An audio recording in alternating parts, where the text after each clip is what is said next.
Amidst the ruins of the city, a voice narrates a story no one could have ever imagined. An archaeological excavation at a mystical ruin site accidentally disturbed an ancient seal, which then unleashed a catastrophe upon all of humanity, a bizarre blood-red mist. It quickly enveloped cities, and the people affected by the blood mist couldn't withstand it. They were mutated, driven mad, and died horribly. Meanwhile, most other living creatures transformed into terrifying mutated beasts with horrific forms and grotesque abilities. Amidst the desolation, a lone figure stood silently. His steadfast back faced a collapsing world. Wherever these mutated beasts went, the city was turned to rubble. Fear spread like a plague, sowing terror everywhere. In response, the military was mobilized. A military aircraft soared across the sky, launching a missile into the heart of the city. Boom! A world-shaking explosion roared, creating a colossal cloud of dust and smoke. From within the thick haze, a figure stumbled out, surrounded by mutated wolves. The beasts with blood-red eyes were growling. He screamed in desperation, "Xiao Shui!" The wolves bared their sharp teeth, snarling angrily. He turned back his own eyes, now glowing crimson, as he roared in fury. "Xiao Shui, where are you?" As the monsters lunged at him, he screamed in agony as his body began to transform violently. His right arm completely turned into a gruesome blood-red demonic claw. He rose from the rubble, his determined gaze scanning his surroundings. His face was cloaked in shadow, leaving only his burning red eyes visible. He whispered in pain, "Xiao Shui." He walked aimlessly through the dead city, only one name left in his mind, Shui. His steps halted as he spotted a doll. A cloth doll was lying on the ground. He knelt, the pain and despair stark on his face as he called her name again, Xiao Shui. He reached out with his monstrous arm. He hesitated, then gently poked the doll. Immediately, the demonic claw vanished, returning to a normal hand. He gently touched the doll as a single tear of blood slowly traced a path down his cheek. He whispered, "Shui." In the vast, desolate space, he collapsed to his knees. His desperate scream echoed everywhere. "Where are you?" The scene shifts back to 3 days earlier. 3. On the bustling city streets, a radio broadcast could be heard. Many areas are experiencing a natural phenomenon involving red mist. We ask citizens not to panic and to try to remain indoors. Minimize non-essential outdoor activity. Inside a car, an older brother and his younger sister were sitting next to each other.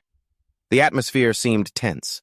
Suddenly, a soldier in full body armor slammed his hand on the car window, shouting, "Get this car moving now!" Immediately, the man in the driver's seat exclaimed in shock, The army!" Meanwhile, the older brother in the back seat muttered with an angry expression, "Those damn politicians! You really can't believe a single word they say." The younger sister huddled against her brother in fear. "Big brother, I'm scared." The brother turned, took his sister's hand, and comforted her. "It's okay, we're right here." The father in the driver's seat was skeptical. "They've already mobilized the army, and they're still calling it a natural disaster." The older brother looked out the window with a worried expression, thinking to himself, for them to make such a big move. Outside, the soldiers were looking up at the sky, their faces filled with terror. One asked, "What in the world is that red mist?" Above them, a helicopter was being swallowed whole by a massive cloud of red mist. A moment later, the helicopter lost control and plummeted to the ground, creating a horrific explosion. The father in the driver's seat and the older brother turned to look in horror, exclaiming, "What the?" With lightning-fast reflexes, the brother lunged forward to cover his sister's head, shouting, "Get down now!" The little girl only had time to let out a terrified, "Ah!" Crash debris from the helicopter rained down, crushing the front of their car. Amidst the chaos, the brother, his face full of worry, quickly asked, "Dad? Mom? Are you two okay?" While holding his terrified sister, he heard his father's pained voice from the front seat. My leg is stuck." The younger sister coughed violently, trembling as she asked, "Cough, cough! What's happening?" Suddenly, a savage roar echoed from outside, striking absolute terror into the family. The brother whipped his head around, his eyes wide with shock. What was that? A giant mutated beast appeared, spreading terror. The crowd screamed in panic. "What is that devil?" "Run! There's a monster over there! A monster!" Realizing the danger, the father shouted with urgency, "Quick! Get out of the car! Crash!" The brother kicked the car door open with all his might. He quickly pulled his little sister out of the mangled car. Their mother, trapped inside, urged them, "Take your sister and go. Forget about us. But the brother adamantly refused, trying to pry the door open. No way!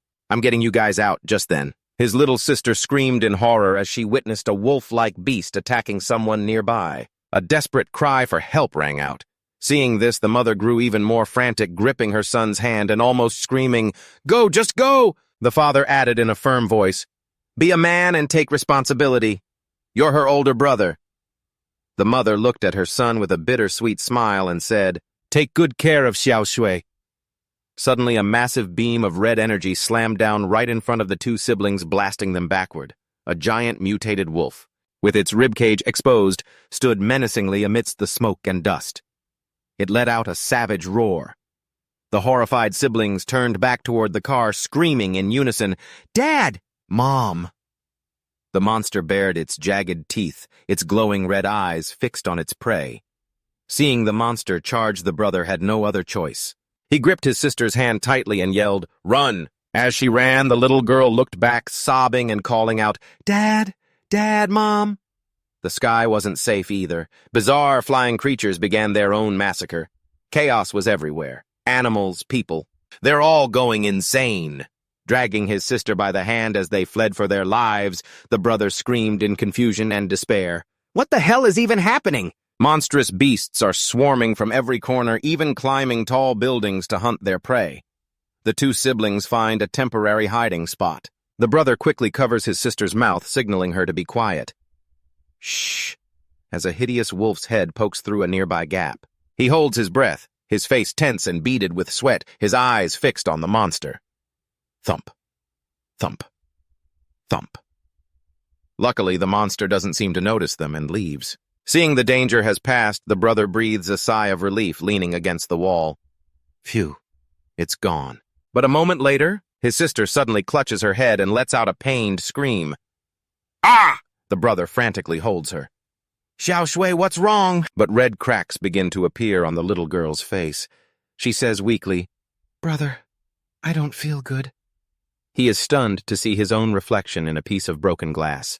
The same red cracks have appeared on his face just like his sister's. He exclaims in horror, "What is happening?" Amidst the thickening bloody mist, he worries to himself, could it be from breathing in too much of this red fog? He immediately finds a water bottle and a piece of cloth. Hurrying to soak the cloth, he gently presses it over his sister's nose and mouth, his voice urgent. Quick, quick! Use this to cover your nose and mouth. But suddenly he too is struck by a sharp pain. Blood-red veins bulge around his eyes, signaling a terrifying transformation. He collapses to the floor. Engulfed in a blazing red aura, he struggles to endure, gritting his teeth. It's so hot. Something is pouring out of my body. Seeing this, Xiao Shui rushes over worriedly. Brother, are you okay? He tries to reassure his sister while his body fights the transformation. He grits out, I'm fine. I'm fine. Stop it! He screams, writhing in pain on the floor, muttering, Stop it! Over and over. But Xiao Shui starts to cry in fear. Brother, don't scare me. Just then, the wolf-like monster from before has found them. It stands menacingly in the doorway. He realizes in despair, oh no, we've been found. The beast roars and charges. Without a second of hesitation, he shoves his sister away, shouting, Go! They both burst out of their hiding spot, running into a nearby abandoned supermarket. Just as they run outside, a winged beast dives down from the sky in hot pursuit. And as they get inside the supermarket, another wolf blocks the entrance. He says in despair, We're screwed! Another one! Xiao Shui asks, trembling, Brother, what do we do now? In a moment of desperation, he pulls his sister into a tight hug. His voice trembling, he says, Don't be afraid, I'm here. Outside, a giant dragon-like beast lets out an earth-shattering roar that makes the ground shake. Immediately after, countless monsters begin to gather. Holding his sister tight, he thinks bitterly, Is this really how we die today? He suddenly makes a decision, pushing his sister deeper into the supermarket. Get inside first. The little girl hesitates. But brother... He quickly picks up a wooden plank from the floor. His eyes flash with determination. It's more dangerous outside. This is our only shot. He charges at the monster, letting out a battle cry. Arr! Clang! The plank hits the monster and shatters in two without leaving a single scratch. The monster roars in anger. He knows the situation has become dire. Crap. It lunges forward, clamping its huge jaws around him. Just then, a sharp arrow flies in from a distance and pierces its eye. Seeing her brother in danger, Xiao Shui lent a hand. "Brother, brother, are you okay? I'm here to help you." He calls her name in shock. Xiao Shui, blinded, the monster charges madly towards Xiao Shui. He screams in despair, "Run!" As the little girl flees in panic, he yells, "Xiao Shui, don't look back!" He coughs up a mouthful of blood. The pain from the transformation surges again. So intense. Cough, cough, cough, cough. He clutches his chest, feeling the chaotic energy erupting inside. He thinks in agony, "Why? Why now?" The monster catches up to Xiao Shui. It tackles her to the ground. She only has time to let out a terrified scream. "Ah! Xiao Shui!" He roars, his explosive rage shattering the nearby wall. He lunges to save his sister. Zap, blood-red energy shoots out from his body. He dives down, pinning the monster. His entire body shrouded in a dark aura, he stands over the monster, his eyes wide with killing intent. "Die! Die!" he screams frantically, stabbing the monster's corpse again and again. Xiao Shui collapses to the ground, horrified at the scene before her, muttering, "Brother." In his murderous rage, he can only scream, "Kill, kill, kill, kill, kill! Just die!" Seeing her brother losing his mind, Xiao Shui rushes to hug him from behind. "Brother, what's wrong? Please stop. Don't be like this." He tries to push her hands away, his voice completely transformed. "I'm fine," she begs through her tears. "I'm okay. I'm begging you, please stop." His sister's words bring back a flood of memories. An image of his mother in a car urging him, "Go, go," and his father's stern advice, "Be responsible like a man. Son, you're the big brother," followed by his mother's gentle smile. "Take good care of Xiao Shui." A happier memory surfaces. His father with his arm proudly around his mother. "You little brat, it's your dad's job to take care of your mom." His mother smiles lovingly. "Xiao Hao, you must live a good life with Xiao Shui, okay?" His sister's desperate calls echo in his mind. "Brother, brother, brother, brother, brother, what's wrong? Don't be like this." He gradually regains his senses. He looks down at the little girl in his arms and calls out gently, "Xiao Shui." Xiao Shui looks up, her tear-filled eyes wide with worry and fear. She whispers, "Brother." The murderous aura around Yan Hao vanishes. His blood-red eyes return to their original azure blue. He gives a gentle smile and says, "Sorry for making you worry." But Xiao Shui, overjoyed, quickly asked, "Brother, brother, are you okay?" Yan Hao was about to say he was fine when suddenly through the glass behind him, he was horrified to see the reflection of a giant beast rising up. Crash! The monster shattered the glass wall and charged in. Yan Hao yelled, "Look out!" and immediately grabbed his sister, rolling to the side to dodge the winged beast as it let out a ferocious roar. It swung its claws, attacking the two siblings with lightning speed. Yan Hao grabbed the iron bar from earlier and snarled at the monster, "You ugly bird! Stay away from my sister!" Yan Hao roared, swinging the iron bar hard at the beast. To protect Xiao Shui, he used all his strength to slash in a powerful arc, yelling, "Get lost!" After pushing the monster back, Yan Hao quickly moved Xiao Shui to a safer hidden corner and said, "Xiao Shui, you hide here first. I'll go deal with those monsters." The little girl worriedly grabbed his arm. "Brother, you're going alone." Yan Hao looked out with a determined gaze. "That huge monster has already targeted us. I have to lure them away." Hearing this, Xiao Shui burst into tears and hugged him tightly from behind. "Brother, don't go. I'm scared you'll be like you were just now." Yan Hao gently placed a hand on his sister's head, his voice resolute. "Don't worry, I won't lose control this time." But she still hesitated. "But—" He turned around, looked deep into his sister's eyes, and gently coaxed her. "Wait for me here. I'll come back for you right away, okay?" Xiao Shu clasped her hands to her chest, her eyes pleading. "Promise me, you'll come back safely." Yan Hao gave her a bright smile to reassure her. "Of course, I will definitely come back safely to get you." With those words, Yan Hao turned and walked away. His figure gradually disappeared into the darkness of the ruined supermarket. A dark aura began to emanate from his body. Walking alone amidst the devastation, Yan Hao calculated to himself, if I'm not mistaken, hunting and killing these beasts, absorbing the blood-colored energy from them, can make me stronger. He turned his gaze toward the largest monster. "The energy on you must be a lot more, huh?" Facing the giant monster, Yan Hao gripped the iron bar, his voice filled with resolve. "So as long as I take care of you, I should have enough power to protect my family. The monster roared in response, and Yan Hao also roared back defiantly, "Die!" But the giant monster remained still. Instead, two other wolf-like beasts rushed out from both sides. Yan Hao smirked. "So I'm not even worthy of you making a move." "Fine, then I'll kill you one by one," Yan Hao yelled, charging the wolf on the left. He dodged its attack and spectacularly counterattacked, slicing the beast's head off in an instant. Meanwhile, the other wolf seized the opportunity to attack, sinking its teeth into his arm. Yan Hao gritted his teeth and snarled, "You damn animals!"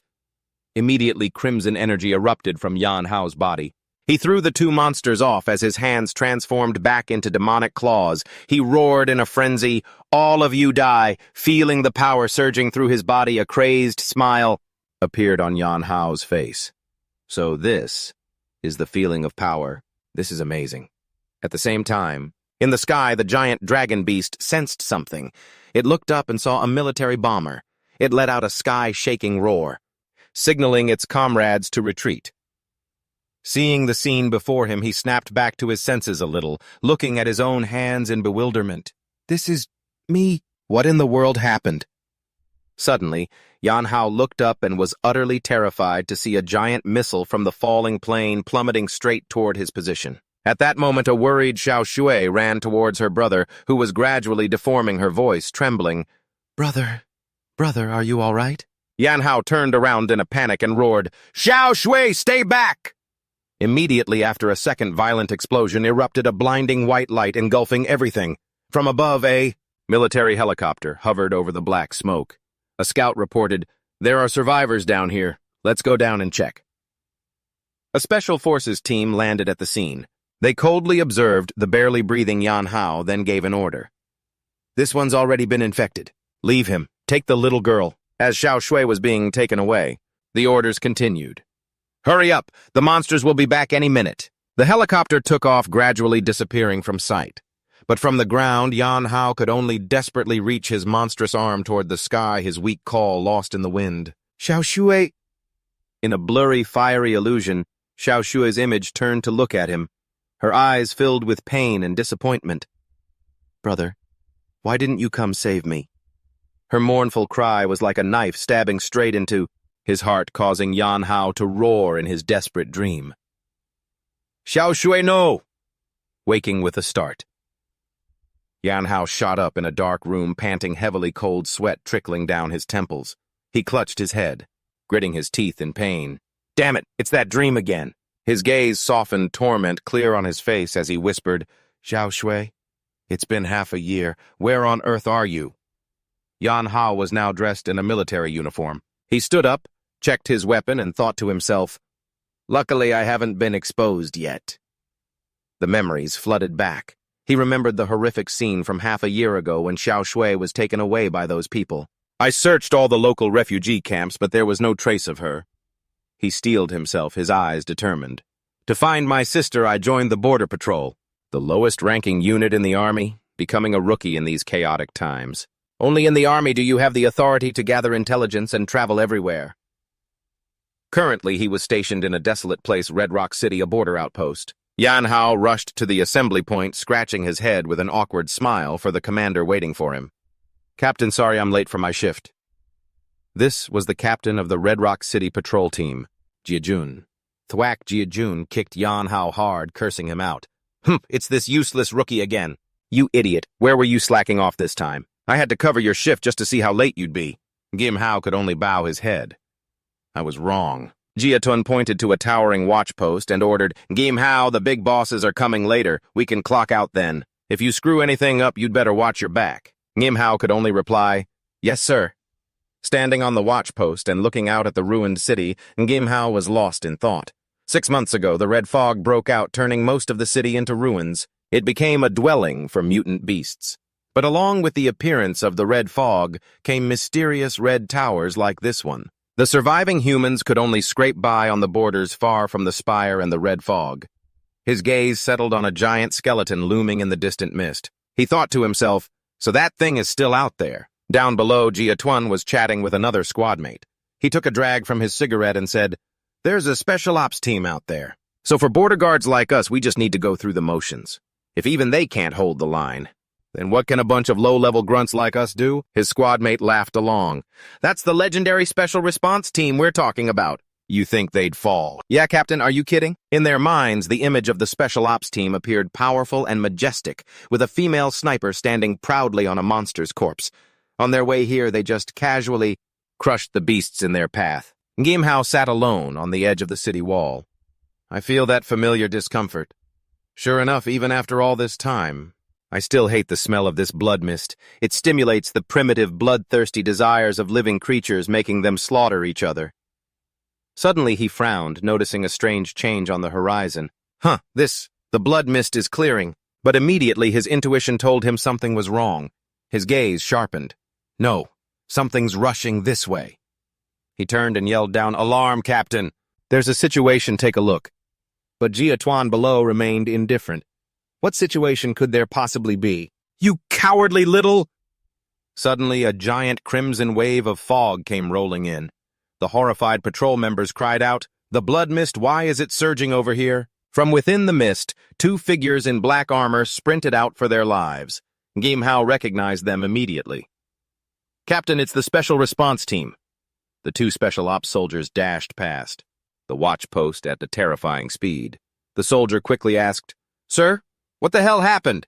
But they only shouted back one thing, "Fall back now, right after that." A giant red tentacle shot out from the fog, grabbed the soldier trailing behind, and yanked him back. A blood-curdling scream, "Ah!" Jia Tuan's face went pale as a sheet. He roared in panic, "Everyone retreat, fall back!" Before the order to retreat could even be passed on, a piercing scream rang out. Gah! A sharp claw was already pressed against Jia Tuan's throat. A giant beast had appeared right behind him, grabbing him. Jia Tuan only had time to choke out in despair, "It's over." From the watchtower, Gimhao witnessed the entire chaotic scene below. Panicked screams echoed everywhere. "Ah! Run for it! They're here!" Without a moment's hesitation, Gimhao leaped straight down from the high watchtower. His body shot like an arrow into the middle of the beast pack. Crash. He landed hard, kicking up a cloud of dust. He landed right in front of a beast that was about to attack. Gimhao's breathing grew heavy, his right arm already transformed into a demonic claw. He pressed down on the corpse of the beast he had just taken down. He muttered, "One." Roar. Another beast lunged at him. Gimhao swiftly dodged and countered coldly, counting 2. His monstrous arm reached out and plunged into the beast's corpse. His voice carried a hint of satisfaction. Absorb. The red energy from the beast's corpse was sucked into his demonic arm. Gimhao felt his power surging. A satisfied smile appeared on his lips. Excellent. After absorbing this one, I've gotten a little stronger. What will happen if I absorb a few more? Immediately, countless other beasts were drawn to his power. They snarled and charged from all directions. Gimhao calmly counted 3, 4, 5, 6. A crimson-black aura erupted around him. Gimhao smirked, a challenging look in his eyes. Don't you all disappoint me. Suddenly, a bolt of purple lightning struck from nowhere, obliterating a beast right in front of him. Gimhao froze at the unexpected intervention. The smoke slowly cleared, revealing a figure in the distance. He asked cautiously, "Who's there?" A girl with platinum hair holding a high-tech sniper rifle looked at him coldly. Above her was an introductory text box, Captain of the Crimson Expeditionary Squad. Tong Nui. She frowned slightly.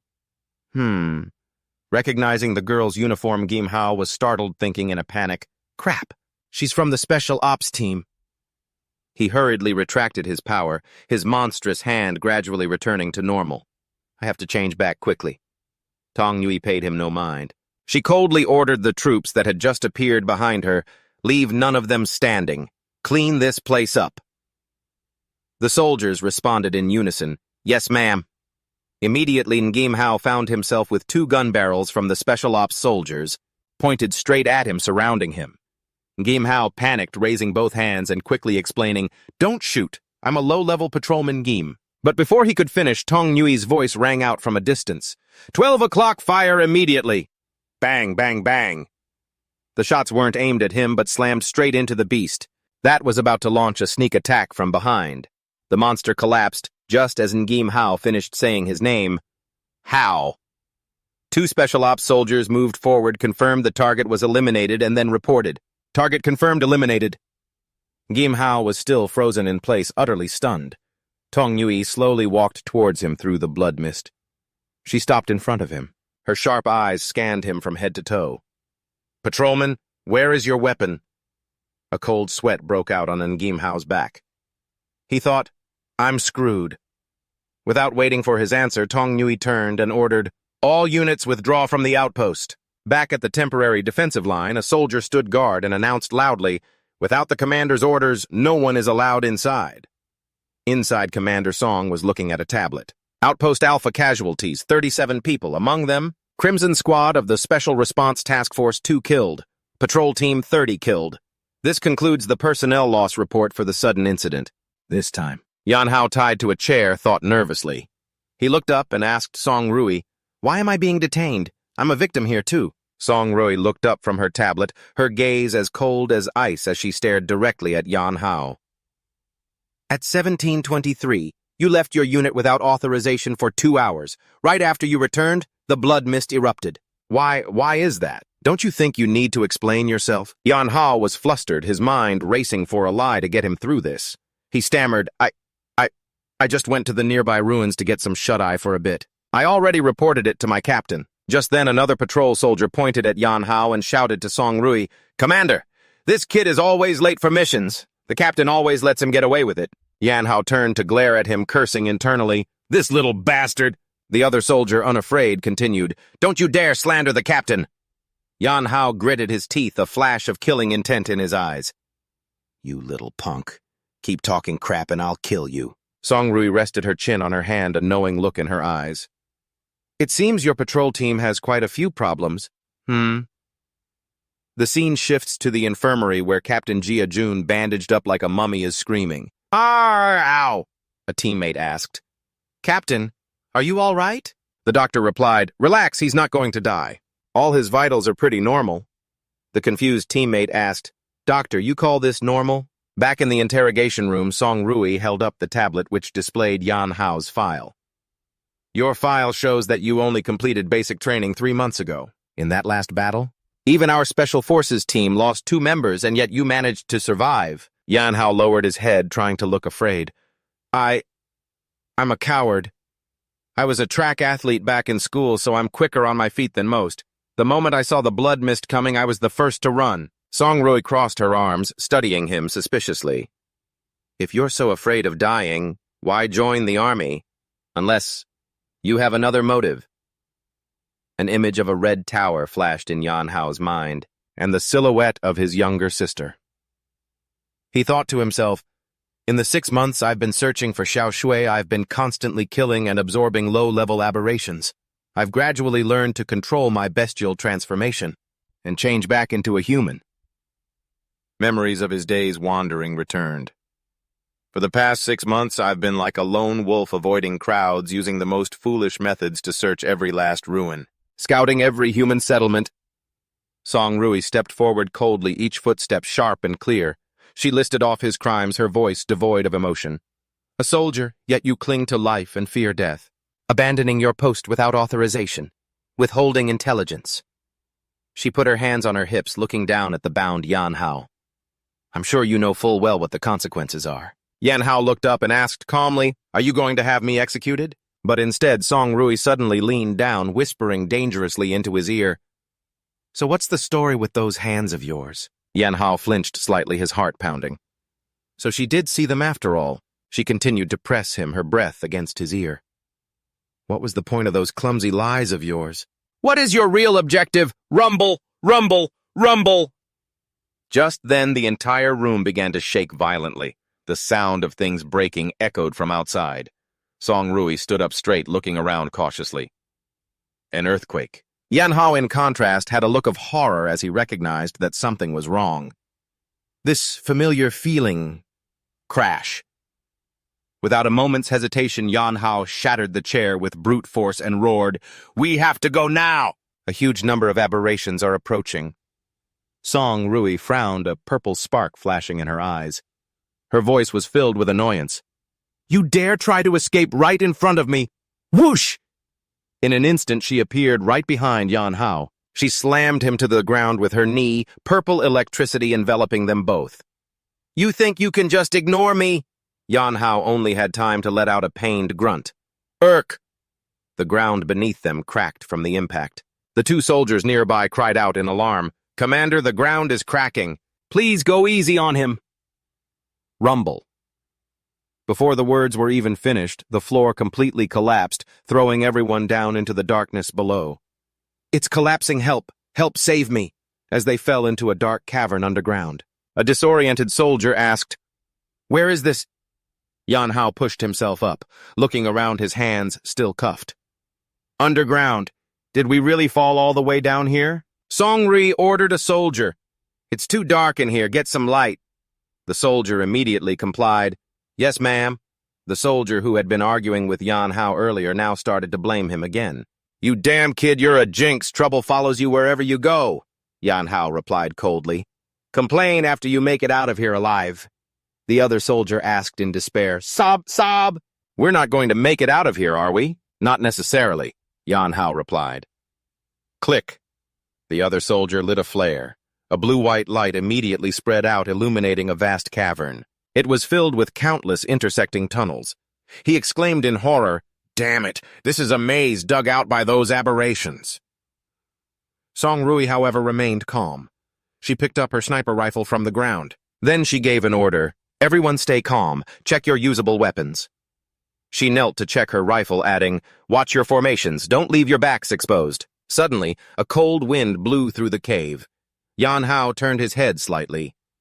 The patrol soldier from before also felt it. He asked, "What is it?" Yan Hao replied, "There's wind coming from that direction." The other soldier was overjoyed.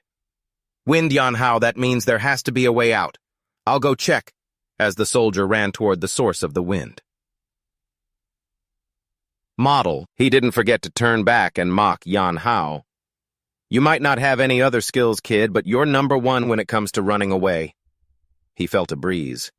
"Hey, there's a real wind here." He joyfully turned back and shouted, "Commander, there's wind over here. There must be a way out ahead."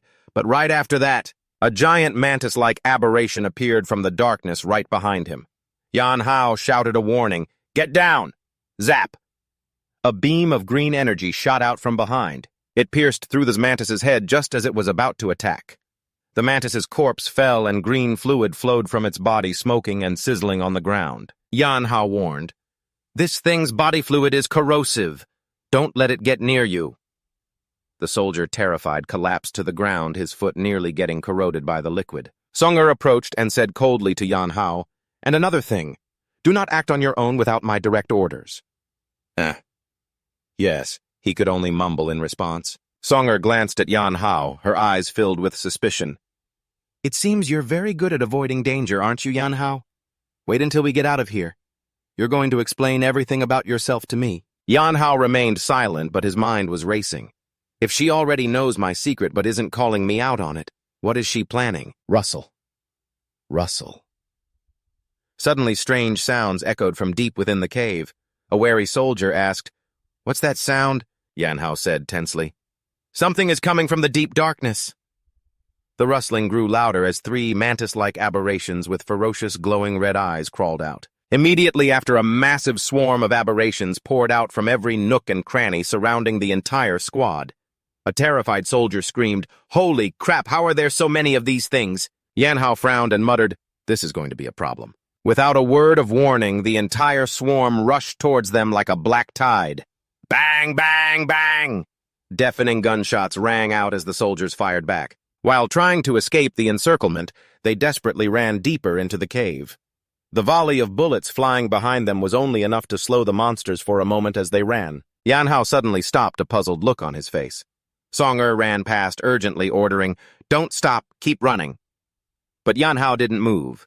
He said, "The swarm. It looks like they've stopped." Everyone turned back and saw that the aberrations had indeed stopped behind them, not daring to advance. They had entered a massive cavern, and the space suddenly became vast and eerily quiet. A soldier pointed forward. "Quick look!" Below them was a colossal aberration with jet-black armor growling as it absorbed the surrounding blood mist. A horrified soldier recognized it. This thing is absorbing the blood mist. Song-er also realized the danger. This is an overlord class. The monster tilted its head back and all the blood mist was sucked into its mouth, condensing into a glowing red energy sphere. This is not good. It converted the blood mist into energy. Yan Hao immediately shouted to warn everyone. Watch out, that stuff is extremely dangerous. Instantly Song-er leaped into the air. The gun in her hand gathered a blast of destructive purple lightning and fired straight at the monster. In response, the overlord-class monster also shot a beam of red energy, glowing from its mouth. The two energy beams collided, creating a terrifying explosion, but Song-er's purple lightning could only hold for a moment, before being completely overwhelmed by the red energy beam. Seeing her attack shattered, Song-er was stunned in disbelief. Get out of the way. In that life-or-death moment, Yan Hao rushed forward. He shoved Song-er out of the energy beam's path and took the full force of the attack with his hand. Song-er fell to the ground, staring in astonishment at Yan Hao, who stood protectively in front of her. His demonic arm was absorbing the red energy beam.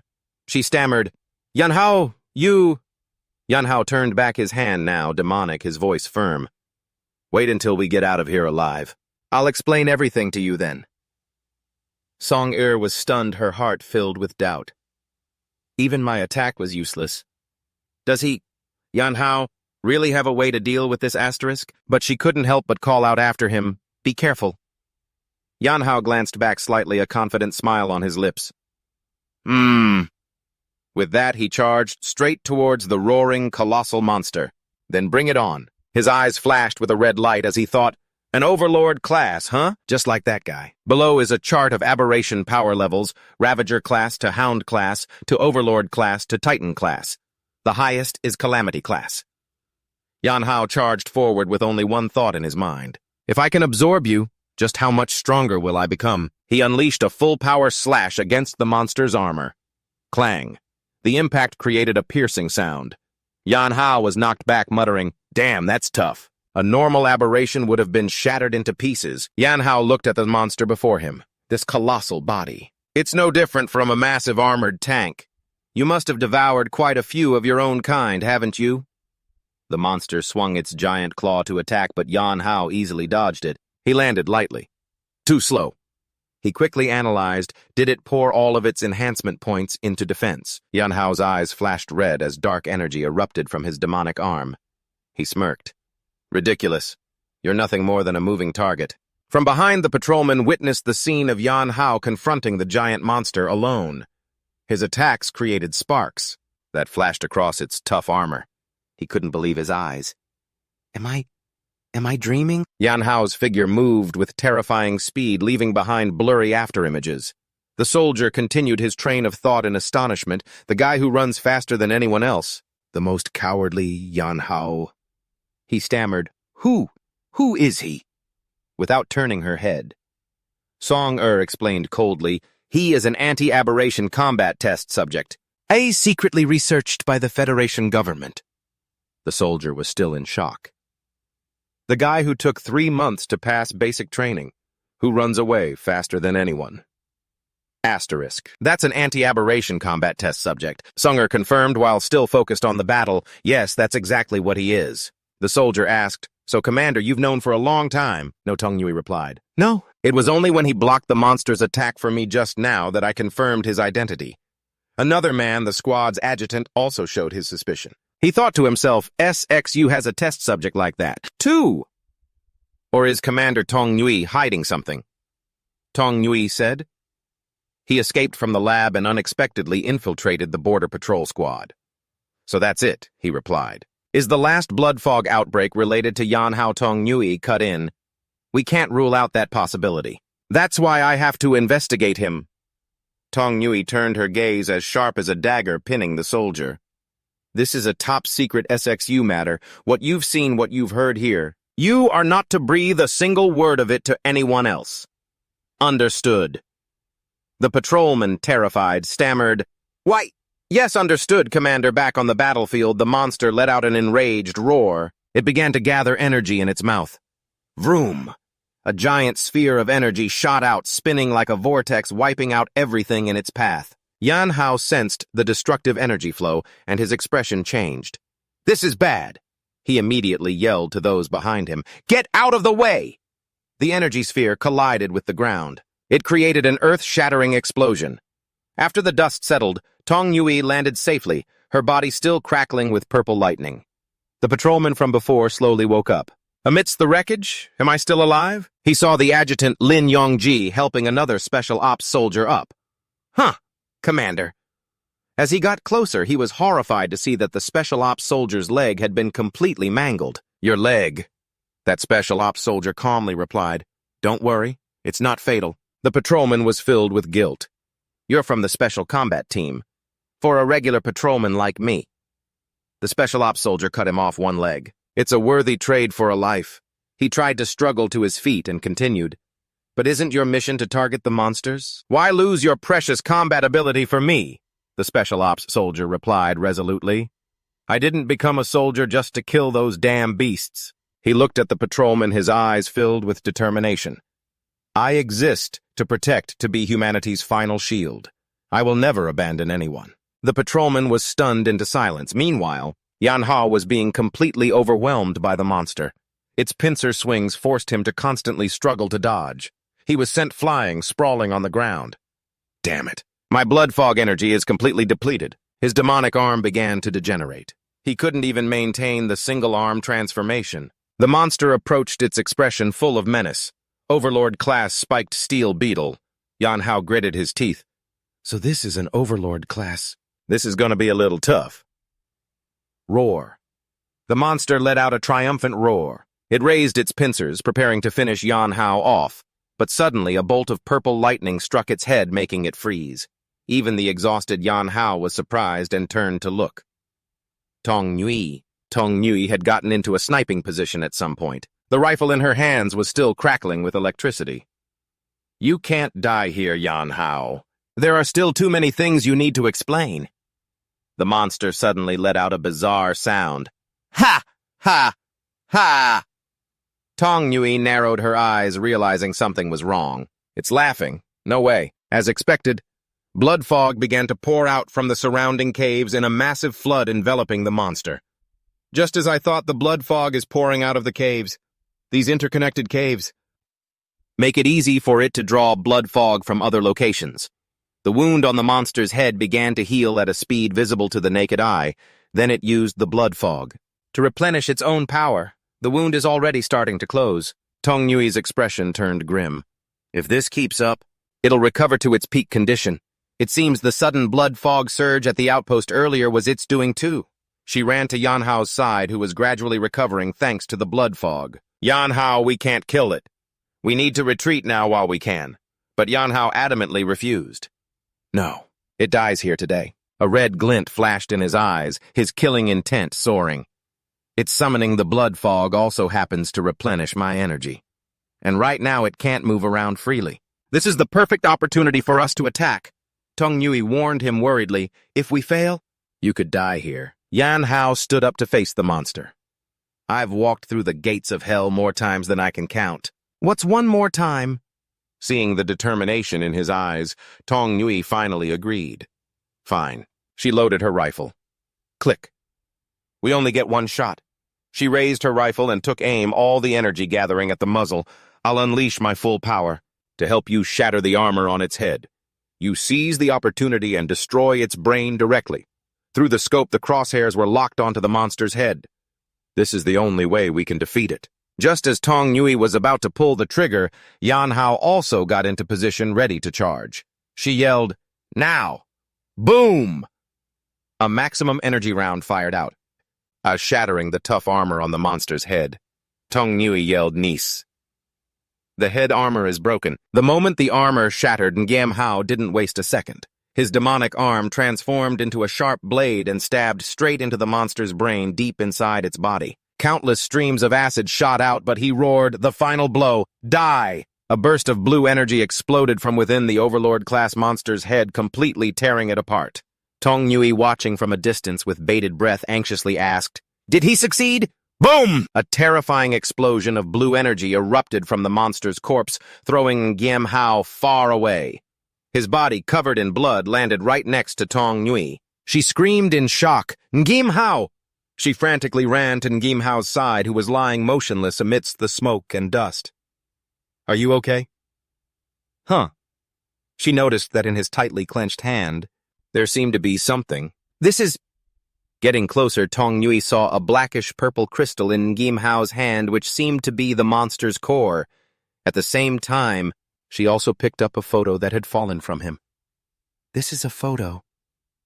Suddenly, the crystal in Ngim Hao's hand glowed, then began to melt, merging into his palm. Ngim Hao's consciousness drifted into a strange space. He was surrounded by giant gene chains. "Where am I? Who is this?" He saw a familiar figure. "Ah, this seems to be me. Strange. Why can't I control my own body?" He saw his body in the conscious space gradually transform, becoming more feral. So that's how it is. Have I completely bestialized? So what is this situation? Is this hell or my life flashing before my eyes? Suddenly, a gene chain in front of him flashed brightly. "This thing? It looks like DNA and it's glowing. What is it?" The purple crystal suddenly appeared on his chest. A stream of power spread through him. "I can move now." He looked down at his chest where the crystal was emitting a faint light. "There seems to be something on my chest." He recognized it immediately. "Isn't this the thing from inside that behemoth-class aberrant beast from before? It looks like some form of energy. It was in my hand just a moment ago. Why did it move to my chest?" Instantly, the crystal began to absorb the blood mist in his conscious space. But it's absorbing the blood mist. Ngim Hao suddenly realized the crystal's function. It could not only absorb the blood mist, but also store it. Just like that. And even if I absorb more blood mist than before to become more powerfully bestialized, I won't have to worry about losing control anymore. It's like a safety switch for when I lose control. It will withdraw the blood mist in my body, allowing me to regain my sanity. A smile appeared on his lips. This way, I can absorb aberrant beasts to evolve and become stronger without any worries. But his joy didn't last long. I don't have to count how many beasts I kill anymore. Damn it. This new crystal has a limit to the energy it can store. If this keeps up, it's going to explode. That's right. He recalled the armored bug's attack. That move, Atsasa, can consume a huge amount of blood mist. If it can absorb the blood mist, then I'll just let it all converge in one spot. In the real world, in a hospital room, Ngim Hao, who was lying on the bed, suddenly opened his eyes. Blood mist began to pour out of his body. His eyes turned crimson red, completely dominated by the power. He shot up, held his hand out in front of him, and roared, "Converge for me!" Just then, Tong Nui opened the door and walked in. She was shocked to see the blood mist condensing into a sphere of energy in Ngim Hao's hand. "Ngim Hao," she asked in alarm, "what are you doing?" Ngim Hao whipped around and threw the energy sphere towards the window, shouting, "Get out of the way!" Crash bang! A terrifying explosion tore through the hospital wall, creating a massive hole. The scene rewinds to 5 minutes earlier. Outside Tianrun Hospital, a soldier reported to Tong Nui, who was standing in front of the operating room. "Captain Tong, Adjutant Lin's leg," Tong Nui replied calmly. As a soldier, he was already prepared for this. "You don't need to blame yourself too much." Inside Adjutant Lin's hospital room, he was sitting on his bed, confronting Tong Nui. "Captain Tong, what on earth is going on with Ngim Hao? I've never heard of SXU having a test subject." Tong Nui crossed her arms and replied coldly, "Ngim Hao's case is top secret. You just focus on recovering. You don't need to worry about other matters." With that, she turned to leave. "I have already requested headquarters to transfer you to the logistics department. From now on, you can rest well," Adjutant Lin said defiantly after her. "About this matter, I will report the truth to your father, Chief of Staff Tong Lian." Tong Nui only paused for a moment. "I believe he will make his own judgment." She suddenly turned back, her gaze sharp. "Adjutant Lin, who exactly is your superior? From now on, your communication privileges are frozen. Stay put, and don't go anywhere." Leaving the room, Tong Nui asked the patrol soldier walking with her, "Where is Ngim Hao?" The soldier replied, "He's in hospital room 314. Tong Nui ordered, "Take me to Ngim Hao." They stopped in front of a door with the number 314. "We're here," Tong Nui ordered the soldier. "You stand guard at the door. Without my order, no one is allowed in." The soldier saluted. Yes, ma'am. The moment Tong Nui opened the door, a horrific scene met her eyes. Gim Hao was sitting on the bed, a sphere of blood-mist energy condensing in his hand. She called his name in shock. Gim Hao, she asked in alarm. What are you doing? Gim Hao whipped around and threw the energy sphere towards the window, shouting, Get out of the way! Crash! Tong Nui barely had time to drop to the ground to avoid the destructive energy beam. The energy sphere smashed through the hospital wall, shot outside, and continued flying. The soldier guarding the door was also thrown back by the force of the explosion. Ah! From the outside, a crimson streak could be clearly seen piercing through the hospital building and another abandoned building in the distance. From his hospital room, Adjutant Lin witnessed it all through his window, wondering in shock. The abandoned building was pierced through. Was that Gim Hao's doing? Captain Tong Nui. Just how long do you plan on hiding this? The patrolman who got caught in the crossfire was sprawled on the hallway, crying his eyes out. Why is it always me? Save me. This is terrifying. I don't want to die. Song Rui gets up from the rubble. She stares at the giant hole in the wall, thinking in shock, This is... The armored beetles move from before. How can Yan Hao use an aberrant beast's ability without his beast armament? She looks back towards the hospital room. Her expression is complicated. Yan Hao, it seems the number of explanations you owe me has gotten a little bigger. The scene shifts to the hospital rooftop. Yan Hao and Song Rui are standing opposite each other. Song Rui crosses her arms, summarizing the issue. So you're saying, not only can you absorb the beast cores of aberrant beasts, but you can also learn their abilities. Yan Hao clarifies, it's more than just that. It can also absorb and store more blood mist. That crystal shard also seems to be able to repair itself. Song Rui smirks, resting her chin on her hand. Well then, you've got quite a few functions, don't you? Yan Hao looks down his right arm, transforming slightly.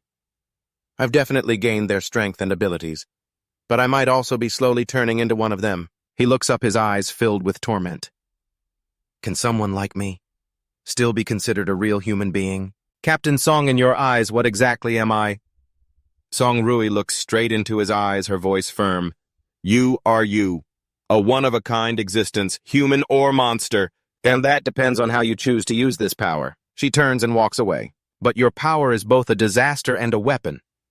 She stops, holding up 2 fingers. You have 2 paths now. The first is to join Crimson. Become a reserve soldier in my squad. Her gaze turns sharp. The second path is to be classified as a threat, just like the aberrant beasts, and be completely eliminated. Yan Hao quietly repeats, eliminated. He looks at the hole in the building across from them and asks, Do you really think the forces currently in the city have what it takes to do that? Song Rui admits, With my current strength, it's true I can't do a thing to you. She glances at the hole in the building. She continues, But for you right now, thinking you can take on SXU all by yourself is a bit too arrogant. Joining my squad won't do you any harm. Status intelligence resources. I'll help you take care of all the trouble. Yan Hao crosses his arms, resting his chin in his hand. His eyes are filled with skepticism. A dangerous individual you've just met with uncontrollable power. And you're still willing to take on a nuisance like me. The price must be pretty steep, huh? You wouldn't go to all this trouble just to recruit a new soldier, unless you have another motive. Song Rui doesn't deny it. You're very smart. For a certain reason. I really do need you, but you have to believe me. We are not enemies. She squints slightly, speaking cryptically. Perhaps you could also see this as a transaction. Song Rui holds out the photo she picked up earlier. Yan Hao exclaims in shock. What? It's the photo of him and his little sister Xiao Shui. He asks, stunned, This? How did you get this photo? Song Rui replies calmly. Don't underestimate me. If I want to investigate your past, it's as easy as flipping my hand. As long as you join Crimson, I will use the highest level intelligence network to do everything in my power to help you find your sister. Yan Hao turns his back, internally conflicted. Searching blindly on my own has its limits.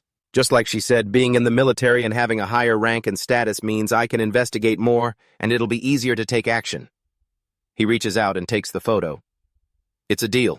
However, Captain, since you need me so badly, Yan Hao suddenly leans in close, a mischievous smile on his face. A little extra pay shouldn't be a problem, right? After all my previous salary went towards finding my sister. Song Rui blushes slightly at his sudden proximity, but quickly regains her cold composure. Private Yan Hao, as the captain of Crimson, I hereby approve your status as a reserve soldier of Crimson. Your salary and benefits will be at the highest standard. Now get the hell out of here and go handle the paperwork for me. Yan Hao gives a military salute, smiling brightly. Yes, ma'am. Captain Song, I'll head to the patrol unit right now to handle the transfer procedures. He turns and takes a few steps before stopping. Oh, right, Song Rui says with her arms crossed. I already paid the compensation for the damages to the hospital for you. There's no rush right now, but it'll be deducted from your salary later on. Yan Hao can only stare blankly. Huh. After Yan Hao is long gone, Song Rui looks into the distance, the image of a man appearing in her mind. Her gaze is resolute. Uncle, I will definitely find a way to save you. Yan Hao walks off, scratching his head and muttering, so I still have to pay for it after all, huh? Meanwhile, Song Rui watches his retreating figure, thinking, my intuition tells me. He holds the key to turning an aberrant beast back into a human. The scene changes. Red Rock City Patrol Headquarters. A military vehicle pulls in. The patrolman Song Rui had warned earlier runs out to greet Yan Hao. What's up? You're heading to the Special Task Force too, he says confidently. Captain Song and Adjutant Lin both think very highly of me. Even though I joined the logistics department, Brother Yan Hao, we can look out for each other from now on. Yan Hao thinks to himself. What was this guy's name again? I don't think I ever paid much attention to him. The other soldier suddenly points ahead and exclaims happily, It's Captain Jia. Oh, he's okay. Yan Hao looks over and sees his old Captain Jia Jun on crutches and covered in bandages, surrounded by a group of other people. A burly man sneers at Jia Jun. Old Jia. Back then, you actually dared to slap me over that mute woman. He throws a kick at Jia Jun's injured leg. An introduction identifies him as the battalion commander of the Red Rock City Defense Force. Zhang Shui, now look at you coming here like a stray dog to beg our defense force to give your squad members their allowance. Jia Jun cried out in pain, clutching his body. The patrol soldier with him, Yan Hao, charged forward in anger. You bastards! But he was immediately held back by two other soldiers.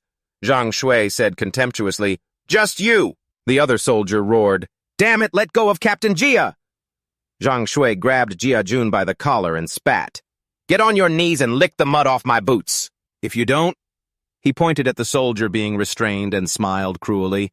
This kid's arm! I'll break it and let you use it as a walking stick. Jia Jun gritted his teeth, his face filled with rage and humiliation. He slowly began to bend his knees. No need to kneel. A hand firmly gripped Jia Jun's shoulder, stopping him. It was Yan Hao. Yan Hao, you? Yan Hao smiled. You've helped me countless times before, Captain. This time let me return the favor. He stood protectively in front of Jia Jun. Facing Zhang Shui's whole group, he said, With me, Yan Hao, here today. Let's see who dares touch a single hair on Captain Jia. I'll break his bones and use them for firewood. Two of Zhang Shui's lackeys got angry. They rushed forward with their batons. You're asking to die. Yan Hao just stood there coldly, his gaze as sharp as a blade. Whoosh! He threw a sweeping kick, taking one down in an instant. One, right after that. He threw a hook at the other one's face. The next two swung their batons, but Yan Hao ducked under the blow and kicked one of them in the leg. 3, 4. He threw a straight punch into the last guy's face. All four of them were sent flying, sprawling on the ground. In the blink of an eye, Zhang Shui's entire crew had been taken down. They lay groaning on the ground. Zhang Shui was stunned, unable to believe his eyes. 4. In 4 seconds. 5 guys. How is this kid so fast? One soldier who was still standing tried to sound threatening. Our captain is an E-rank warrior, you know. You dare attack us, you're dead. Zhang Shui pulled out his gun and pointed it straight at Yan Hao. You piece of trash from the patrol team. You dare to oppose the city guard. Do you believe I won't? Before he could finish his sentence, Yan Hao smirked provocatively and answered with a single word, I do. At the same time, bullets whizzed past him. He dashed forward with terrifying speed. He grabbed Zhang Shui's gun with one hand. But your firing speed is way too slow. Crack! The gun in Zhang Shui's hand was easily crushed into pieces that scattered onto the ground. Not even 1/10,000th as good as Song Rui. A terrified Zhang Shui pulled out a dagger and attacked wildly. Ha! But Yan Hao simply raised his hand and stopped the blade. He grabbed Zhang Shui by the throat, lifting him off the ground, his voice as cold as ice. You were the one who said you wanted to make Captain Jia kneel. Zhang Shui was terrified, stammering, You. What are you going to do? I'm warning you don't. Yan Hao leaned in close to his face. Now it's your turn. Slam! Slam! He smashed Zhang Shui's face straight into the ground. Zhang Shui was knocked unconscious, lying in a small crater created by the impact. The remaining guards looked at each other in fear. They couldn't believe what had just happened. He dodged bullets and crushed a standard-issue pistol 6 with his bare hands. Yan Hao looked at his own hand, feeling the power surging within him. He thought to himself, the physical strength enhanced by the beast core is far beyond what I expected. Fear swept over the guards. One of them screamed, Monster, run! The entire group immediately scattered and fled. The patrol soldier from before ran up, his face full of admiration. Brother Yan, you were like a god of war back there. Yan Hao turned back and asked, Oh, are you all right? He replied cheerfully, I'm fine. I'm tough as nails. Jia Jun walked over with his crutch, his voice filled with gratitude. Yan Hao, thank you. Yan Hao smiled back. What's there to thank me for? Captain Jia, you always looked out for me. Standing up for you now. Isn't that what I'm supposed to do? Jia Gun was still worried. But what if the city guard comes after you for this? Yan Hao reassured him. Don't worry, Captain Jia, I'm part of the special task force now. The city guard won't dare to do anything to us. The scene changes to a tall, modern building. Chishi City temporary base of the special task force. Song Rui asks, Is the handover procedure complete? Inside the office, Song Rui said, I've already sent your application to headquarters. Yan Hao replied. She handed him a tablet displaying the words, Assessment approved.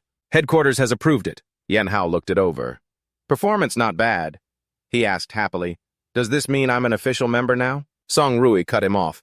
No, don't get ahead of yourself, Yan Hao. The real test is next. Her eyes became serious. You must head to the headquarters in Hu City immediately. You will participate in the induction assessment for the Crimson Blood Combat Division of the Special Task Force, she added, but I believe with your strength passing it won't be a problem. Yan Hao smirked confidently. Got it. Just wait for me to set a new record. A military convoy moves forward on a large bridge leading into Hu City. Armored military vehicles rumble down the highway, their engines roaring. Inside a vehicle, Song Rui explained, This is Hu City, the capital of SXU. The headquarters of Crimson Blood is also here. Yan Hao asked curiously. I heard that the lowest-ranking official member of Crimson Blood is a D-rank warrior.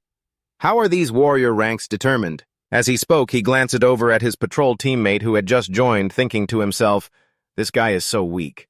How can he possibly participate in the Crimson Blood assessment? The patrolman, sensing the jab, laughed awkwardly. Ha ha ha! I'm pretty durable, you know. Tong coldly explained that since he joined the logistics team, not the combat team, he didn't need to participate in the combat assessment. The logistics guy put his arm around Yan Hao. Hey, the logistics team will be fighting alongside you guys eventually. You're gonna have to rely on me down the line. Seeing this, Tong quickly changed the subject. Yan Hao, since we have some spare time, let's sync up on some information. She began to explain through her communication device. People who can activate special abilities like me are collectively called warriors. A warrior's combat power is divided into 6 ranks, S, A, B, C, D, and E. The Special Task Force headquarters has its own evaluation system. The most basic criteria are physical strength and stamina. As for the mutant beasts, they're classified from weakest to strongest into Scout class, Hound class, and Overlord class, followed by Behemoth class and Catastrophe class. A total of 5 classes. Under normal circumstances, an E-rank warrior can defeat a Scout-class mutant beast. Similarly, a D-rank warrior can take on a Hound class, while B and C-rank warriors can face an Overlord class. A-rank warriors face Behemoth class, and S-rank warriors face Catastrophe class. Also, your compatibility with a Beast Core will also affect your rank, Tong added. Beast Core compatibility, Yan Hao thought to himself. Tong continued. In an era like this, only mutant beasts mutated by the Red Mist possess innate special abilities. Human warriors can only rely on Beast Core armaments to bond with Beast Cores, thereby activating their abilities, physique talent.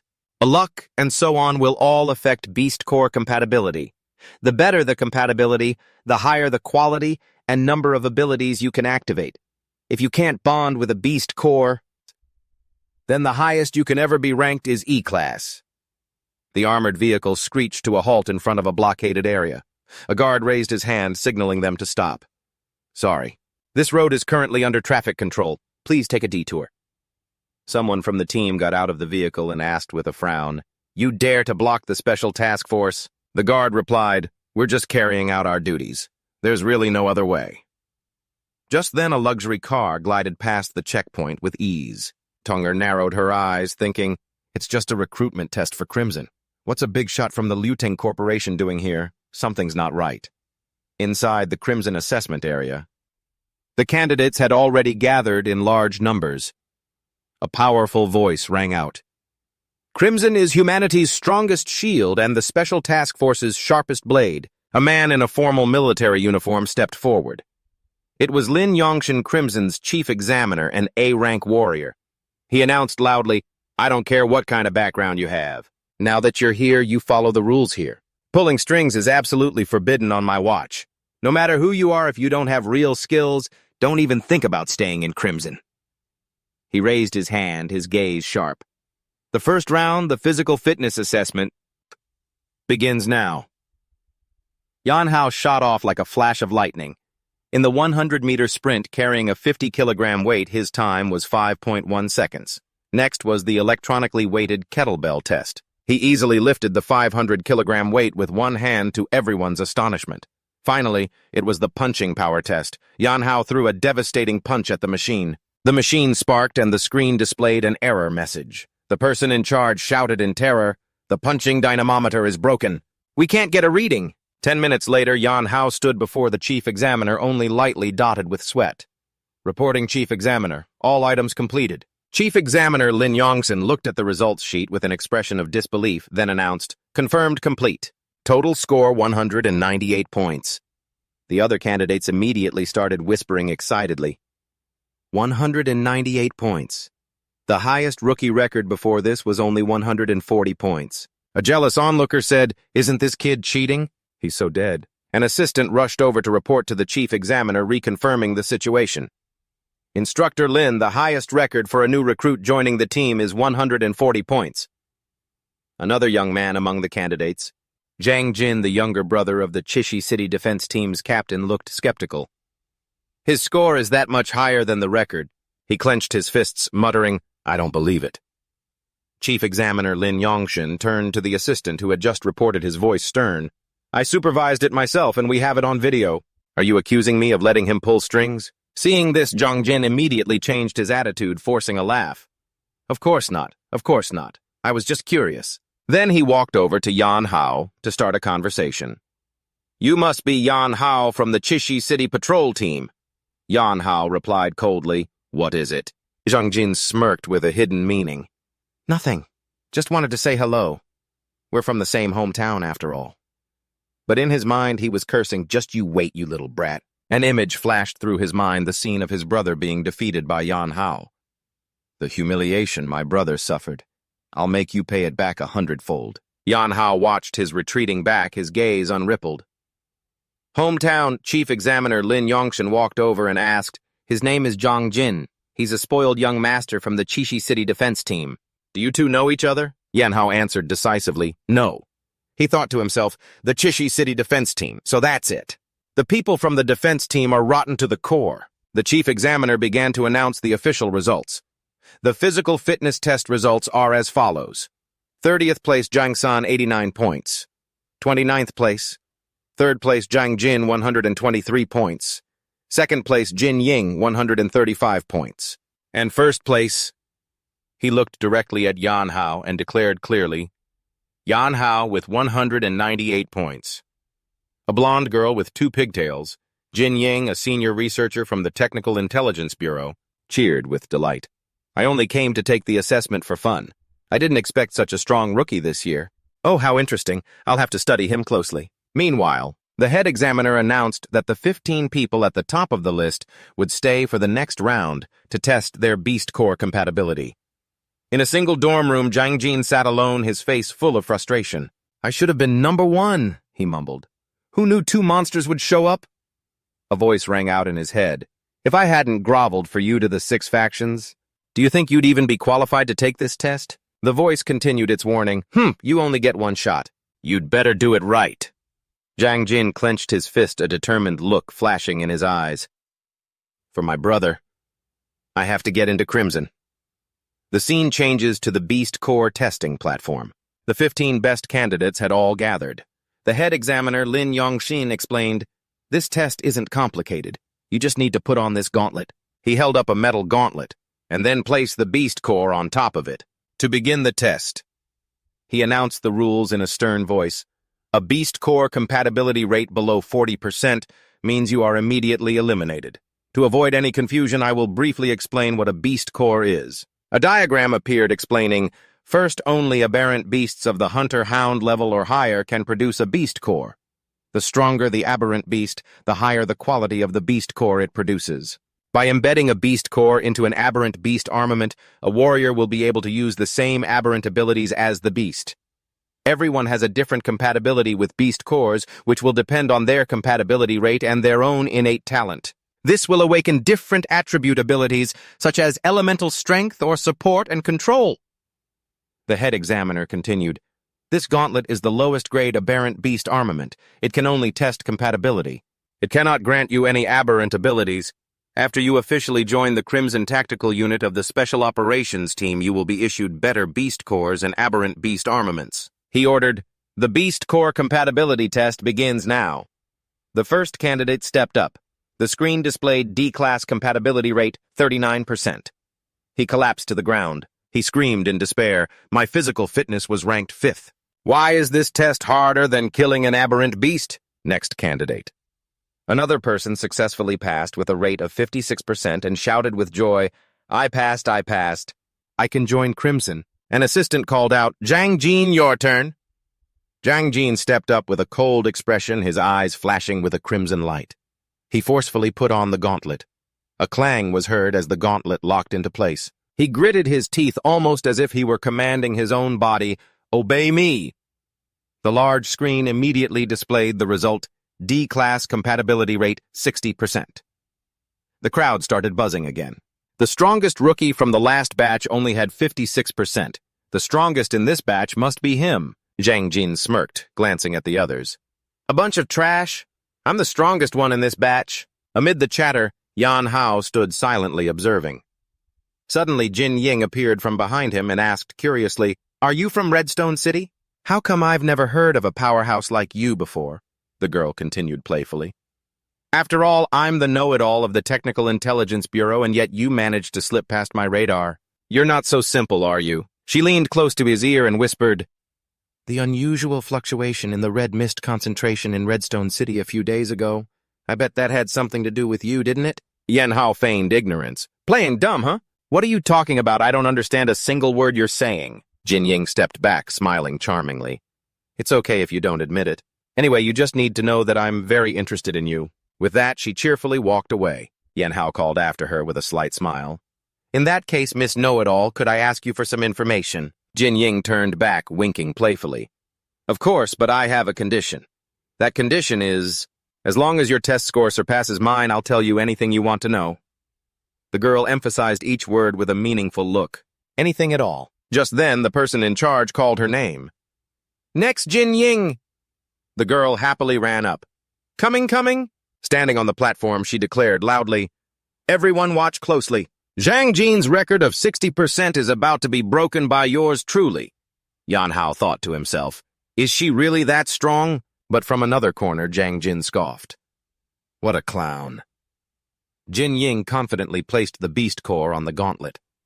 A click was heard as the Beast Core locked into place. She clenched her fist, her eyes shining with confidence. Watch closely. The result appeared stunning everyone. D-Class Warrior 78%, no way. A score like this has never been seen before. Is the machine broken? Jin Ying turned around, gave a thumbs up, and grinned. She ran up to Zhang Jin, crossing her arms proudly. See, I told you I'd break your record of 60%. Zhang Jin was so angry that he could only stammer, You. He turned away. His eyes burned with hatred. Besides Yan Hao, I won't let this bitch go either. Just then, the voice of the person in charge rang out. "Last one, Yan Hao!" Yan Hao stepped up, thinking to himself, her power is immense, maybe she wasn't lying. "So you really do know a lot, huh?" Kim Wan stood beside him, giggling, feeling the pressure now. Gim Hao pointed at her, his eyes firm. "For Tiet's sake, I have to win this bet. You just wait and see." He calmly placed the core beast on his gauntlet. He thought to himself, according to Tong Tu, my warrior rank should be at least C class, but the quality of this core beast is black just like the one I absorbed. So what will its compatibility rate be? He thought to himself as the gauntlet began to glow. He clenched his fist, his eyes full of anticipation. Here we go. Let's see just how much potential I really have. The screen immediately jumped to C class, shocking everyone. He started at C class, that's a squad leader's rank. The screen suddenly flickered erratically, displaying red text, system error. Error. It's calculating the core beast compatibility rate. Where's the rate? What's going on? Everyone held their breath, waiting, until the final number appeared 0%. Huh. Ngim Hao was also stunned. Huh. Trung Tan burst out laughing gloatingly, pointing at Ngim Hao. "Ha ha ha ha! You useless piece of trash! All that big talk for nothing!" "This is absolutely hilarious." He continued to taunt him. "Even the core beast rejects you." Ngim Hao silently stared at the gauntlet, which was showing strange signs. Suddenly, the core beast on the gauntlet emitted a brilliant red light that wrapped around his arm. Oh no. Ngim Hao felt an abnormal surge of power. He gritted his teeth. "My body. It's forcibly devouring this core beast." Kim Wan rushed to the control panel, exclaiming in amazement, "A 0% compatibility rate, old man, this has never happened before. The lowest it should be is 1%. The girl immediately began working the control panel, her eyes shining with excitement. "I have to record this. That old man is going to be so happy about this." At that moment, Chief Examiner Lam Dong-tin narrowed his eyes, a thoughtful expression on his face. "Oh, that kid's core beast." Trung Tan suddenly pointed at Ngim Hao and shouted an accusation. "Instructor Lam, Ngim Hao stole the core beast. The core beast in his hand is gone." Lam Dong-tin frowned and immediately ordered, "Ngim Hao, raise your hand. Let me see your gauntlet and the core beast." Ngim Hao raised his hand, but the slot on his gauntlet was empty. The chief examiner's voice grew stern. "Where is your core beast?" Ngim Hao broke out in a cold sweat, looking utterly bewildered as he replied. "This is so embarrassing," he thought. He hurriedly tried to explain, "I don't know what happened either." In this dire situation, he lowered his head, thinking fast.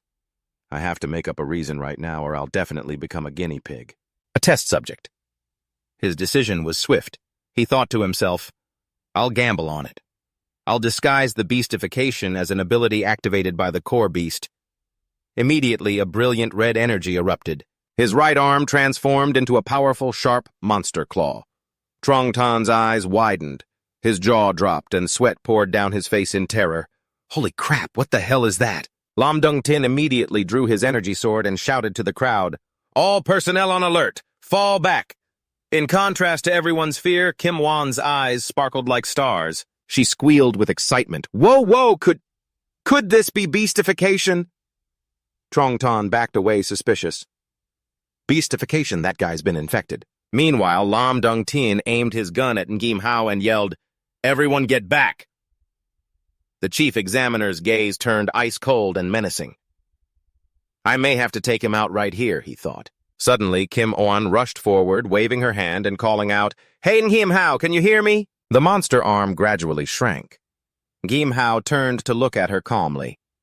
"What is it?" Lam Dong-tin was stunned. He lowered his gun but remained vigilant, asking, You haven't lost your mind." He held up his arm, which was slowly returning to normal, and explained, "I think it's the ability of this core beast. It just went inside me on its own, and then this happened." Kim Wan grabbed his arm, overjoyed, and cheered. "He didn't go berserk. This is a transformation ability. Oh my God, this is a first-time discovery." The crowd of candidates behind them began to murmur excitedly. Lam Dong-tin holstered his weapon and said with a laugh, "Kid, you've really hit the jackpot." "Beastifying and then recovering on your own will. That's unheard of. This is definitely a rare special ability." Ngim Hao squinted at the blonde girl beside him with suspicion. "Who are you really? How do you know so much?" Kim Wan just smiled and replied, She gave a playful wink and struck a cute pose. I already told you I'm a know-it-all. Lam Dung-tin placed a hand on the girl's head and introduced her. This girl's name is Kim Owan. She's a Crimson Blood candidate for this term. She's also a senior researcher at the Technical Intelligence Bureau. Her father, Major General Kim Than, is in charge of the entire Technical Research Department, which made Kim Wan yell, "Instructor Lam, you're blowing my cover. My whole mysterious vibe is ruined now." His expression turned serious again as he held out his hand. "All right, the comedy show is over." Gim Hao hand over the core beast. Gim Hao scratched his head with a troubled look. Instructor Lam? It's really not that I won't hand it over." He pointed to the metal band on his wrist. "It's that little gadget. It's squatting inside my body and refuses to leave." From a distance, Trong Tan gritted his teeth in astonishment. The core beast actually went inside his body. But then his expression changed, unable to hide a sinister smile. "I have to report this to the Rokudo people quickly. This guy is a perfect test subject." Soon after, Ngam Hao was taken to a room with a danger sign on the door. Radiation therapy room. He lay still inside a modern scanner as a blue light passed over his entire body for examination. The doctors stared at the analysis on the screen with looks of utter disbelief. "I've never heard of the beast core growing inside a person. What's more, this beast core seems to have already fused with his body. There's no simple way to remove it." A blond man wearing glasses approached. The doctor hurriedly asked, "Director Kim, what do you think?" Kim On-thang, deputy director of the Technical Intelligence Bureau, rubbed his chin, intrigued. "He's worth studying. He definitely has quite a few more secrets." A curious researcher asked, "Director Kim, if I may, what's the situation?" Meanwhile, he thought to himself, "This kid. Just what is his background? Crimson, are you all still planning to stick to that rigid rule of rejecting anyone with a compatibility rate below 40%? Suddenly, Tong Lim, Lieutenant General and Chief of Staff of the Special Task Force, appeared. He said sternly, "Stop being cryptic, old Kim. Tell me what's really going on." He looked into the lab. "I led the team of 6 researchers who developed that testing machine. I know it better than anyone. It's not 0%. Kim Wan, standing beside him, impatiently shook her father's arm. "Dad, hurry up and say it. I'm dying of curiosity. What's wrong with him anyway?" Only then did Kim On-thun turn back, his eyes shining with astonishment. "The meter! It exploded!" "His compatibility rate is unprecedented. It surpassed the maximum theoretical value we set 100%. Immediately, Tong Lim ordered his subordinate, "Dung Tin with me." Lam Jung Tin quickly replied, "Yes, sir." Meanwhile, Ngim Hao, lying in the scanner, felt a change within his core as it turned from black to red. "Is it because I absorbed that small core?" He closed his eyes and pondered. "Before absorbing the core of that overlord-class bug allowed me to steal its ability and also activated the core inside my body. This time I absorbed a low-level core. Although I didn't gain an ability, my core was strengthened." A notification panel appeared in his mind. Core purity increased. Color deep black dominant over red. Total red fog reserve increased. Red fog absorption efficiency increased. He realized it was like old iron slag, a dark, murky red, speckled with black impurities. In other words, the stronger the aberrant beast, the stronger I'll become after absorbing it. As long as I keep preying on aberrant beasts, I can evolve infinitely. The scene shifts to a majestic skyscraper. Special Task Force Crimson Headquarters. In the hallway, Tong Nui was arguing heatedly. "I was the one who brought Ngim Hao here. Is there a problem with him joining my squad?" A man with glasses replied coldly, "Captain Tong Nui, watch your rank and your tone." "Yes, sir. Furthermore, your interest in that C-rank rookie is a bit excessive, don't you think?" Tong Nui turned to Tong Lim, pleading, Dad, you promised I could have him on my team. You can't make me a soldier who doesn't keep her word." Tong Lim walked away coldly. He left her with a curt remark, "A soldier's honor is to the nation, not to an individual. Ngim Hao has already joined Dung Tin's squad. That cannot be changed." The man with glasses glanced at Tong Nui sarcastically. "You're both squad leaders in Crimson. Are you really trying to steal a member from him? Return to your post." "This is an order." Tong Nui clenched her fists. Though resentful, she had to obey. "Yes, sir." She thought to herself, "I'll just have to find another way." At the rest area of the Crimson Barracks, a loud voice rang out, "Ngim Hao! Ngim Hao! Big news!" Kim Wan ran in holding a piece of paper and announced excitedly, "Between Ho City and Shikthak City, They've just discovered a beast nest. They're sending Crimson rookies to scout it out. And yes, I already got permission from Instructor Lum for us to form a team. Ngimhao, now a C-rank member of the Crimson Special Task Force assigned to Lum Dung Tin's squad, turned around, bewildered. Huh. The group prepared to depart. Lum Dung Tin gave his instructions.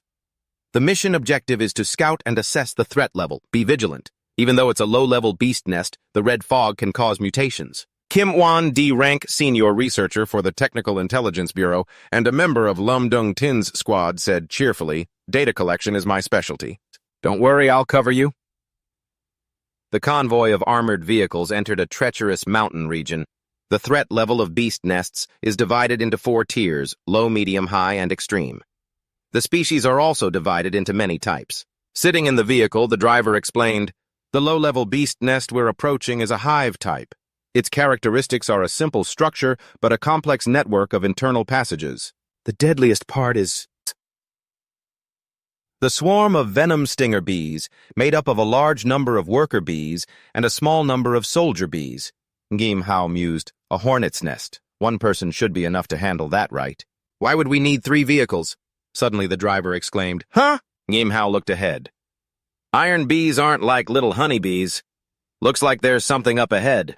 He looked out the window and was stunned. Huh! The sky outside was pitch black.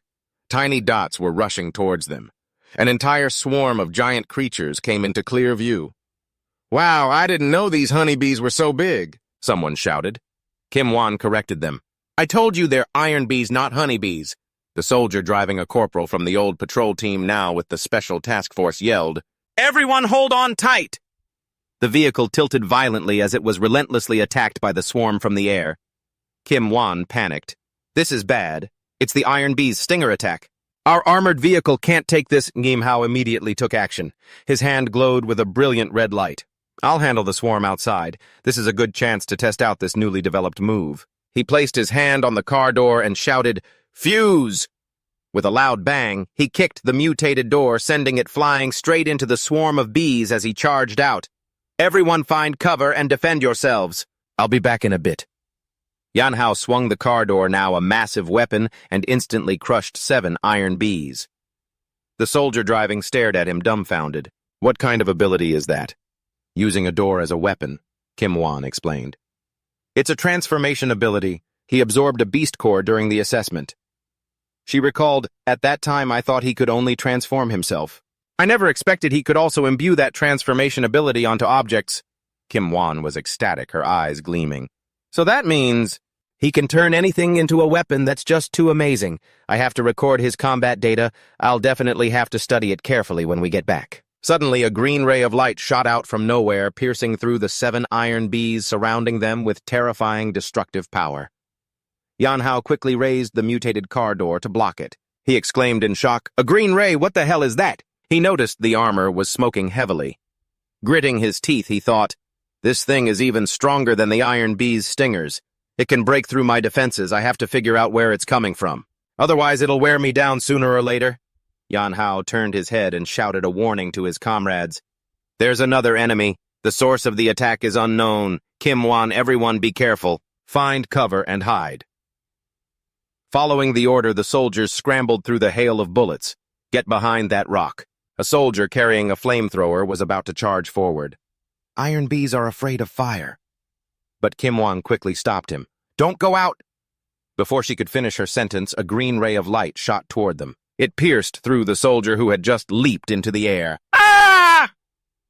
His blood-curdling scream was cut short by a violent explosion of flames. Witnessing the scene, Yanhao, while defending, shouted at Kim Owan, "What in the world is that green spike?"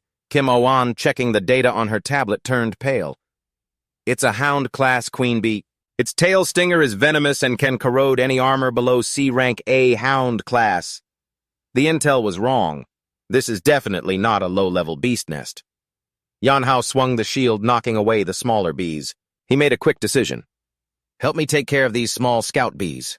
I'm going to slaughter that queen bee." Kim Wan nodded, the air around her beginning to swirl.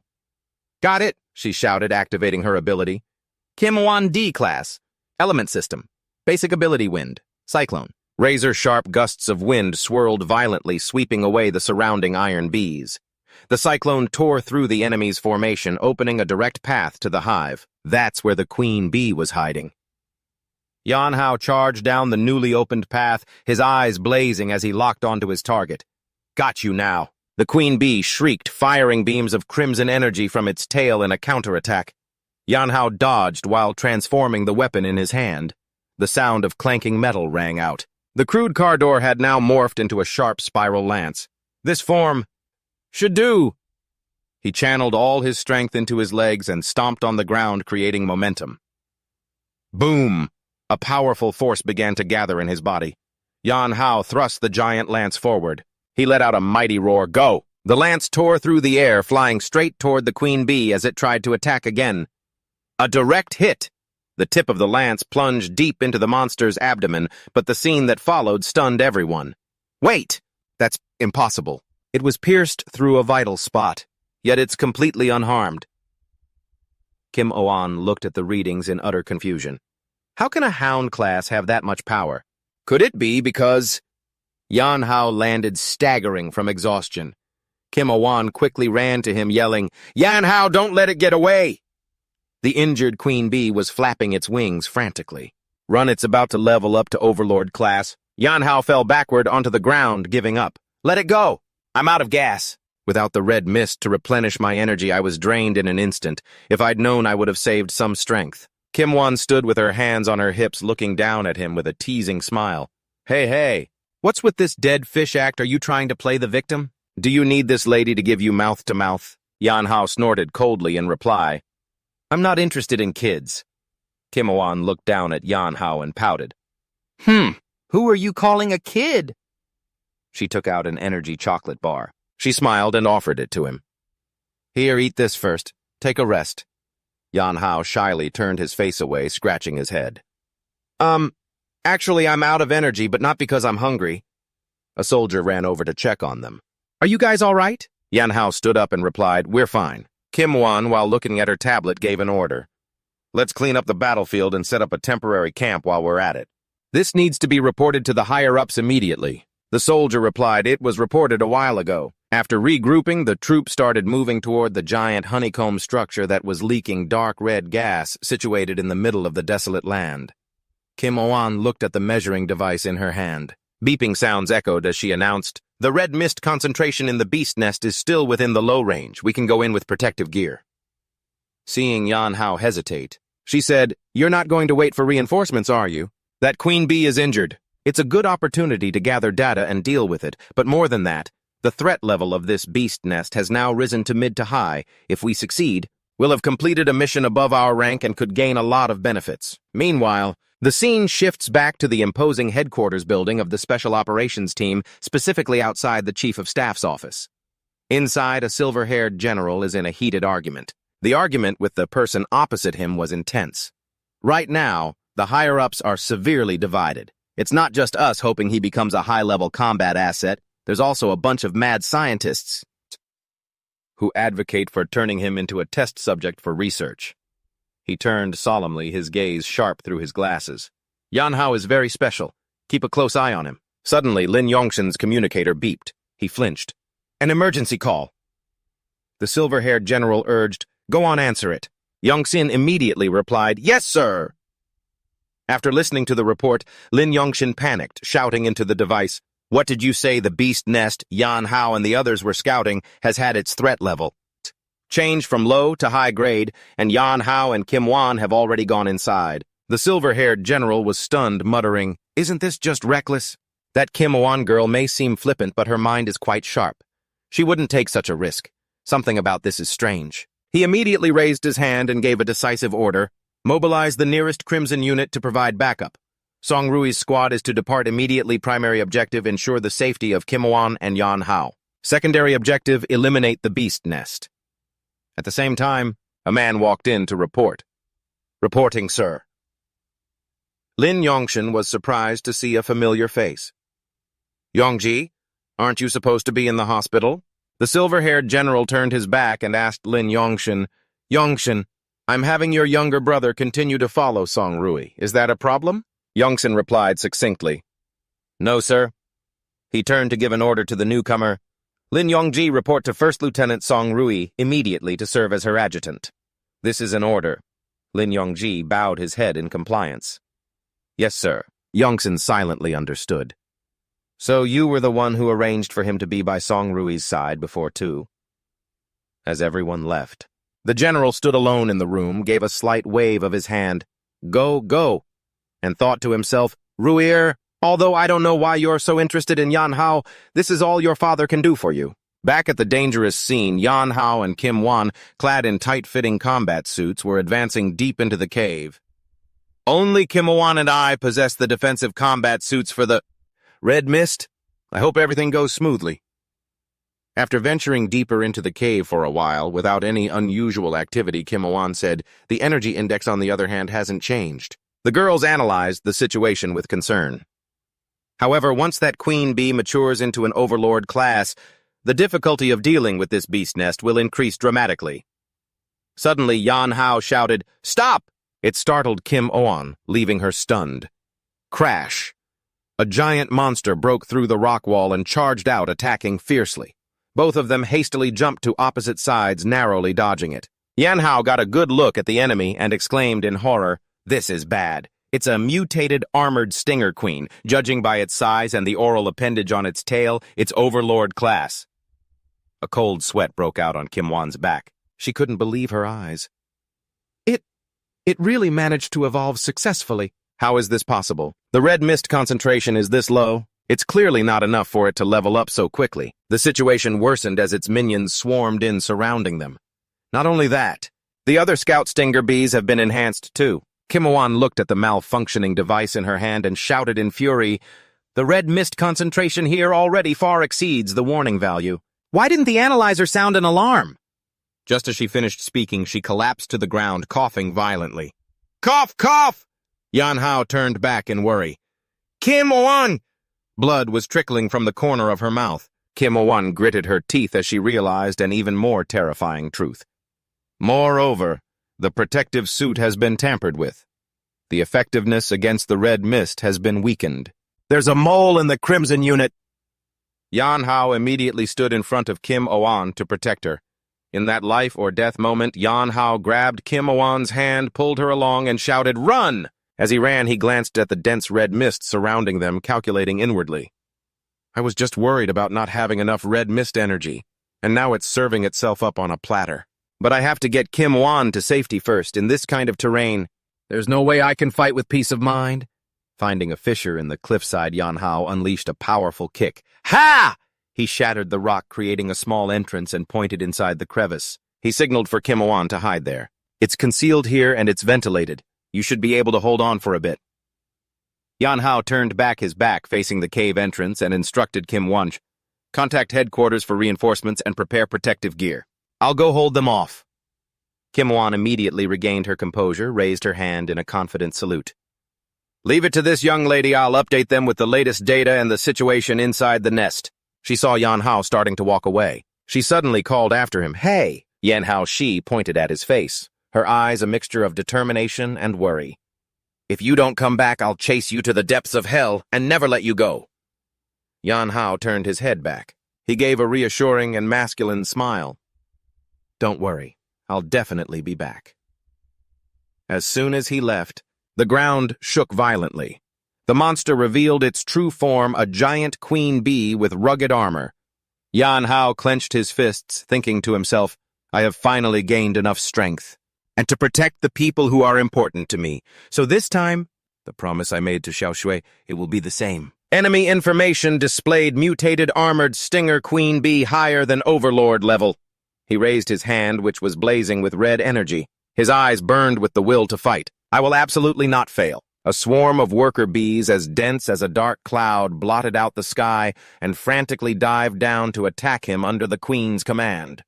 Yan Hao focused all his energy into his palm. He created a blazing red orb, an overlord-level crustacean insect move energy cannon. "The remaining red mist energy I have is only enough for one shot. I absolutely cannot fail." He strained, compressing his power to its absolute limit, focusing his spirit before condensing it. "Crimson Star! Condensing burst!" Yan Hao shouted, unleashing a destructive beam of energy towards the 7 bees. A terrifying crimson explosion erupted, tearing through the cave space. The energy beam hit its target, creating a violent shockwave that wiped out everything in its path. Thick smoke and dust enveloped the monster. Yan Hao squinted, observing. Did it work? Suddenly he noticed a strange aura creeping beneath his feet. From within the dense red mist, countless pairs of blazing red eyes lit up. The terrifying buzzing of wings echoed once more. Yan Hao broke out in a cold sweat, exclaiming in shock, "You've got to be kidding me." At the same time, in a rock crevice, time rewound to 3 minutes ago. Jin Ying was inspecting the equipment. The analyzer had indeed been tampered with. She used a specialized tool to repair the circuit board. This should be able to measure the red mist concentration normally now. But when the number appeared on the screen, her face turned pale with horror. The red mist concentration exceeds the standard. But why is this reading so high? It's already twice the warning threshold. Suddenly, a strong gust of wind from the explosion outside blew in, knocking Jin Ying over. She lifted her head and looked towards the crack, seeing a blinding flash of light from the massive explosion outside. Jin Ying immediately realized the severity of the problem. This is bad. The explosion stirred up the red mist, making it even thicker. She looked at the monster analysis data on her tablet. By absorbing the high concentration of red mist, these bee swarms were evolving at an accelerated rate. Even the lowest scout-level ones have evolved into hound level. Outside, Yan Hao's situation was becoming extremely critical. A giant bee rushed forward to attack him. As soon as Yan Hao punched one away, 2 more lunged at him. Damn it! How are there more of them the more I fight? And they're getting stronger. He continuously parried the blows, feeling his strength rapidly depleting. Even with the red mist all around, my recovery speed still can't keep up with my energy consumption. His mutated arm began to crack under the relentless impacts. If this keeps up, I'll be worn down to death. Jin Ying, hiding in the cave, watched the battle, her heart burning with anxiety. Can Yan Hao hold on? She suddenly noticed strange red marks. They were spreading on Yan Hao's neck. From his neck. This is a symptom of red mist corrosion. His protective suit must have been tampered with, too, the meter in her hand. Bob blared a continuous warning. Beep beep. Jin Ying looked at the frantically jumping numbers. The number is still rising. He's about to be overwhelmed. I can't just sit here and wait to die. She decided to act. First, I have to blow away the red mist around Yan Hao. She raised her hand, concentrating wind energy. Wind pressure bullet. Jin Ying shouted, launching a powerful vortex of wind towards Yan Hao. The whirlwind enveloped him, blowing away the surrounding toxic red mist and creating a safe zone. It was a temporary reprieve for him in the middle of the monster swarm. From her hiding spot, Jin Ying saw that the time had come. She gave a thumbs up and shouted, "Now's the time!" She decisively pressed the activation button on the device in her hand, yelling, "Detonate!" Instantly, a violent blue energy vortex erupted in the center of the cave. It swept away everything around. Yan Hao, standing in the eye of the storm, was stunned as he watched the powerful wind devastate everything. "Holy crap!" he exclaimed. He looked around in confusion as the red mist disappeared. He roared in desperation, "Who blew away the red mist? My energy supply has been cut off." As the mist cleared, the giant bees were fully revealed. They shrieked angrily and simultaneously lunged forward to attack. Stingers were fired, shooting straight towards Yan Hao. He hurriedly raised his arm to block the blows. Clang, clang. A metallic sound echoed. Looking at his smoking arm, Yan Hao gritted his teeth, realizing the critical situation. The poison on these stingers has a paralyzing effect. Before he could recover, another barrage of poisonous stingers from the swarm tore through the air towards him. Yan Hao's pupils constricted and sweat poured down his face as he realized he had nowhere to run. "Oh no, I can't dodge in time." Just then, an armored figure shot forward like a meteor, shielding him.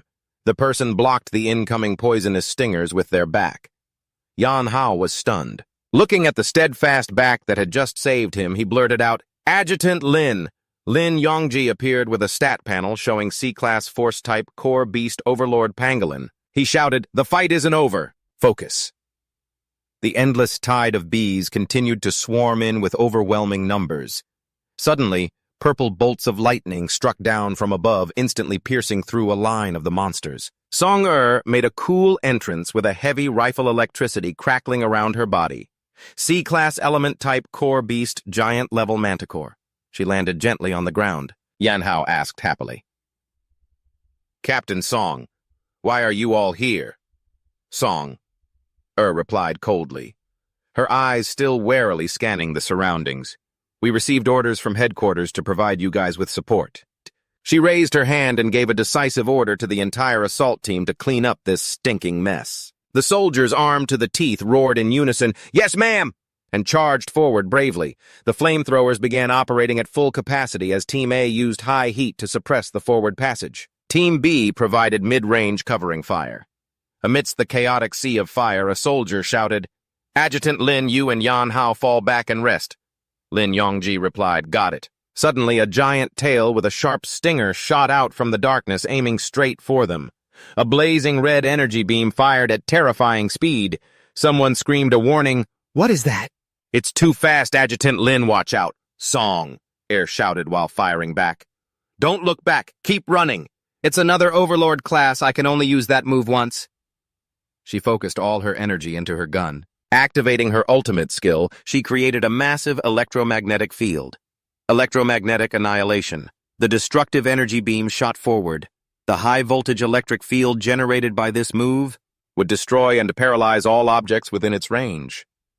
The attack collided with the target, creating a world-shaking explosion that ground everything to dust. The powerful lightning strike engulfed the boss monster, causing the members below to cheer.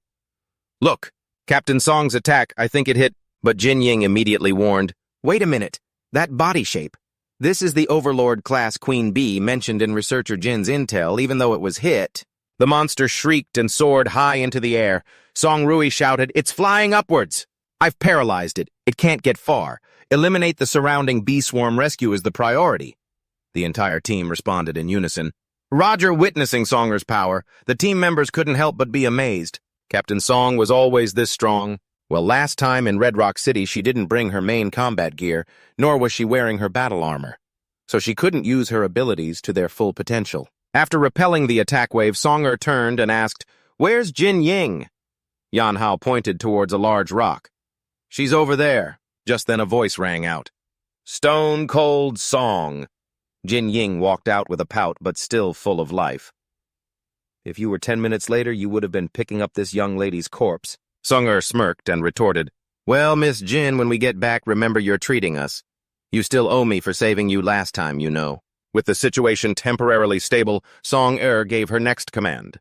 "Team, the most important mission rescuing the wounded is complete." "What's our next move?" She made a decisive call. "Wipe out the bee swarm. Eliminate the threat of this beast nest." Meanwhile, Yan Hao was scheming to himself, "I'll take this opportunity to secretly absorb a little red mist energy."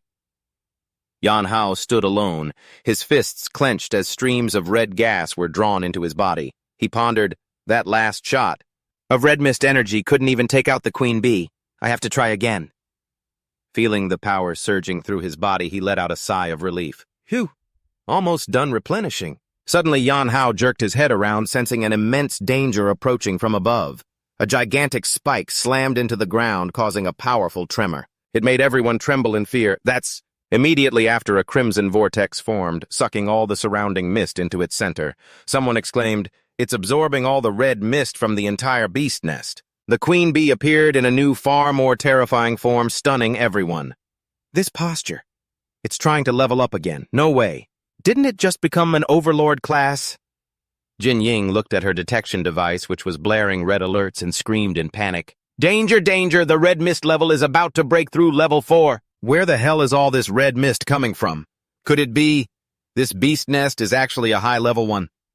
The monster let out a world-shaking roar, the shockwave vibrating throughout the cave. From behind it, swarms of other giant bees appeared.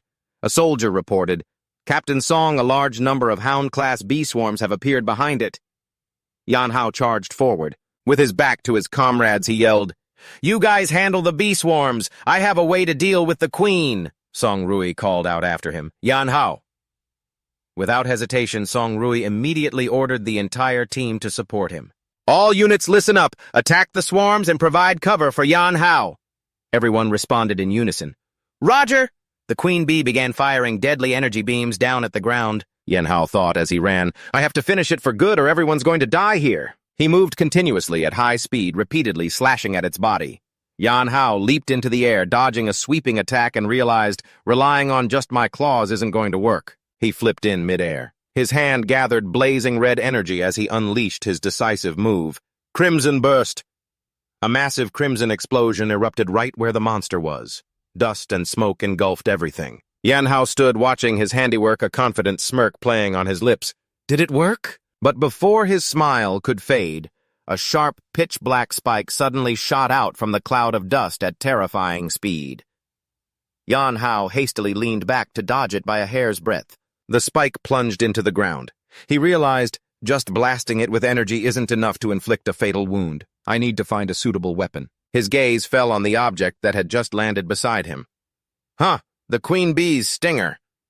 Yanhao immediately grabbed the giant spike. He activated his red energy enveloping it, transforming its shape. Devour! Holding the new weapon in his hand, Yanhao shot into the air, aiming straight for the hovering queen bee. While the soldiers below were still struggling against the smaller bee swarms, he focused all his power into his arm. The stinger sword glowed blood red. I'll pour all my remaining red mist energy to this, facing the giant monster. Yanhao raised his weapon high and shouted with pride, "Since you gifted me a weapon, I've prepared a grand gift for you in return." Yanhao poured all his strength into the glowing red spear in his hand, a deadly glint in his eyes. Crimson mist slash. The spear tore through space, carving a fatal line through the mutated queen bee's massive body. A world-shaking explosion erupted, blowing everything away. In the sea of fire and smoke, a brilliant red object shot high into the sky from the center of the blast. A pure energy radiated from it. Yanhao looked up, his pupils shrinking in astonishment. It was an overlord-level beast core. Without hesitation, he reached out and grabbed the object. I'll take this. Smack! The moment the beast core touched his hand, it dissolved and shot into his chest. Yanhao was stunned. This thing, its energy is too powerful. It filled the crystal core in my body in an instant. The immense power overloaded his body. Red lightning shot out from him. I can't take it anymore. At the same time, the lightning bolts completely wiped out the remaining worker bees nearby. From a distance, a soldier cried out, "Captain, the entire swarm has been cleared out. Why do I get the feeling they suddenly got weaker?" Tongyi immediately ordered, "Move in to support Yanhao now," but just then, Yanhao's body swayed and then collapsed. Thud Tongyi was shocked. "Huh!" She screamed and rushed towards him. "Yanhao!" The whole team hurried over to Yanhao's unconscious body. Kim Oan checked her computer and reported in a panic, "His heart rate is off the charts. Neural signals are chaotic." Frightening blood-red veins surfaced all over Yanhao's body as he groaned in pain. Kim On concluded he was exposed to too much of the red mist. He might lose his mind. Tongyi turned and gave a firm order. Adjutant Lam used the mobile medpod block his neural transmission.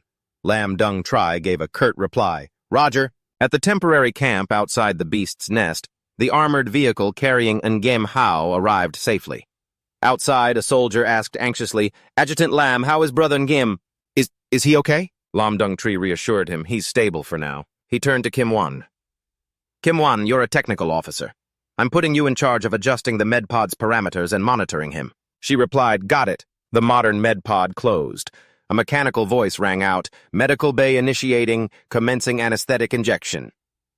Inside, Tongyi looked at Yanhao through the glass. She said grimly, "This can only suppress it temporarily. We have to get back to headquarters for treatment fast." Kim Oan nodded. "I know." At that moment in his chaotic subconscious, Yanhao faced a dark version of himself. It tempted him, "Surrender your body. Embrace the beast within." Memories flooded back like a film. Flickering images of his father and younger sister appeared. "Me. I don't want to die, Dad." Two tweet's cries echoed in his mind. "I'm sorry, Dad. Tweet." Yanhao's consciousness faded into darkness. It's all over. But then the image of his happy family appeared vividly. His father's words rang in his ears. "Take good care of your sister. Survive, my son. You must survive. You," and his promise to Tweet. "Big brother promises you I'll definitely come back safely. Tweet is still waiting for me." The voices of his comrades of Kim Oan of Tongyi began to ring out, awaking his will to fight. "Yanhao, you are a warrior. The fight isn't over. Focus, Brother Ngim, you can do this." This lady won't allow you to give up just like that. Ngim Hao, wake up. Wake up now. Ngim Hao's eyes shot open in his mindscape. Everyone is waiting for me. No, it's not over. I want to live. He struggled, breaking free from the dark chains that bound him, screaming, I have to find Tu Tweet. I have to protect everyone I want to protect. I will absolutely not fall here. Ngim Hao looked at his own hand, his gaze firm. This isn't just my responsibility. It's yours too. He reached out to his dark self, who was chained in midair. Come back. Everyone is waiting for us. The two selves merged into one. Ngim Hao panted, feeling a surging power that was also fraught with danger. Ha! Ha! Ha! The price. Is this the price for becoming stronger? Every breakthrough is like dancing on the edge of an abyss. Wait, why can't I open my eyes? And my body won't move either. Outside, in reality, the convoy was struggling through a fierce sandstorm. The wind howled. Whoosh! The driver strained his eyes, reporting anxiously, the sandstorm's too strong. I can't see the road at all. It's too dangerous to continue. He turned and suggested, Captain Tong, there's an old city ruin 3 kilometers ahead. Maybe we should take shelter there for a bit. Tong Yi pondered for a moment, then asked Kim Wan, what's Ngim Hao's current condition? Kim Wan, her eyes glued to the monitor, replied, his vitals are stable for now, but he hasn't regained consciousness. Tong Yi made a decisive call, Adjutant Lam. Head for the ruins. Inform the rear vehicle to follow. The armored convoy headed towards a massive, dilapidated domed building amidst the swirling sandstorm. When the vehicle stopped inside a vast hall, the order was given, all personnel disembark and rest. But the moment she stepped out, Tong Yi felt a sense of unease. She turned to Kim Wan. Kim Wan, something feels wrong about this place. Scan the environment immediately. Structural stability, red mist concentration, and heat signatures. Kim Wan immediately responded. Got it. Beside the med pod containing Ngim Hao, Tong Yi ordered the soldiers, protect him well. This is a top priority mission from HQ. They all responded in unison. Roger, but from the shadows? Shadowy figures with covered faces and crossbows in hand had silently surrounded them. A volley of poison arrows suddenly rained down from above. A soldier was hit and collapsed in agony. Lam Dung Tree immediately shouted a warning, enemy ambush, take cover. At the same time, he activated his hardening ability to protect himself. The arrows thudded into the armored vehicle. Kim Oan realized with horror the crossbow bolts are coated with the bodily fluids of venom-sting wasps. Suddenly, a huge boulder fell from the ceiling. Tong Yi quickly ordered, scatter. She rapidly activated her ability, firing bolts of purple lightning that shattered the boulder into pieces. Tong Yi landed safely, but the broken pieces of rock were still flying everywhere. Lam Dung Tree lunged to shield Kim On, bracing himself against the sharp fragments. Oan, watch out for the shrapnel! Kim Wan cried out in panic. Ah! From above, a taunting voice echoed. Don't let them escape. Rob them of everything. A series of glass bottles containing a green liquid. Model, here, have a taste of this first. The bottles shattered on the ground, releasing a strange green smoke. Songroi squinted on guard. What is that? She quickly covered her mouth and shouted a warning. This is bad. It's the bodily fluid of an overlord-class beast. The gas it creates has a paralyzing effect. The masked robbers all jumped down at once. Charge attack! Go, go, go! Take care of them!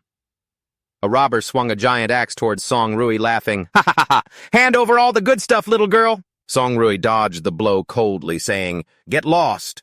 Then launched a lightning kick at the enemy. The robber was sent flying, slamming hard into the wall, but just then, an iron chain flew out of nowhere, wrapping tightly around the medical pod. Song Rui turned back, but it was too late. She gritted her teeth as she felt her body gradually go numb. Damn it! My body is paralyzed. The robbers cheered triumphantly. Got it hooked. Hurry, pull, those guys were risking their lives to protect this metal box. There's definitely treasure inside, seeing them about to pull the pod away. Kim Oan screamed, Don't touch him! She rushed forward to stop them, but an arrow pierced through her leg, causing her to collapse to the ground in pain. Ah! Kim Oan slumped down painfully, calling out the name of the person in the pod, Ngim Hao. Inside the dark medical pod, Ngim Hao's body suddenly emitted brilliant red streams of light. His breathing became ragged. Gasp. Gasp. Songroy rushed over to help Kim Won up, saying worriedly, "Hang in there, don't talk." Her heart was filled with anger and regret. Not only had she let Ngiem Hao be taken, but she'd also let Kim Won get injured. What kind of failure was this? Kim Won, panting and breathless, said, "You have to save Ngiem Hao." Song Rui decisively snapped the arrow on Kim Won's leg. With a serious expression, she said, "For now, this will have to do. Don't move around." Then she analyzed the situation. Before we arrived, the robbers had already set up an ambush. It's very strange. How did they know our movements?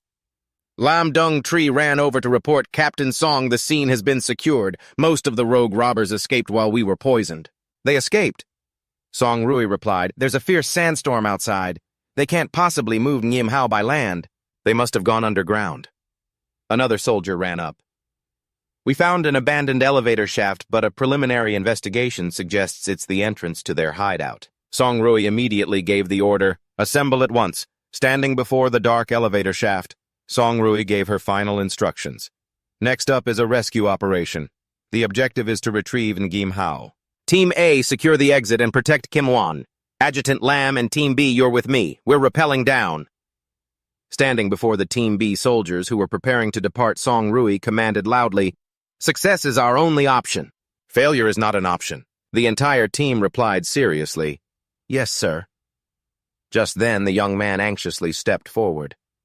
"Captain Song, please let me go with you." But she firmly refused. "No, you're not a combatant. Besides, the situation down there is unknown.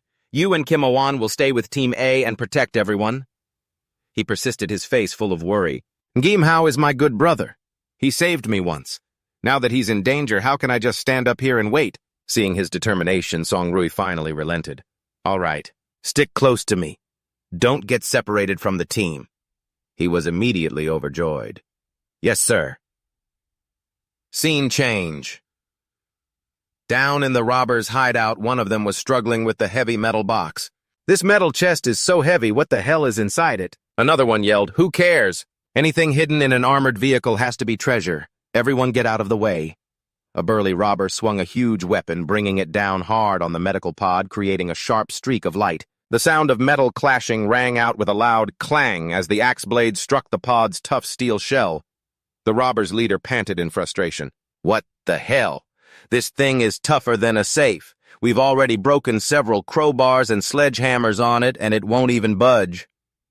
At this impasse, a blonde-haired teenager among the robbers raised his hand and spoke up. "I can open it, but we have to go deeper underground." The leader growled skeptically. "What nonsense are you talking about? Down there is just a death trap. The last 3 guys who went in never came back." The robbers started murmuring amongst themselves. "Is this kid dreaming? Even rats can't survive down there." But the boy remained confident. "I've seen it. There's a key down there that can open it. Want to make a bet?" The leader grabbed the teenager by the collar threateningly. "Huh? Who the hell do you think you are? If you can open it, we'll let you go. If you can't, we'll kill you and everyone with you." Inside the pod, Ngiem Hao was now conscious and heard the threat from outside. "If you're planning any tricks, I'll kill you right now." He calmly assessed the situation. Although he didn't know what had happened after he lost control, it seemed he was now in the enemy's hideout as the pod was being carried deep underground. Ngiem Hao noticed a change in himself. After his core leveled up, his sensory abilities had been massively enhanced. He could not only sense his immediate surroundings, but also deep underground. A status screen appeared in his mind, and he could also sense his body's condition. Core level rust red, 1 red bone mass, is 67%. 2 evolved abilities, beast claws and constrict. 3 pilfered abilities, red bone bullet and poison gland. The poison gland must be the ability I stole from that bee. The group stopped in front of a giant beast skeleton. The robber shouted, "This is the place. Don't you try any funny business, kid." The leader pointed at the skeleton excitedly, saying, "This is the key. Heave that iron chest over here." Suddenly, a blinding light erupted with a violent explosion. "Kid, this had better work or else." Before he could finish, a deafening roar cut him off. Amidst the smoke and dust from the explosion, a subordinate yelled in panic, "Boss, the box, it opened on its own." The lid of the medical pod burst open amidst a hazy mist. From the darkness, Ngiem Hao coldly unleashed his new ability, poison glands. Deadly streams of green gas began to spread from his fingertips. The bandits had no time to react, only screaming in agony, "Ah, it's poison, poison!" The toxin seeped into their flesh, causing them excruciating pain. Gim Hao stepped out of the smoke, standing tall amidst the collapsed bandits. "Not bad. As a support skill for crowd control, it's quite useful." The leader stared intently at him, his face filled with horror. "Damn it, there's a living person inside!" he roared furiously. "Did you bastards let me steal this on purpose?" "Just so you could infiltrate my hideout," Gim Hao just replied nonchalantly. "What the hell are you talking about?" His anger boiling over, the leader flexed his bulging muscles. "I used to be a D-rank warrior. Killing a piece of trash like you is as easy as crushing an ant." He swung his blade and charged forward, filled with killing intent. "You dare trick me, die!" But Ngim Hao just smirked contemptuously. "D-rank!" Instantly a notification appeared. Poison glands activated. He threw a powerful punch straight into the leader's face. With a taunt, "Is that all you've got?" Leaving him no time to react, the powerful impact created a terrible shockwave. A series of deafening blasts shattered the surrounding rock walls. Ngim Hao stood calmly amidst the rubble. He turned his head slightly. Standing amidst the rubble, Ngim Hao looked down coldly at the trembling teenager. "You want a taste, too?" As soon as he finished speaking, the teenager was so terrified his eyes rolled back and he collapsed. Thud. He fainted. Ngim Hao turned around, looking in amazement at the giant skeletons behind him. To think there are so many exotic beast remains in this place. He moved closer, carefully observing the cracks on the bones, and concluded, "All these skeletons show signs of injury. It seems these beasts didn't die naturally. Someone deliberately trapped them here to slaughter each other.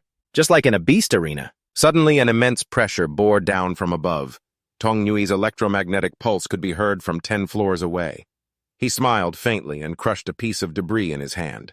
"This woman is as hot-headed as ever." Up above, the soldiers were fiercely firing to suppress the remaining bandits. Clang, clang. Lam dung.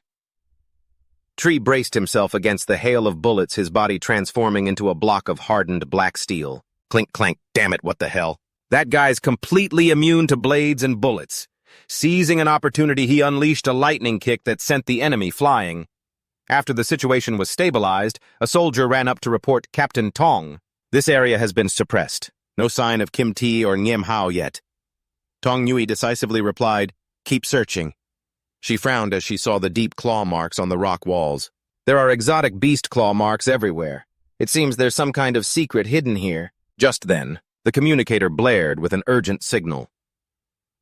"Captain Tong Kim Tai's tracking device has located Ngim Hao directly below us." "Huh? What's wrong?" The signal suddenly vanished. The color drained from Tong Nui's face. She yelled in alarm, "This is bad. The medical pod might have been destroyed. Ngim Hao is in danger."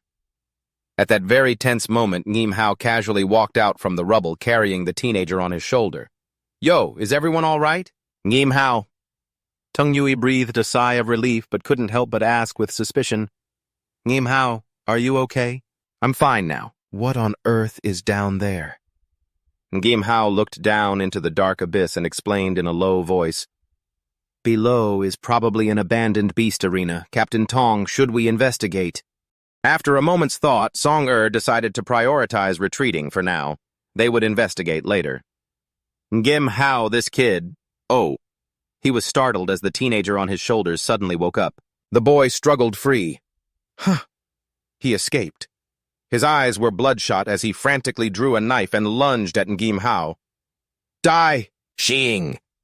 The sharp blade stabbed straight into Ngim Hao's left chest. Instantly, a layer of tough red scales appeared, blocking the blade. Localized beastification scale armor. Catastrophe. A murderous aura radiated from Ngim Hao as he gripped the kid's neck. "You're really asking to die, aren't you?" "You people! These soldiers! You're all bastards!" The teenager writhed in agony, blood pouring from his mouth and eyes. "Die! Kill! Kill me!" Ngim Hao narrowed his eyes, recognizing the terrible sign. "This is a symptom of red bone infection." He immediately unleashed a suppressing blow. A red card fell from the kid's body, hitting the ground with a thud. Lin Yongji bent down and picked it up, stunned. Huh. He stared blankly at the card in his hand. Redstone Patrol Team, 7th Squad. This is my comrade's ID card. Song took the card, studied the face on it, and then compared it to the kid. The photo on the card was much older than him, but the eyebrows are a perfect match. They might be brothers. She immediately gave an order. This child's condition is terrible. Take him back for treatment and investigation. His infection is clearly past the initial stage. Gim Hao placed his hand on the kid's back, using his special power to draw out the red bone energy from his body. There might still be a chance to save him. After a long journey, the convoy returned to Hucheng Base. At the Special Response Team's Z Shui Barracks, a guard hurried to announce, "They're back. Go report to young Master Zhang." Understood. Song got out of the car and immediately instructed, "Adjutant Lin, take Kim Oan to the medical bay right away." "Yes, ma'am," Lin Yongji replied. However, a squad of guards suddenly blocked their path. "What do you think you're doing?" "Excuse me, you two." A guard with an arrogant expression raised his hand to stop them. "According to the latest quarantine regulations, all personnel returning from a high-risk red bone zone must undergo immediate quarantine inspection." Lin Yongji was furious. "Since when was this a rule?" The soldier remained stubborn. "This is an order from a superior. Please cooperate. Strip naked for disinfection and a full-body inspection." Song Nui snapped coldly. "This so-called order from a superior. Who issued it?" "I am their commander," Song Nui asserted. "Tell your superior to come see me, immediately."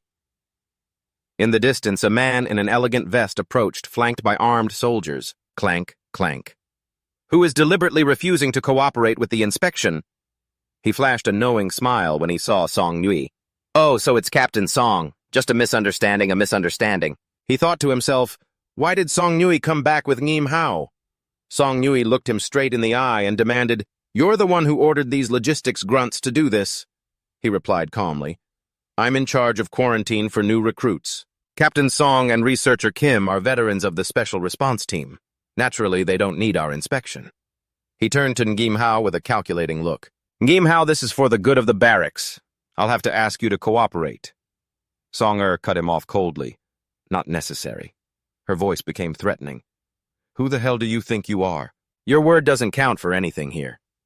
Song led the group, walking past him coldly. She didn't even glance back as she said decisively, "Just ignore him." But Trong Tan suddenly shouted, "Wait!" He aggressively pointed at the boy on Lin Yongji's back, his voice full of contempt. "You're really planning to bring that filthy thing into the barracks?" Lin Yongji immediately spun around and retorted, "He's not a filthy thing. He's my comrade's younger brother." Trong Tan smirked slyly when he heard about the boy's background. "Oh, so he's from the patrol team, is he? Trash belongs in the trash heap. Seize him." Immediately the guards aimed the dark muzzles of their guns at Lin Yongji, causing him to grit his teeth in anger. "You!" Trong Tan provoked him smugly. "What are you planning to defy a military order?" Songer spun around furiously, shouting, "Trong Tan, you dare!" But a hand suddenly blocked her shoulder with a soft, "Shh." Ngim Hao stepped forward coldly, a sharp glint flashing in his eyes as he activated his poison gland ability. "Let me handle this." He gently placed a hand on Trong Tan's shoulder, his voice low and threatening. "Trong Tan, stop this!" The touch startled him into turning around. "Huh. You want to oppose me?" Before he could finish his sentence, Trong Tan's pupils contracted and his face turned pale with horror. "This is poison." "But since when?" Ngim Hao looked at him with a mixture of pity and contempt. "I know you don't like me, but this method of yours is just pathetic. Stop now and it's not too late." The poison's effect was incredibly fast, causing Trong Tan to collapse.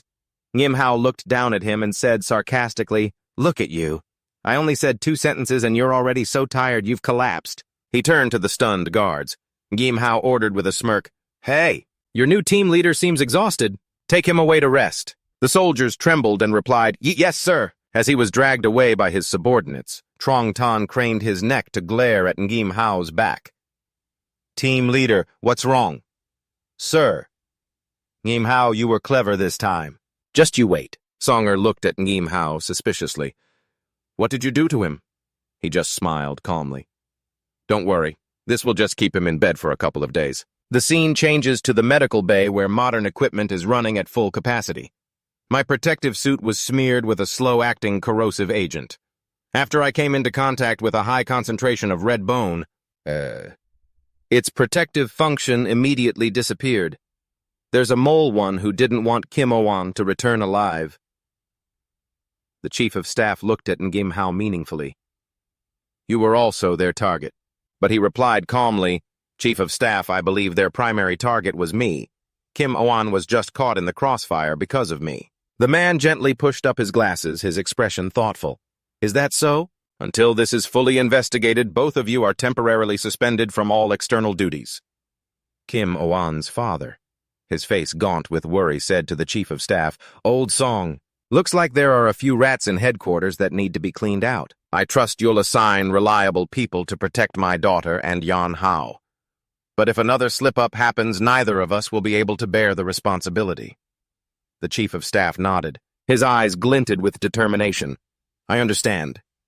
He turned to his daughter, issuing an order as her superior, Ni for the time being. Your top priority is to ensure their absolute safety. She replied formally, Yes, father. Time flies. The caption reads a few days later. Yan Hao sat lost in thought on a stone bench in the barracks courtyard. He looked up at the sky, his mind filled with unanswered questions. The off-base mission has been suspended. There's a mole in the army. Zhang Jin from the city defense team. A Shuo from the patrol team. What should I do next? As he was lost in thought, Lin Yongji's urgent voice called out from a distance. Brother Yan! Brother Yan! He quickly asked, What is it? Did something happen? Lin Yongji ran up panting and leaned in to whisper a secret into Yan Hao's ear. When I was examining that kid, and I found a photo. The girl in it, she looks a lot like your sister.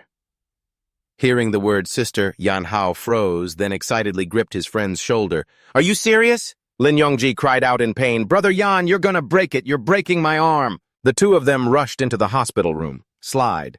Doctor, how is he? The doctor looked at the monitor and explained, His condition has stabilized for now, but we still need to keep him under observation. However, there is something strange. When he was brought in, the infection was severe. Why has it suddenly subsided over the last few days? Yan Hao walked to the bedside and looked at the doctor with a cold gaze. What are you planning to do? He answered decisively. Apologies, doctor. This is now an internal investigation by Zi Shui. Please step outside for a moment. The doctor hesitated, then advised before leaving. I know he's a robber, but the way his infection symptoms have reduced is very unusual. I hope you don't. Yan Hao cut him off. I know, because the red bone infection on him, and was all purified by me. Holding the photo, Yan Hao's pupils contracted. He gasped in utter shock. Xiao Shui! Just then, the young man in the bed suddenly woke up. Seeing Yan Hao holding the photo, he panicked and yelled, What are you doing? That belongs to my brother. Yan Hao held up the picture, his intense, urgent gaze bearing down on the boy. This girl, where did you meet her? The boy trembled in the hospital bed. He recalled a painful memory.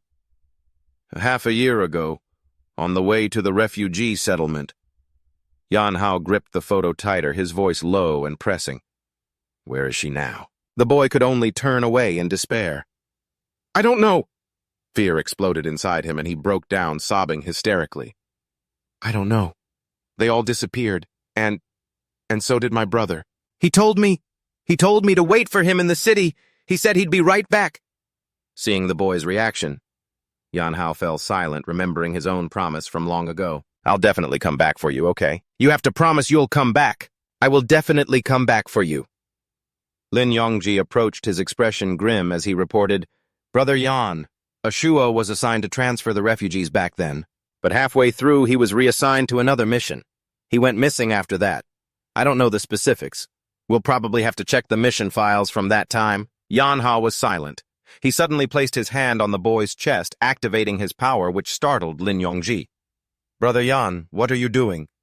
He quietly raised a finger to his lips. With a sharp look, he gestured for silence. Shh, don't let anyone else know about this. After using his purification ability, Yan Hao said calmly, So that's how it is. No wonder his infection cleared up so suddenly. I'll help you find your brother. But you have to tell me everything you know about yourself and the girl in this photo from 6 months ago? The boy looked at Yan Hao full of hope. He held out the photo as if making a promise. If I tell you about her, will you really help me find my brother? You can try trusting me. Still reeling from the strange sensation just now, the boy asked, "What did you just do to me?" Yan Hao replied, "I think it's for the best for both of us." Finally, the boy closed his eyes and began to speak. All right, 6 months ago. The scene shifts to the barracks mess hall. The soldiers were eating noisily. Lin Yongji ate while whispering worriedly, "Brother Yan, are you really going back?" Yan Hao's gaze was firm without a trace of hesitation. Of course. Xiao Shui has been missing for over half a year. I can't wait any longer. Lin Yongji looked at his friend, conflicted. But what about Captain Song's team? She said there's a mole in the army that someone wants to hurt you. That's why she told me to stick with you and report any intel back to her. Yan Hao radiated a cold, killing intent. He said decisively, "The only reason I came here was for Xiao Shui. No one is going to stand in my way." Suddenly, a figure appeared behind him along with Song Rui's cool voice. "Who said anything about standing in your way?" Jin Ying walked over happily, showing off her recovery, which surprised Lin Yongji. "Sister Jin, your leg injury is all healed." "Yes, that's right. The advanced medical care at Zi Shui is really amazing." Song Rui said sternly, "Let's move. We can't talk here." In a small meeting room, Yan Hao frowned at the girls. "How did you all know?" With a meaningful smile, Kim Owan held up a tablet displaying the image of a hospital room, and Supervisor Lam Dong-tri jumped up in shock. "Sister Kim, you mean you've been monitoring us this whole time?" Kim Wan replied playfully. "What a harsh way to put it." The woman winked slyly. "I'm just looking out for everyone. Look, there are internal problems right now. What if you all suddenly got kidnapped? It's a possibility." Song Yi interjected, explaining to reassure Ngim Hao. "I was the one who asked Kim Wan to pull that surveillance footage. After that doctor left, he came to report the situation to me." "Huh." Song Yi looked Ngim Hao straight in the eye with sincerity. "Ngim Hao, I won't stop you. I said I would help you. I hope you can also try to trust me." Ngim Hao was slightly stunned by the unexpected support. "Team Song!" Kim Wan leaned in close to him excitedly. "Me too. Give us a little trust, come on. Didn't you say you wanted to investigate some incident? I have my own exclusive methods, you know." Lam Dong-tri also shot to his feet, expressing his loyalty. "Brother Ngim, yes, me too." "I will always support you." Song Yi tapped his hand on the table, getting straight to the point. "So, Ngim Hao, what do you plan to do next? Can you explain it properly to everyone?" Ngim Hao smiled faintly with confidence, his eyes burning with determination. "All right." At that moment, under a gloomy sky, the next destination was revealed ruins on the outskirts of Shichthak City. Standing before a secret tunnel entrance, a guard asked sternly, "Password?" From the shadows, a stranger replied, "The void is ever present." Immediately, the door opened with permission to enter. Deep inside the lair, a red-haired man frantically reported, "I have urgent business with Boss Hong." But he was stopped. "Boss Hong has no time to see you." The man hurriedly stressed, "It's about Ngim Hao. He's on his way from Hothan to Shichthak City right now." Hearing the familiar name, the subordinate immediately picked up the phone. With a sinister smile, he said, "Boss Hong, we have intel on Ngim Hao." The red-haired man standing beside him also revealed a triumphant look, his eyes full of killing intent, muttering to himself, "Ngim Hao, hehehe, you're finished." A few days later, at the checkpoint on the outskirts of Shichthak City, the scene was chaotic, as soldiers blocked lines of cars despite the civilians complaining, "What the hell are you doing?" A soldier coldly shouted, "City garrison operations. All vehicles entering the city must be inspected. Roll down your windows so I can see your faces. What's your name? What are you here for?" Sitting in an orange supercar stuck in the traffic, Ngim Hao frowned as he observed, "What are the city garrison people doing? This is truly bizarre. I've never seen them so actively defending the city like this before." Song Yi glanced at the luxurious interior and then smiled. "Nice car. So you have this kind of hobby, huh?" Ngim Hao calmly explained, "This isn't a military mission, so we can't use a military vehicle. Using my personal car is more discreet." Worried about the one left behind, Ngim Hao asked quietly, "Will it be all right leaving Sister Kim at the headquarters by herself?" "I've asked Deputy Lam to watch over her. There probably won't be any problems. He continued to explain the plan. "Kim Oan said she has her own way to help me investigate, and only headquarters has access to what she needs. That's why I left her behind. Besides, she can use military communication channels to support us remotely." The conversation was cut short by the harsh knock of a guard on the car window. Security check. Suddenly, an alarm blared from above. A beast attack 1 kilometer away. The soldier inspecting the car jumped, his face paling. From the horizon, a pack of ferocious wolves with steel-hard fur charged like a storm. It's a pack of ironback wolves. Witnessing the horrifying scene, the guards immediately fled for their lives, leaving the checkpoint abandoned. Damn it, retreat now! Sitting in the car, watching the chaos song, Nee roared in anger. These bastards! What? They blocked the civilians here, and now they're just abandoning them. Unable to sit back and watch the people face danger. Gim Hao opened the door and stepped out, his eyes blazing with determination. Let me go! The ferocious ironback wolves swarmed the checkpoint, their deafening howls echoing amidst the chaos. Huh. A man ran in panic as death closed in. He screamed in desperation, Help! Save me! Gim Hao intervened unexpectedly, his arm transforming into a razor-sharp demonic claw that tore through the air with a shing, causing the victim to exclaim in shock, a person, After saving him, Gim Hao stood tall amidst the monster corpses and coldly reminded the stunned civilians, if you want to live, run now. However, the pack of scout-class ironback wolves kept appearing, one with blood-red eyes growling with murderous intent. Grrr. Surrounded by the pack of monsters, dark memories of the past suddenly flooded back, causing Gim Hao to clench his fists. How familiar this scene was. Blood-stained fragments of memory returned along with the sorrowful cries of the people. Run! Save me! Gim Hao unleashed his power, delivering a brutal finishing blow to the wolf's head. He followed with an ironclad vow, I will not let that happen again. The soldiers at the checkpoint were terrified by his incredible power. What kind of monster is that guy? He finished off the pack of beasts in an instant. Quick, inform Captain Zhang. That man has arrived in Shichthak City. Yes, sir? Gim Hao calmly retracted his hand and turned back to his comrades. Taken care of just like that. Lam Dung Trai was excited. Brother Ngiem, you're the best. Truly a Bloodwing warrior. Song Ni added, leave the rest to me. She marched straight towards the squad of city guard soldiers who were furtively looking around and shouted, Hey, you city guard soldiers over there! Songer held up her military ID and commanded authoritatively, I am Songer, squad leader of the Bloodstop Special Ops Team. I order you to immediately cease this inspection and let the citizens into the city. Yes, sir. The yellow supercar zipped into the city. Song Rui was deep in thought, feeling there was another reason for that security check. Yan Hao, steering steadily, asked, What do you think it is? Then he gave his own assessment. It feels like they were looking for someone. His eyes hardened, revealing his impatience. But the urgent task at hand is to immediately investigate Ashuo's mission file. The group quickly arrived at the main headquarters of the Chishi City Guard. They entered the dusty archives. Lin Yongji pointed to the shelves. The patrol team's mission files are all here. Yan Hao searched frantically, but his expression grew ugly. This isn't it either. Why can't I find Ashuo's file? Song sat down at the computer. The sound of typing suddenly stopped when she discovered something unusual. Shocked, she delivered the bad news to the group. Ashuo Team 7 Li Ming Wang Qiang. They're all gone. Even the basic roster has been removed. What? Song Rui clenched her fists helplessly. The local database has been wiped too.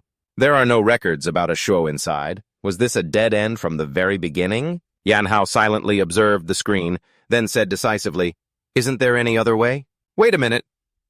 Song immediately picked up the phone to call for help. Jin Ying, can you look it up? Okay, give me some time. The group waited in silence. Lin Yongji secretly admired her. Jin Ying has a way to look up information in the database, but it takes time. Is Sister Jin really that amazing? She calls herself a know-it-all. Lin Yongji suddenly remembered an important clue.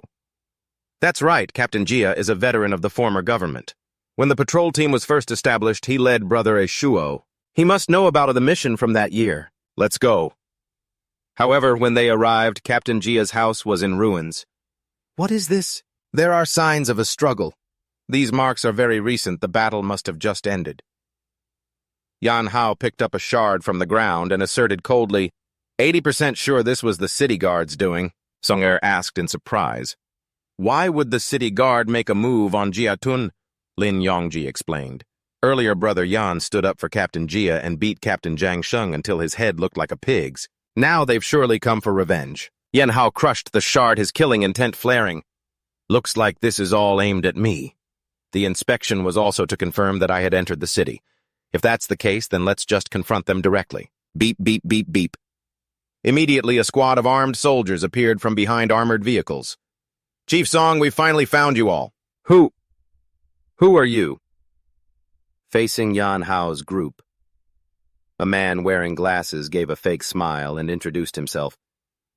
I am Li Ben, the adjutant of the city guard. I just received a report saying you all have arrived in Chishi City. Song looked at him coldly. The man got straight to the point. Captain Jia Toon of the patrol team, which is under my management, has gone missing while on a mission outside the city. I'd like to request your assistance in the search. This is your army's business. Why are you asking us for help? Li Ben looked worried. Sweat trickled down his face. You don't know, but recently the beasts around the city have been acting abnormally. Our regular army has no way of fighting back. Seeing Song Rui remain silent, Yan Hao called softly, Captain Song. She calmly replied, I know. Song Rui stared at Li Ben and decisively set a condition. I agree to help with the search, but you must act with us. Li Ben's expression changed. He stammered, trying to weasel his way out. I'm afraid that's not a good idea. I'm worried I'll just get in your way. Song Rui's eyes turned sharp. She moved closer and threatened, You want to refuse what I said was not a request but an order. If you refuse, I can shoot you dead on the spot for disobeying the orders of a superior.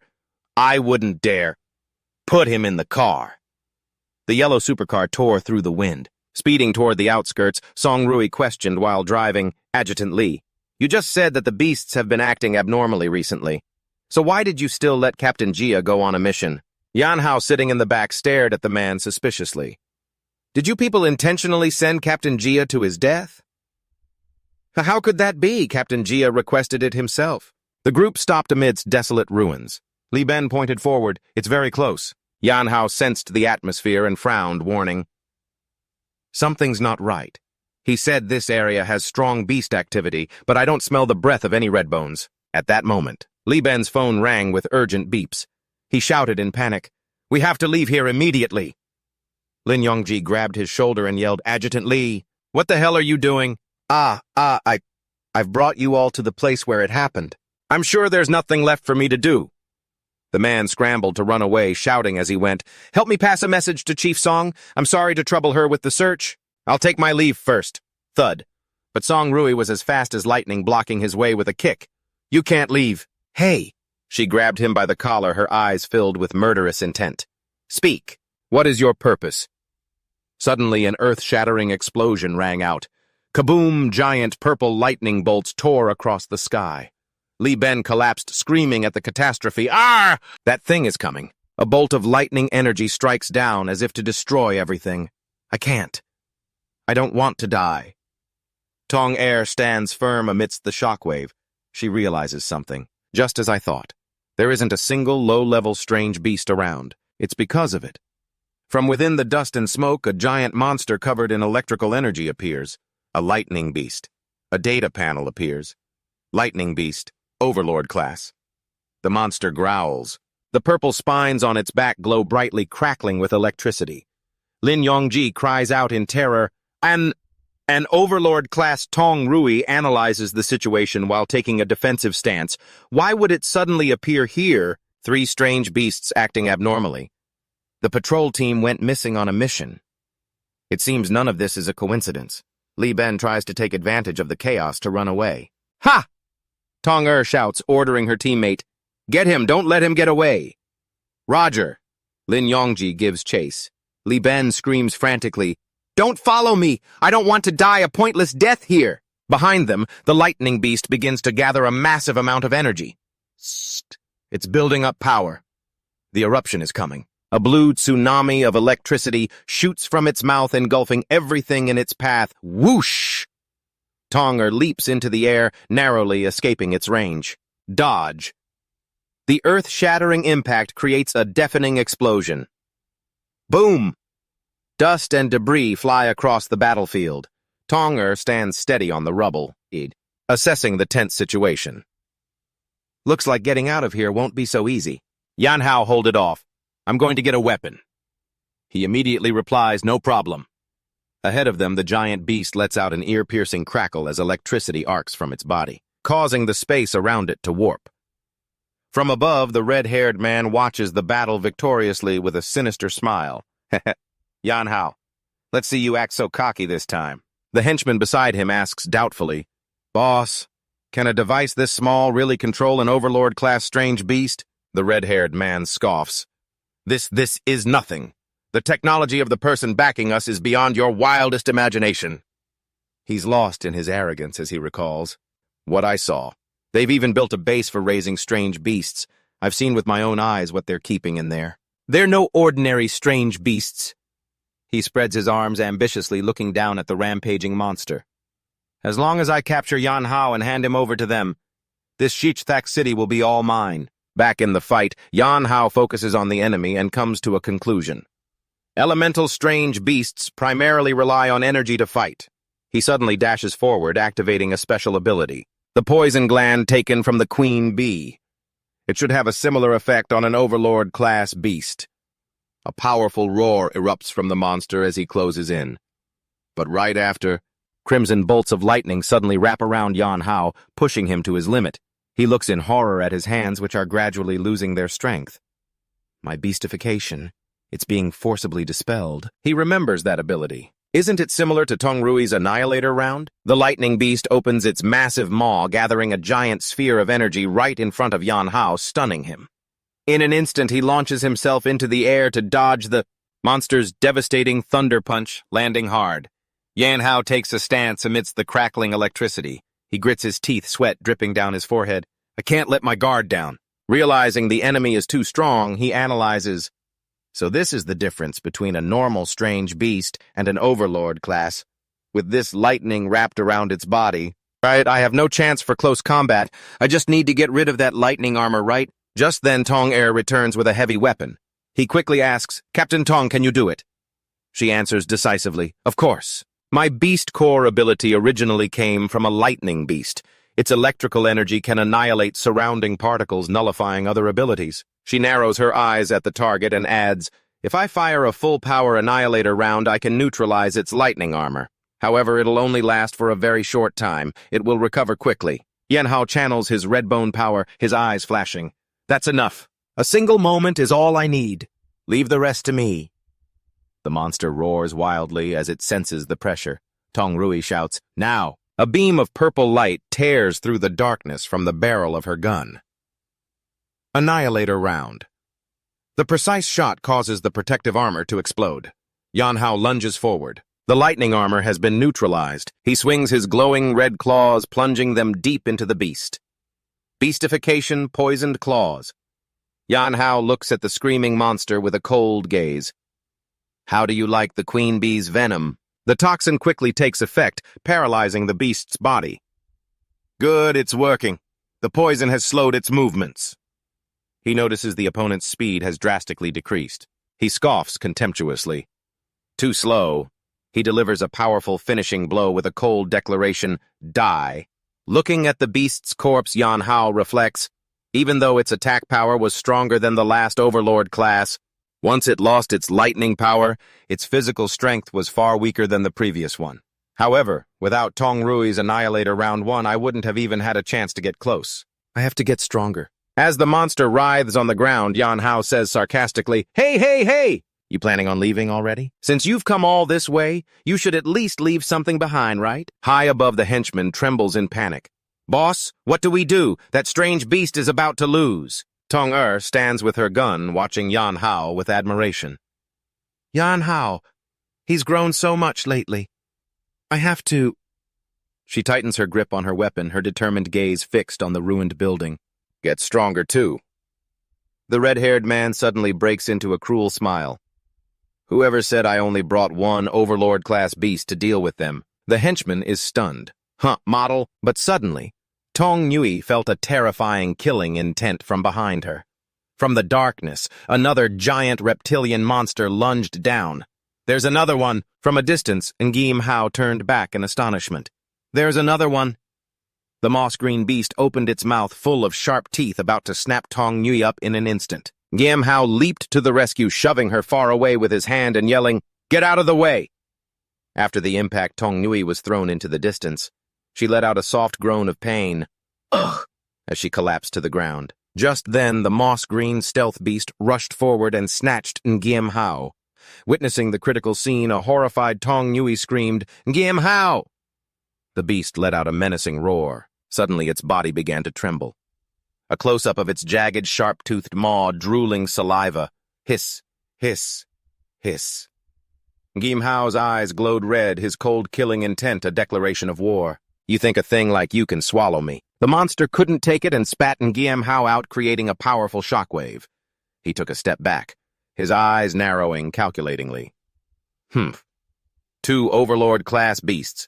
They're really giving us the royal treatment. As the monster fully materialized with the label Overlord-class stealth beast, a worried Tong Nui ran over. "Are you okay?" He answered curtly, "I'm fine." Suddenly, the beast vanished again. Looking at the surrounding fog, he analyzed, "I didn't expect there to be an aberrant beast that can turn invisible. This is a specialized type that enhances its own stealth abilities. And then it launches a surprise attack." He continued his assessment as his opponent hit again. Without a teammate with high sensory abilities, this type is indeed very difficult to deal with. Suddenly, the thunder beast from afar spat a terrifying blast of electric firepower towards them, causing both to watch in horror as their defensive barrier shattered. Tong Nui gritted her teeth in shock. That thunder beast's electric power recovered that quickly. Amidst the thick dust, the shadow of the stealth beast suddenly flickered into view right behind them. Ngim Hao felt the cold, killing intent right at the back of his neck. "Not good," he exclaimed with alarm. A direct blow slammed straight into Ngim Hao. The monster's strength was too great. It sent Ngim Hao flying, causing a worried Tong Nui to cry out, "Ngim Hao!" Enraged by the enemy's ferocity, Tong Nui erupted with lightning energy that enveloped her entire body. "You damn animal!" She charged straight at the moss-green beast, activating her strongest move. Explosive electron bullet. A brilliant purple current enveloped the stealth beast, making it writhe in agony within the energy field. However, that cunning beast turned invisible once again to escape. It disappeared again. Tong Nui stood on guard, sweat trickling down her face. "That beast's stealth ability is extremely high. With my sensory abilities, it's very difficult to catch it." Ngim Hao stood up, reassuring her. "It was hit by my electron bullet. I can sense its movements through the magnetic field." A positioning map appeared in his mind. Ngim Hao said decisively, "Give me its location. I'm not going to drag this out with it any longer. I'll end it with a single decisive blow." Tong Nui replied, "Got it. It's currently behind you to your left. Are you sure you can do it?" "Of course." Suddenly, Tong Nui pointed and shouted a warning, "It's coming from your back, right." As the beast lunged out of thin air, Ngim Hao, quick as a flash, grabbed its lower jaw tightly. He growled, "You love to eat, don't you?" He focused all the red bone energy into his palm, forming a blazing sphere. "Try a taste of this." A violent energy explosion erupted from inside the monster's mouth, blasting everything around it. The monster collapsed in pain as gray smoke rose from its slowly failing body. The massive form of the stealth beast crashed down. Standing next to the corpse, Ngim Hao coolly declared, "That's one down." His eyes hardened. He turned towards the other monster, growling in the distance. Now for the other one. Facing the thunder beast that was wildly emitting electricity, Ngim Hao quickly asked his teammate, "Captain Tong, can you use that move from before one more time?" Exhausted, Tong Nui replied, Without the beast core armament, I don't have enough energy to use that move again." Tong Nui tried to suppress her pain to find a final solution. "There's one more way to break through its electric armor." Ngim Hao hurriedly asked, "What is it?" She quickly explained the risky plan. "I'll transfer my remaining energy to you. To create an ionization layer, but it will only last for about 10 seconds. Note that this barrier can only block a single attack from the Thunder Beast." Ngim Hao felt the purple current. It surrounded his body and nodded decisively. "That's enough!" He braced himself, and then shot off towards the target at incredible speed.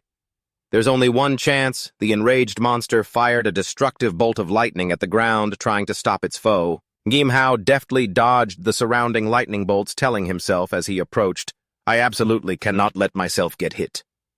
He concentrated all his strength into his right arm, to activate his ultimate skill, focusing all my power into my right arm. Thunder-attracting claw.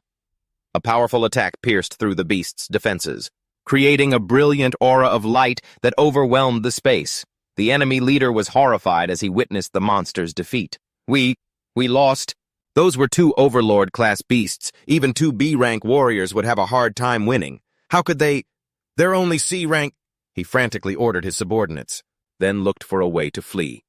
Quick, tell Team 2 to fire the anti-tank missiles. We have to hold them back. We absolutely cannot let them leave this place. I have to go and ask for help from the people of the 6th Order. Standing in the middle of the ravaged battlefield, Ngam Hao panted softly, looking at the fallen enemy.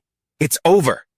He collected the beast cores that had just dropped from the monster's corpses. This one with the electric charge is from the Thunder Beast, and this one glowing dimly is from the Stealth Beast. Captain Tong contributed a lot in this fight. I'll give her half the spoils later. Ngam Hao turned to report the results. Captain Tong, I have the... He was stunned to see she had collapsed on the ground and yelled, Tong Nui. Lam Dung Tree dragged the traitorous vice-captain back and asked in alarm, Captain Tong. I've captured Vice-Captain Li. Brother Ngim, what's wrong with her? As Li Bon desperately begged, don't kill me, I don't want to die. Ngam Hao quickly checked her condition. He reassured his comrades. She overused her powers. Her body is completely exhausted. Luckily, she's only physically drained and hasn't been corrupted by the red bone. From a distance, Trung Tui gave the order, Fire! Never mind your subordinates' lives. Team 2, aim the missiles at that spot. To hell with that idiot. I told him to lure them here. If he walks to his own death, we don't need to bother with him. A subordinate worriedly said, Boss Vice Officer Li is still over there. The missiles whistling through the air put Ngam Hao on high alert. Military-grade weapons. What is this? Enraged by the betrayal, Li Bon roared, Trung Tui, you bastard! You're going to abandon me! Fine, I'll take you down with me. He frantically confessed everything. It was all Trung Tui's orders. He said if we just captured Ngam Hao, we'd be rewarded with riches and glory. He's hiding right near here. He was the one who directed me to bring you all here. Trung Tui furiously slammed his fist on the ground. Damn it, why didn't a single one hit? A soldier explained. The Thunder Beast's earlier attack created a magnetic disturbance. It's too strong, so we can't get an accurate lock. Noticing the barrage had stopped, Ngam Hao immediately issued a command. They've stopped firing. Use this chance to get Captain Tong out of here. Contact Kim Wan and report that Trung Tui's city defense team has mutinied and ambushed us. Take this vice officer back with you for interrogation. Lum Dong Tree acknowledged. Understood. Ngam Hao added emphatically, Tell Kim Wan she must report this to Chief of Staff Tong Lim. Having already started the car, Lum Dong Tree urged him, Brother Ngim, hurry and get in. What? What are you still standing there for? He yelled, trying to get his comrade to focus. Are you an idiot? If we all pile into the car, we'll just be sitting ducks for them. He stood firmly in front of the vehicle to shield it. Go now, I'll stay behind and provide cover. But Lum Dong Tree still hesitated. But... Ngam Hao unleashed a powerful kick that sent an incoming missile flying. Don't you trust me? Lum Dong Tree was stunned by that display of power. Oh my God. He kicked a missile away, so all right, you take care of yourself. I'll get Captain Tong to safety first and be right back for you. Thick smoke and dust rose from the explosions. Trung Tui's men panicked. Boss, he blocked all the missiles. He's charging straight for us. A trembling Trung Tui urged his soldiers, Quick, stop him! The people from the 6 banners are almost here. His subordinates were thrown into complete chaos as they saw Ngam Hao's figure closing in. What the... Terrified by his opponent's fearsome power, Trung Tui turned to flee. How is this kid so damn strong? He took down 2 overlord-class beasts and still has this much energy left. In an instant, Ngam Hao shot forward and grabbed him by the collar, his expression cold and imposing. He raised his hand ready to deliver a devastating attack to end the battle. Beastification claw. Ngam Hao held Trung Tui in a tight grip, his voice dripping with sarcasm. Captain Trung, long time no see. This caused him to panic and beg, Brother Ngim, no master, how? Please have mercy. The truth is I was forced into a corner. This whole situation is very complicated. But he only replied sharply, You've picked a fight with the wrong person. You know that, don't you? Suddenly, an incredibly powerful fist materialized from thin air and slammed right into Ngim Hao's face, accompanied by an arrogant taunt. Heh! The surprise impact created a violent shockwave that sent Ngim Hao flying. Through the dust and smoke, a stranger in brilliant red attire strode forward proudly. Since when do little rats talk so big? La Feng, a B-rank warrior from the Six Banners conglomerate. Trung Tui cried out in delight. "You've finally arrived, sir! Thank you for saving my life, my lord." Ngim Hao got to his feet and took a defensive stance, his gaze sharp as he questioned the newcomer. "Who are you?" The man simply replied nonchalantly, "That's not something you need to know. Consider that a warning." La Feng launched a blistering fast attack toward Ngim Hao. The two clashed, creating a staggering collision of energy amidst the wreckage. A continuous flurry of blows erupted, tearing the ground apart under the sheer power of the two warriors. The battle was incredibly fierce as the new foe proved to be on a completely different level. La Feng threw a punch wreathed in brilliant light, warping the very space around it. He easily overwhelmed Ngim Hao and sneered, "Too weak." Destructive beams of energy from Le's hands. Fong fired relentlessly, giving Ngim Hao no chance to retaliate. A blinding explosion engulfed Ngim Hao, blasting massive boulders across the battlefield. Ngim Hao collapsed, blood seeping from his wounds as La Feng coldly remarked, "And to think the higher-ups valued you so much. I thought you'd be some formidable character, but it turns out you're just a filthy sewer rat." He turned and berated the terrified, trembling Trung Tui. "I gave you 2 overlord-class beasts, and you still lost to this piece of garbage." This left the adjutant with no choice but to bow his head and apologize. "I'm truly sorry." La Feng turned his back and walked away with a look of disdain. "The rest is up to you. I'm leaving." Zhang Shui hurriedly replied with respect, "Yes, I definitely won't disappoint you this time." Once the powerful man was gone, Zhang Shui's vile nature was revealed. He kicked Yan Hao hard in the face. "Damn it! After struggling all that time, you still end up lying here like a dead dog, Yan Hao." He pulled out his phone with a sinister smile, ready to execute a new scheme. "Hello, start a video call with Jia Jun." In a dark basement, guards were violently forcing a prisoner up. Get up now! Take a look at this. The boss wanted you to see someone." Zhang Shui held the screen up for Jia Jun, showing him the sight of Yan Hao being restrained. "Hey, Captain Jia, take a look at who this is." Jia Gun was shocked to recognize his comrade Yan Hao locked behind bars. Jia Jun roared in fury, "Zhang Shui, you lunatic! Why did you have to go this far? If you have a problem, just come after me." But he just laughed cruelly. "Yan Hao, this little bastard. I'm going to make sure he dies without a proper burial." He arrogantly ordered his subordinates, "Move the prisoner team to assemble at my position. Take Yan Hao to the breeding facility." Meanwhile, Yan Hao, though weakened, was secretly calculating. "Captain Jia, I found it." In the darkness of his confinement, Yan Hao's hand tightened around the precious item. "First, I'll absorb this rust-red quality beast core." The scene shifts deep underground. At a secret location 300 meters underground, Base 6, Redstone City. Yan Hao was chained limb from limb inside a giant test tube that emitted a deadly green light. His eyes suddenly flashed with a powerful purple glint as the system displayed a notification. Overlord-class Stealth Beast Core has been absorbed.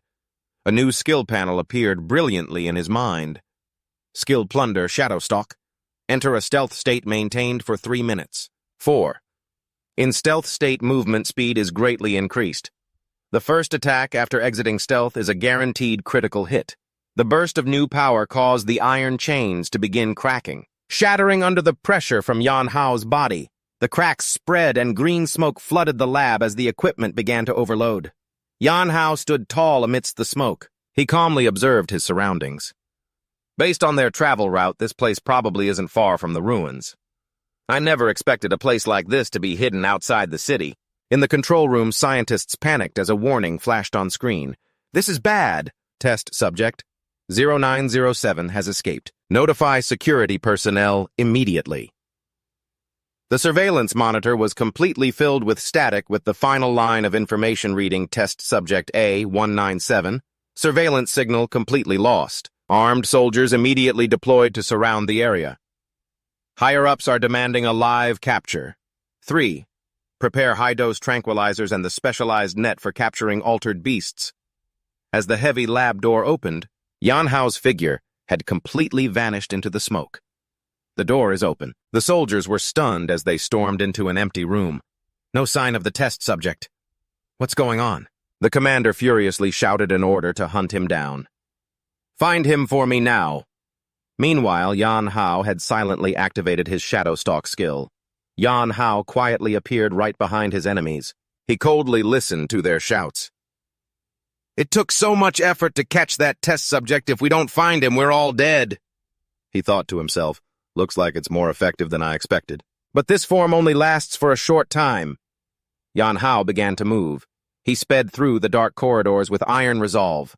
I have to find Captain Jia quickly. In the detention area, 2 guards began to worry as they heard strange noises. From the distance, what's going on out there? So the test subject really escaped. The other guard replied nonchalantly, Not our problem. We're just in charge of watching them. It's their own fault they couldn't keep him contained.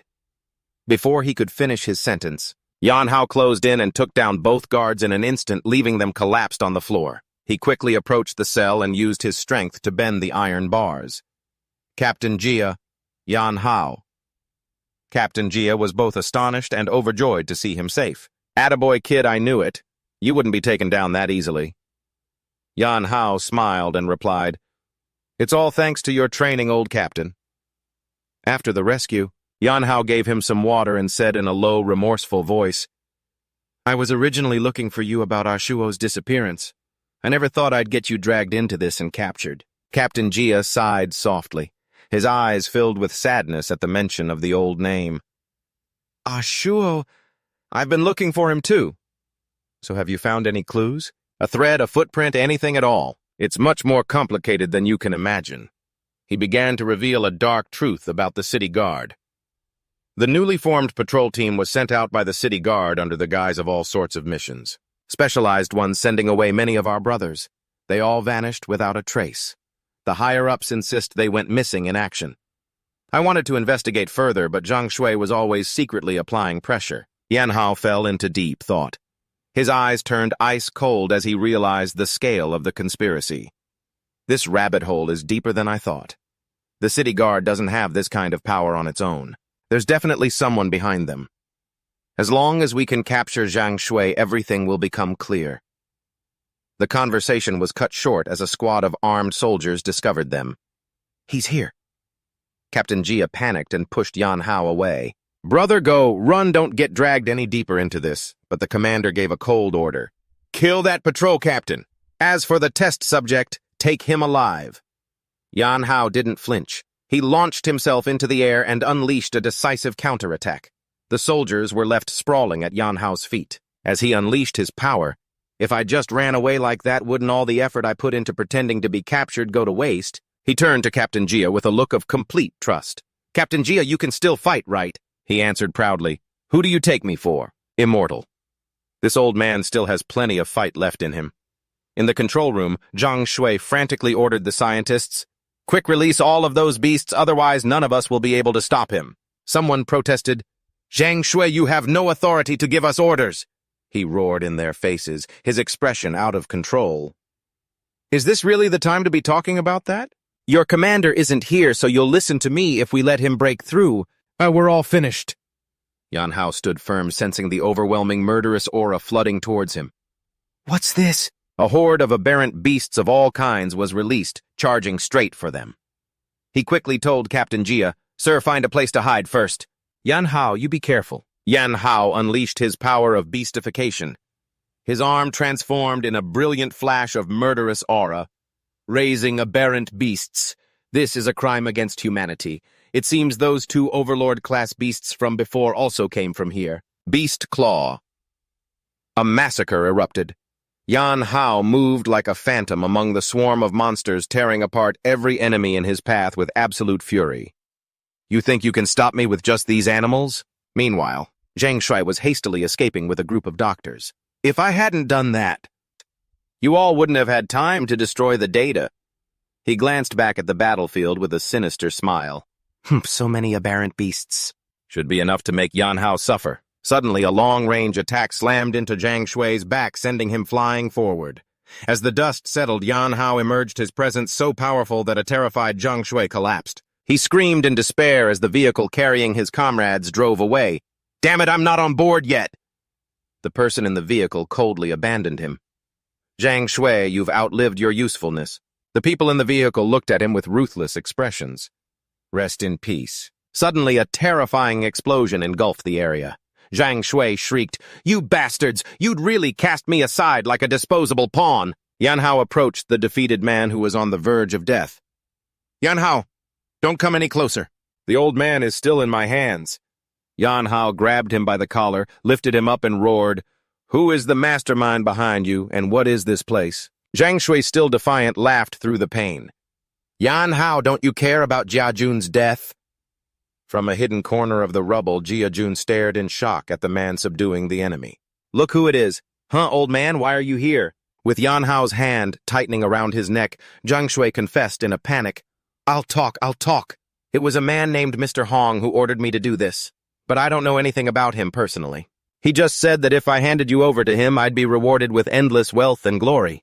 This place is one of their outposts mainly for raising aberrant beasts and serving as a mission contact point." Yan Hao frowned, his gaze as sharp as a knife, seeming to see right through him. "You people have been secretly monitoring my movements all along. Even the fact that I was investigating the case files. The patrol team knew beforehand and acted first." Zhang Shui stammered, denying it. The case file? I don't know anything about that. It was probably just a coincidence." Yan Hao tightened his grip, choking him. Zhang Shui hastily begged, "However, I know where they took the missing patrol team members. Mr. Hong is probably there too." "Master Hao, spare my life, I'll lead the way for you." The three of them went to a damaged metal door.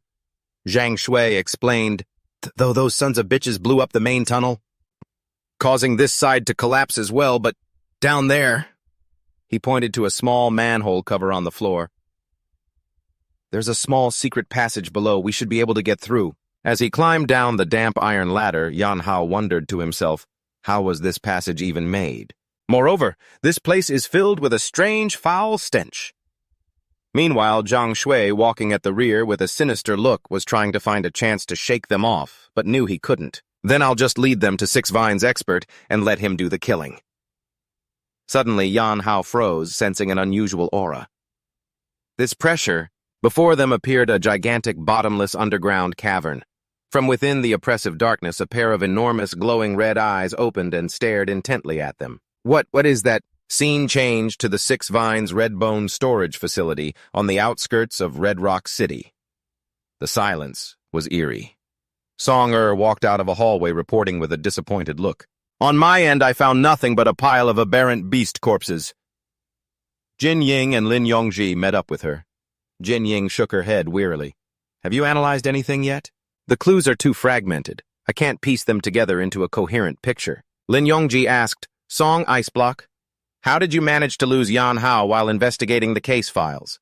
"There was some conflict before because of Captain Jia's and the city defense teams, but I never expected he'd actually move against the special response team," Jin Ying recalled thoughtfully. "I reported it to Uncle Song last night. He seemed furious." Looking at the bound prisoner, Lin Yongji asked for orders. "Captain Song, what should we do with this guy? We still need to get some information out of him." Songer approached Li Ben, her voice ice cold. "The hideout you told us about was empty. The mastermind you mentioned before. And do you have any other important information?" Li Ben trembled in fear. I really don't know. Zhang Shui didn't let me get too involved." Jin Ying smiled dangerously, holding up a tablet. "I've uncovered some secrets about you people in Six Vines. If you confess everything now, it'll be considered a voluntary confession. Otherwise, you can wait for your head to get blown off." Li Ben panicked. "Huh? Wait. I think—" He suddenly remembered something and shouted, Zhang Shui secretly goes to the red bone storage system of the Rakudo group all the time." Song Rui immediately grasped the key point. "The red bone storage system, that's right. There's definitely something wrong with that place." Lin Yongji worriedly tried to stop her. "Wait a minute, Captain Song. The Chief of Staff has ordered me to lead our main forces to the city, to suppress the rebellion in Redstone City. It'll probably take some time. Maybe we should wait for them before we act." "No, we're moving out. Let's go see what's going on there ourselves." Song Rui decisively refused, stepping forward resolutely. "Our top priority isn't suppressing the rebellion, it's ensuring Yan Hao's safety. Patrol officers, you will escort Li Ben back to Redstone City. Rendezvous with Instructor Lin. The rest of you follow me to investigate the Redbone storage system. Giant containers stood imposingly in the cold space. A squad of guards blocked their path before a glass door. Halt. This is a critical restricted area without a permit, not even the Zhishui Special Response Team. He didn't get to finish his sentence. Songroy unleashed a lightning-fast kick, sending the guard flying. Get lost! The guard crashed into his comrades, who shouted in panic, Quick report to the lady! From above, Nu Feng watched the situation below. With an amused expression, she said, Milady, the people from Zhishui have arrived. I see them. Songroy led the team deeper inside. Be careful. This could be a key enemy stronghold. Jin Ying suddenly stopped and looked up at the ceiling with a bad feeling. A dark figure shot down at terrifying speed, aiming straight for Jin Ying. Luckily, she managed to dodge to the side just in time, getting knocked away. Jin Ying flipped through the air and landed hard, creating a loud crash on the metal floor. The villain Lu Feng stood tall, a smug, arrogant smirk on his face as he saw the small girl who had just dodged his attack. Quick reflexes. A very interesting little girl. Seeing her comrade threatened, Songrui immediately stepped in front of him, her sharp eyes glaring as she demanded, Who are you? Lu Feng didn't bother to answer. He shot forward like an arrow, his arm emitting a deadly stream of energy aimed straight at Jin Ying.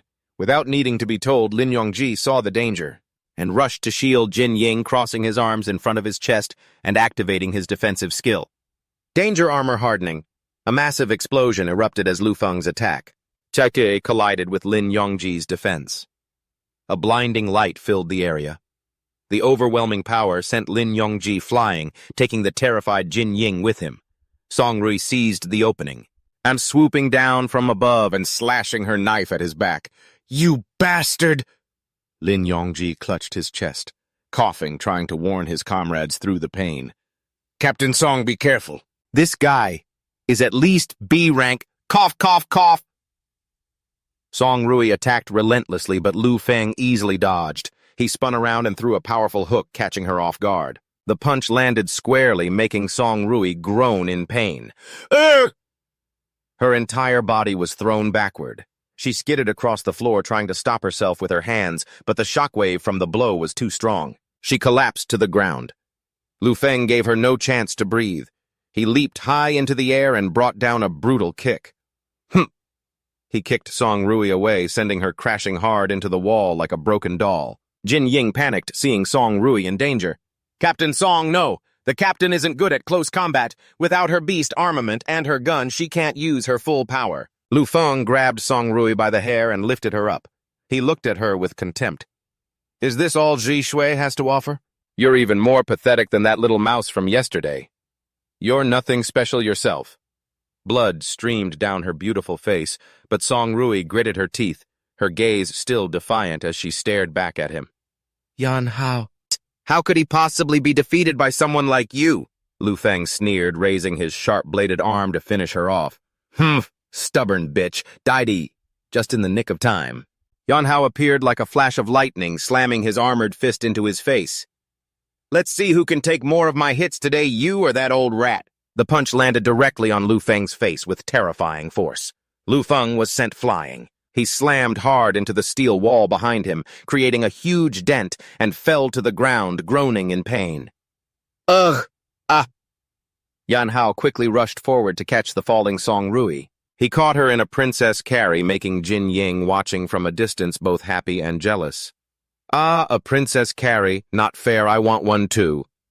He landed safely, sliding a long distance to absorb the momentum. Looking at the woman in his arms, Yan Hao asked gently, Are you okay? Yan Hao. Songrui said his name, stunned. Yan Hao gently set her down, remaining on high alert. Songrui looked at him worriedly, her face still streaked with blood. Are you all right? Yan Hao smiled back at her confidently. You're the one I should be asking that. Jin Ying ran over, interrupting the romantic atmosphere and pointing at the enemy. Are you two going to hug all day? Hey, we still have a big problem to deal with. From within the dust cloud.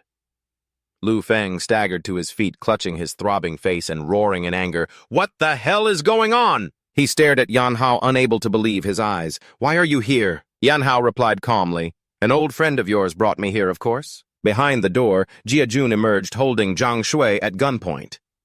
Get out! Move it! Lu Feng roared in fury. Zhang Shui, you dare betray us! Zhang Shui trembled as he answered, I was forced to. Seeing the traitor, Lu Feng went berserk, firing a blast of energy at him. People like you only deserve to die! Zhang Shui screamed in terror. Help! Help me! Save me!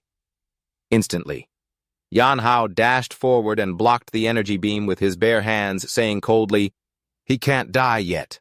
Song Rui watched from behind, understanding his intention immediately. Captain Song Zhangshui holds many secrets.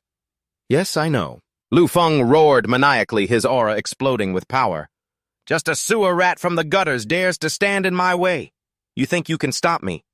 Yan Hao didn't waste words. He activated his rapid attack skill, Sonic Fist, unleashing a barrage of punches at his opponent followed by a contemptuous kick. Too slow. The kick generated a powerful energy beam. It shot straight into his face. From within the rubble, Lu Feng's entire body erupted in a brilliant golden light, his power surging to its peak. He declared, Death sentence. You've thoroughly pissed me off. Today you die here. Lu Feng shot into the air, unleashing his signature move, Sonic Wind Blades. Ngim Hao stood his ground, his eyes sharp as he watched the blades of wind rushing toward him. Wind Blades. Kim Wan and Lam Dung Tri exclaimed in shock. A special ability. But he's like me, a wind-type user. Tong Tu turned to question the trembling Trong Tui. Who in the world is he? He stammered in reply, I don't really know. I only know that he's one of Mr. Hong's subordinates. Countless spinning wind blades surrounded Ngim Hao, ready to shred their target. However, he effortlessly dodged every single attack, then looked at his opponent with contempt. Is that all you've got? Ngim Hao darted forward like a phantom, his cold voice echoing, A B rank like you can only go this far. Lu Feng was stunned by Ngim Hao's speed and power. What is this? Did he let me win on purpose earlier? A direct attack from Ngim Hao completely shattered Lu Feng's defenses. Lu Feng was sent flying into a steel wall, collapsing in utter disbelief and agony. Impossible. No, it can't be. He still couldn't believe his own defeat. Impossible. The impact ruptured a container, and a deadly red mist began to leak out, causing the scientists to panic. The red mist is leaking. Run, I don't want to die. Tong Tu immediately gave an order. Deputy Lam, get them back. But what about you, Captain? Tong Yui was determined to stay. I have to stay and observe Ngim Hao. Just follow my orders. Lam Dung Tri protested. I don't think this is a good idea. Amid the tension, Kim Wan grasped Tong Yui's hand. Wait a second, I have an idea. Lu Feng struggled to his feet, pulling out a mysterious-looking syringe. You think you can beat me like this? He bit down on the syringe, letting the liquid flow into his body. Although it will drain my life force, this little baby is enough to let me keep my sanity for a short time and absorb the power. Shizhou of the Red Mist! A dark power enveloped Lu Feng as he roared with arrogance. Come on, you worthless ants! A blast of crimson energy shot from his hand straight toward Ngim Hao. The explosion created a terrifying shockwave, plowing through everything in its path. Ngim Hao gritted his teeth, his body tensing as he faced his enemy's new power. His speed has increased. Lu Feng attacked relentlessly with incredible speed. He laughed maniacally. Can you feel it now? This A-rank speed, he appeared right in front of Ngim Hao, throwing a devastating punch. And the power, too! Ngim Hao barely managed to raise his arms to block, but the immense force sent him sliding backward. Lu Feng stood firm, his red eyes glaring at his struggling opponent. How long can you block? It's time to end this. Suddenly he sensed another unusual presence. Huh. A giant wall of wind appeared behind Ngim Hao, cutting off all of Lu Feng's escape routes. Divine Wall of Wind. From a distance, Kim Wan, hands forming a seal, cast her spell. Storm's Blessing. A green wind enveloped Ngim Hao, making him feel a sense of relief. My body feels much lighter now, Kim Wan said proudly. This is my special technique. Cornered Lu Feng gathered all his remaining energy and roared in desperation, All of you just go and die! Ngim Hao calmly faced the crimson energy blast, asking coldly, Red Mist Cannon? Is this what you call your absolute power? Lu Feng was stunned to see his devastating attack being neutralized. Huh. Is this an illusion? He absorbed my attack. Before he could even process it, Ngim Hao appeared right in front of him and delivered a powerful uppercut to his chin. Since when? Gim Hao's barrage of attacks rained down on Lu Feng's body like a storm, giving him no chance to fight back. He coldly declared as he watched his struggling enemy, "I don't even need the red mist to deal with you." Lu Feng was shocked. What Gim Hao delivered the final blow. A layer of hard rock enveloped Lu Feng, making him scream in agony. What kind of monster is this? Gim Hao stood tall before his defeated foe, his crimson eyes glowing with power. Speak. Where is Mr. Hong? In another control room, two men in black suits stared at the monitor in horror. How is this possible? The red-haired man sat in a chair with a calm expression, but his mind was reeling with surprise. Lu Feng actually lost. This Gim Hao is more interesting than I thought. Note, Mr. Hong is the person in charge of the Shichthak City area for the Six Vines conglomerate. He stood up, a calculating glint in his eyes. It seems we'll have to raise our level of interest in him. His subordinate asked nervously, Lord Hong, what do we do now? Mr. Hong walked toward the elevator, giving a decisive order. Destroy all remaining data. We're pulling out. His subordinate complied. Yes, sir. He pressed a button, activating a secret device. A sinister smile appeared on his lips. Just let that kid downstairs clean this place up. A giant machine began to activate as brilliant red lights flashed continuously. From the darkness, a giant snake-like monster slowly slithered out. It was starving. Yan Hao stood amidst the rubble, questioning the defeated foe lying on the ground. Where is Mr. Hong? Lu Feng was foaming at the mouth, completely unconscious after the final attack. Jin Ying ran over to check on him. I chided Yan Hao. How is he supposed to answer you when he's like this? You went a little too hard on him. Yan Hao scratched his head, trying to explain, I wasn't even going all out at the end. Yan Hao turned to the trembling Zhang Shui. You brought all the members of the patrol team in here. Didn't you? He stammered in reply. Yes, Master Hao. I'll take you downstairs. Zhang Shui led the group to a pitch-black staircase. It's right down here, he added fearfully. You need a password to open the door. I really don't know it. But Yan Hao just replied coldly, We don't need it. He unleashed a powerful kick, shattering the thick steel door. Yan Hao asked as he stepped into the empty corridor. Is everyone here? Zhang Shui was terrified. I don't know. I was only responsible for bringing people here. I know absolutely nothing about anything else. Yan Hao suddenly stopped, his gaze fixed on something in the distance. Songroy asked in surprise, What is it? He answered firmly, Over there. The group approached a reinforced security door. Yan Hao warned, I can feel people breathing inside. No, we can't break this door down by force.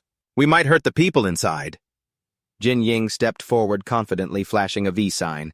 Leave it to me. Yan Hao looked at her doubtfully. Can you open it? Jin Ying replied proudly, I'm a pro at this. She sat down, connected her laptop to the security system, and began typing at a dizzying speed. In the blink of an eye, she hit the enter key and announced, Done. The heavy door slowly opened, revealing a horrifying scene.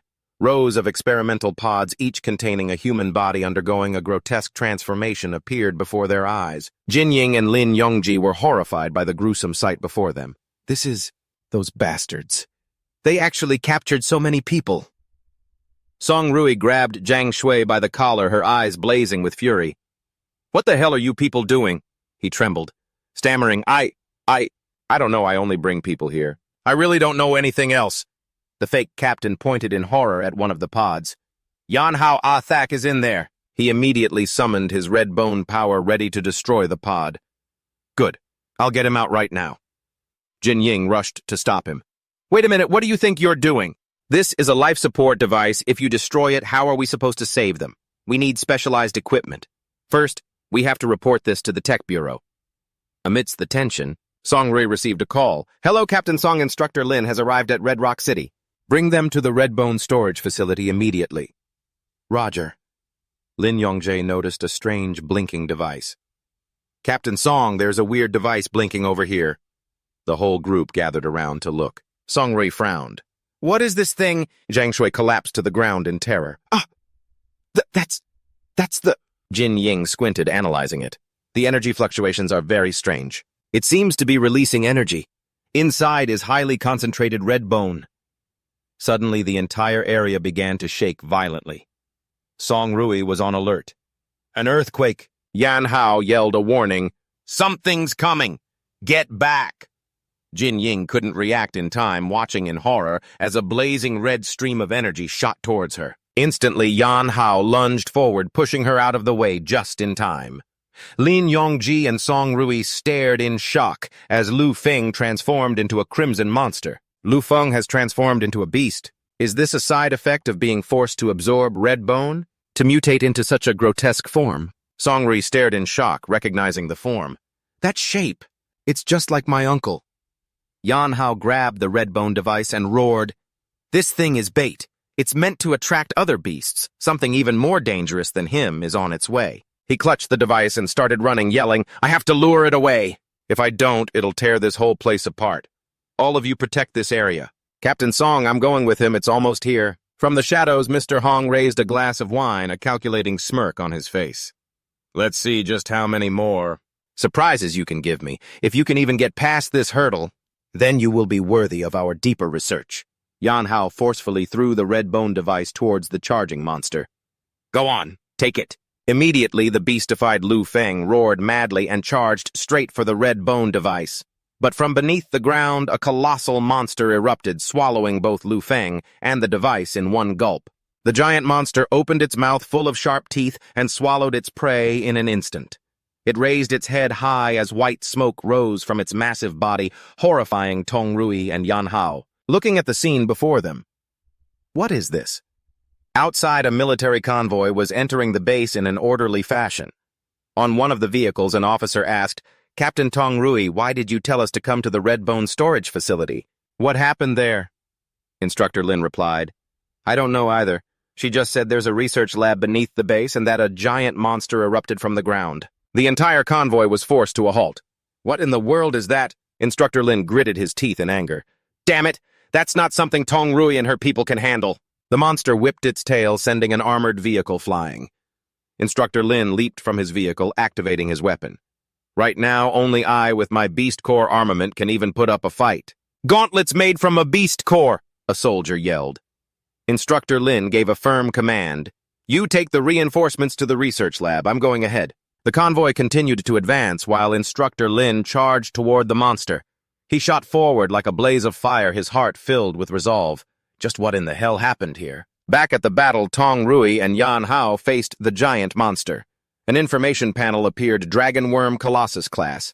This thing's size. It's a Colossus class, so they're the ones who lured this thing here. The Dragon Worm let out an earth-shattering roar.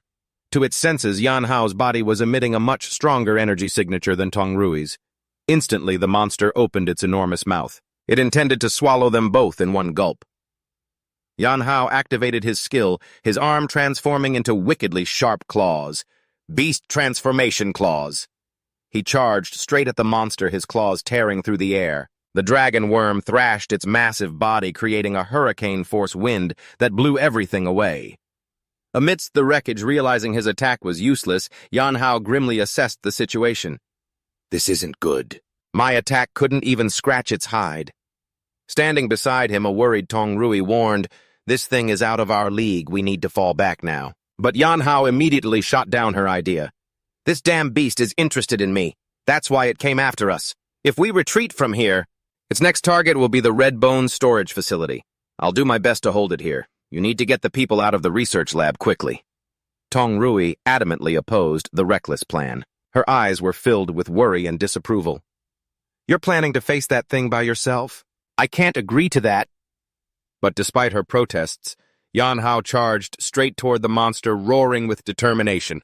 "We worked too damn hard to get this lead. I absolutely will not let this beast destroy everything." All Tong Rui could do was shout helplessly from a distance, "Yan Hao." Meanwhile, in the underground laboratory, Jin Ying was focused on her laptop, reporting, "Aside from the basic biometric information, all other data has been wiped." Her eyes hardened as she realized the enemy's sophistication. It seems we're dealing with a professional. Just then, Lin Yongji arrived with the reinforcements. "Commander, I've brought the reinforcements." "Captain Jia, are you all right?" Captain Jia was overjoyed to see the reinforcements and rambled on, "I'm fine. Yan Hao saved me. That kid Yan Hao." Lin Yongji quickly cut him off. "Where is he now?" A man in a military uniform stepped forward and introduced himself grimly. "I am Tang Ye. By order of HQ, and under the command of Instructor Lin Yongxin, I am his adjutant sent here to assist Captain Tong Rui in quelling the rebellion. We need a full report on the current situation. Where is Captain Tong Rui? Lin Yongji reported. Captain Tong Rui ordered us to protect this facility. Right now, oh wait. Where is my brother, Commander-in-Chief Lin Yongxin? At that same moment, outside on the battlefield, Yan Hao was facing the giant monster. An information panel displayed energy 170 out of 200. He immediately activated his skill Shadow Stalk. He moved like a phantom, continuously striking the monster's body, preventing it from pinpointing his location.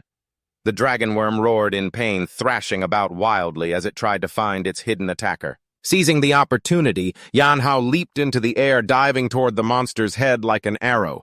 He landed squarely on its head and delivered a critical strike to its eye. Immediately after, he activated another skill, Venom Gland, spraying a potent toxin into the creature's open wound. However, the monster suddenly lashed out with its tongue, wrapping it tightly around a stunned Yan Hao. It opened its massive, tooth-filled maw, intending to devour him in a single bite. From a distance, Tong Rui hastily unleashed a support ability, Mini Electro Gun. Don't you dare miss! A bolt of blue lightning shot straight into the monster's tongue, causing it to falter for a moment and loosen its grip. Immediately after, she collapsed from exhaustion. Using a special ability without a Beast Core battlesuit or weapon is just too draining. In this entire world, perhaps, only Yan Hao can use his powers barehanded. Sensing that its target had weakened, the monster roared and turned to attack Tong Rui. Yan Hao screamed, "Tong Rui!" Just in the nick of time, a massive fireball descended from the sky, blocking the dragon worm's attack. Instructor Lin appeared, shielding them both. He asked with concern, "Are you two all right?" Instructor Lin. The monster stood towering before them. Instructor Lin assessed the tense situation. "This thing is a Colossus class." He flared with fiery energy and said confidently, "Leave it to me." Note, Lin Yongxin. A rank. Elemental type. Basic ability fire. An earth-shattering battle erupted between the two powerhouses as giant pillars of fire surrounded the monster. Yan Hao and Song Rai were stunned by Instructor Lin's terrifying power. Is this the true strength of an A rank? He's too strong. The monster, engulfed in a sea of flames, screamed in agony as it burned. Despite being covered in fire, the dragon worm still let out a powerful roar. It was completely unfazed. In response, Instructor Lin clenched his flaming fist, his gaze hardening. Looks like this won't be so easy. The monster emerged from the sea of fire, its body transformed into an even more terrifying combat form. Instructor Lin didn't flinch. He unleashed an even more powerful energy. Then bring it on. It opened its mouth and spewed a massive stream of sand, creating a sandstorm that engulfed everything. The three of them struggled to withstand the monster's terrifying power. Seriously. Instructor Lin tried to shield the other two. Our vision is completely obscured. You two be careful. Amidst the sandstorm, Yan Hao suddenly sensed an unusual sharp presence. He yelled when he saw the ground beneath their feet give way. It's burrowed underground. Instructor Lin quickly pushed Song Rui and Yan Hao away. Get back. From below, the dragon worm burst out of the ground right where they had been standing, creating a terrifying explosion of earth and rock. After the danger passed, Instructor Lin checked on his teammates. Is everyone all right? Yan Hao replied, I'm fine. We need to get rid of this sandstorm. Otherwise... Suddenly, a giant tornado appeared, sucking up all the surrounding sand and dust. Wind pressure bullets. Jin Ying appeared, standing majestically in the eye of the storm. Is everyone okay? Song Rai was surprised to see her comrades arrive just in time. Why are you guys here? What about the underground base? Lin Yongji reported the situation. Yongxin's reinforcements have taken over the base. The test subjects are being evacuated. Jin Ying looked at the giant monster. She declared loudly, Good. This thing won't be easy to deal with. Together we'll hold it down and look for an opening. Seeing the warriors assemble, the dragon worm suddenly burrowed into the ground, trying to escape. How could he let it? Instructor Lin immediately used a skill, summoning a devastating fire dragon strike. Jin Ying instantly cast a support skill. Storm's Protection. A violent explosion combining fire and wind erupted. It aimed directly at the spot where the monster had just disappeared. The monster's outer layer of rock and earth was completely destroyed, revealing its true skin underneath.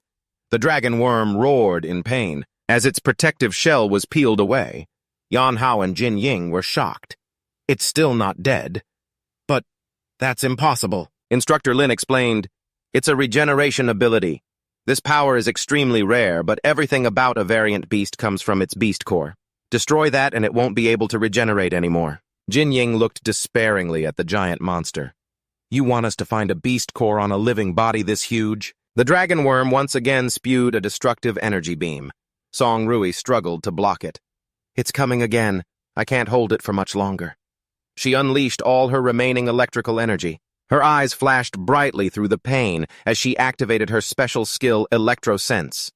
An X-ray-like image of the monster appeared in Song Rui's mind. It revealed the beast core's location. She pointed towards the target, her voice weak. Found it. In its left abdomen. Cough, cough, cough.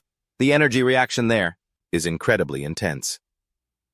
Seeing Song Rui severely injured, Lin Yongji rushed to support her, shouting worriedly, Captain!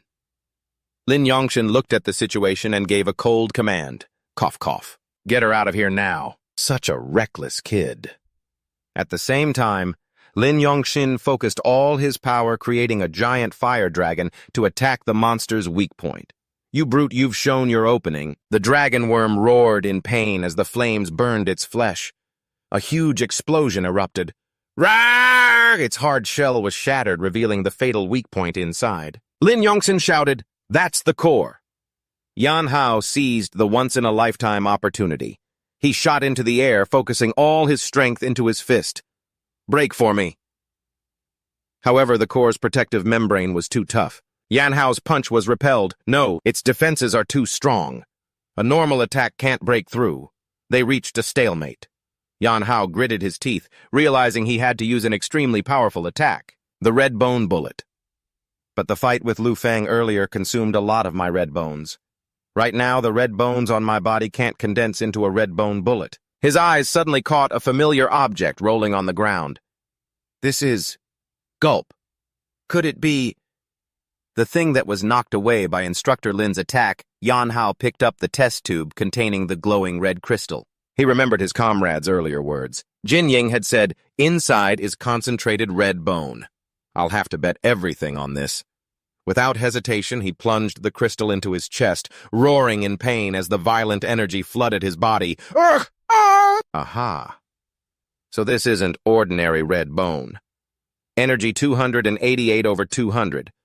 At the same time, his teammates were being overwhelmed in the distance. Jin Ying screamed in terror, Ah! The dragon worm opened its giant maw, ready to devour the enemy who dared to provoke it. The monster lunged forward with terrifying speed, its mouth full of sharp teeth opening like the gates of hell. It's over. Yongji stared death in the face, but there was no fear in his eyes. We're done for. Just then Yan Hao rushed forward, letting out a heart-wrenching roar. He released all the energy accumulated in his body. Red Rasengan, a massive glowing red energy sphere, erupted. Crimson supergiant bombardment, Yan Hao poured his very life force into this final attack. Take it all back. His hand reached out into the epicenter, controlling the destructive energy stream that tore the monster apart from the inside. The dragon worm's giant body was lifted into the air. A brilliant red light engulfed the entire night sky. The monster's core shattered, causing its entire body to collapse amidst a deafening explosion. The cataclysmic blast wiped out everything around it. The life-and-death battle was over. In the dark space of his subconscious, Yan Hao stood stunned, surrounded by an endless night.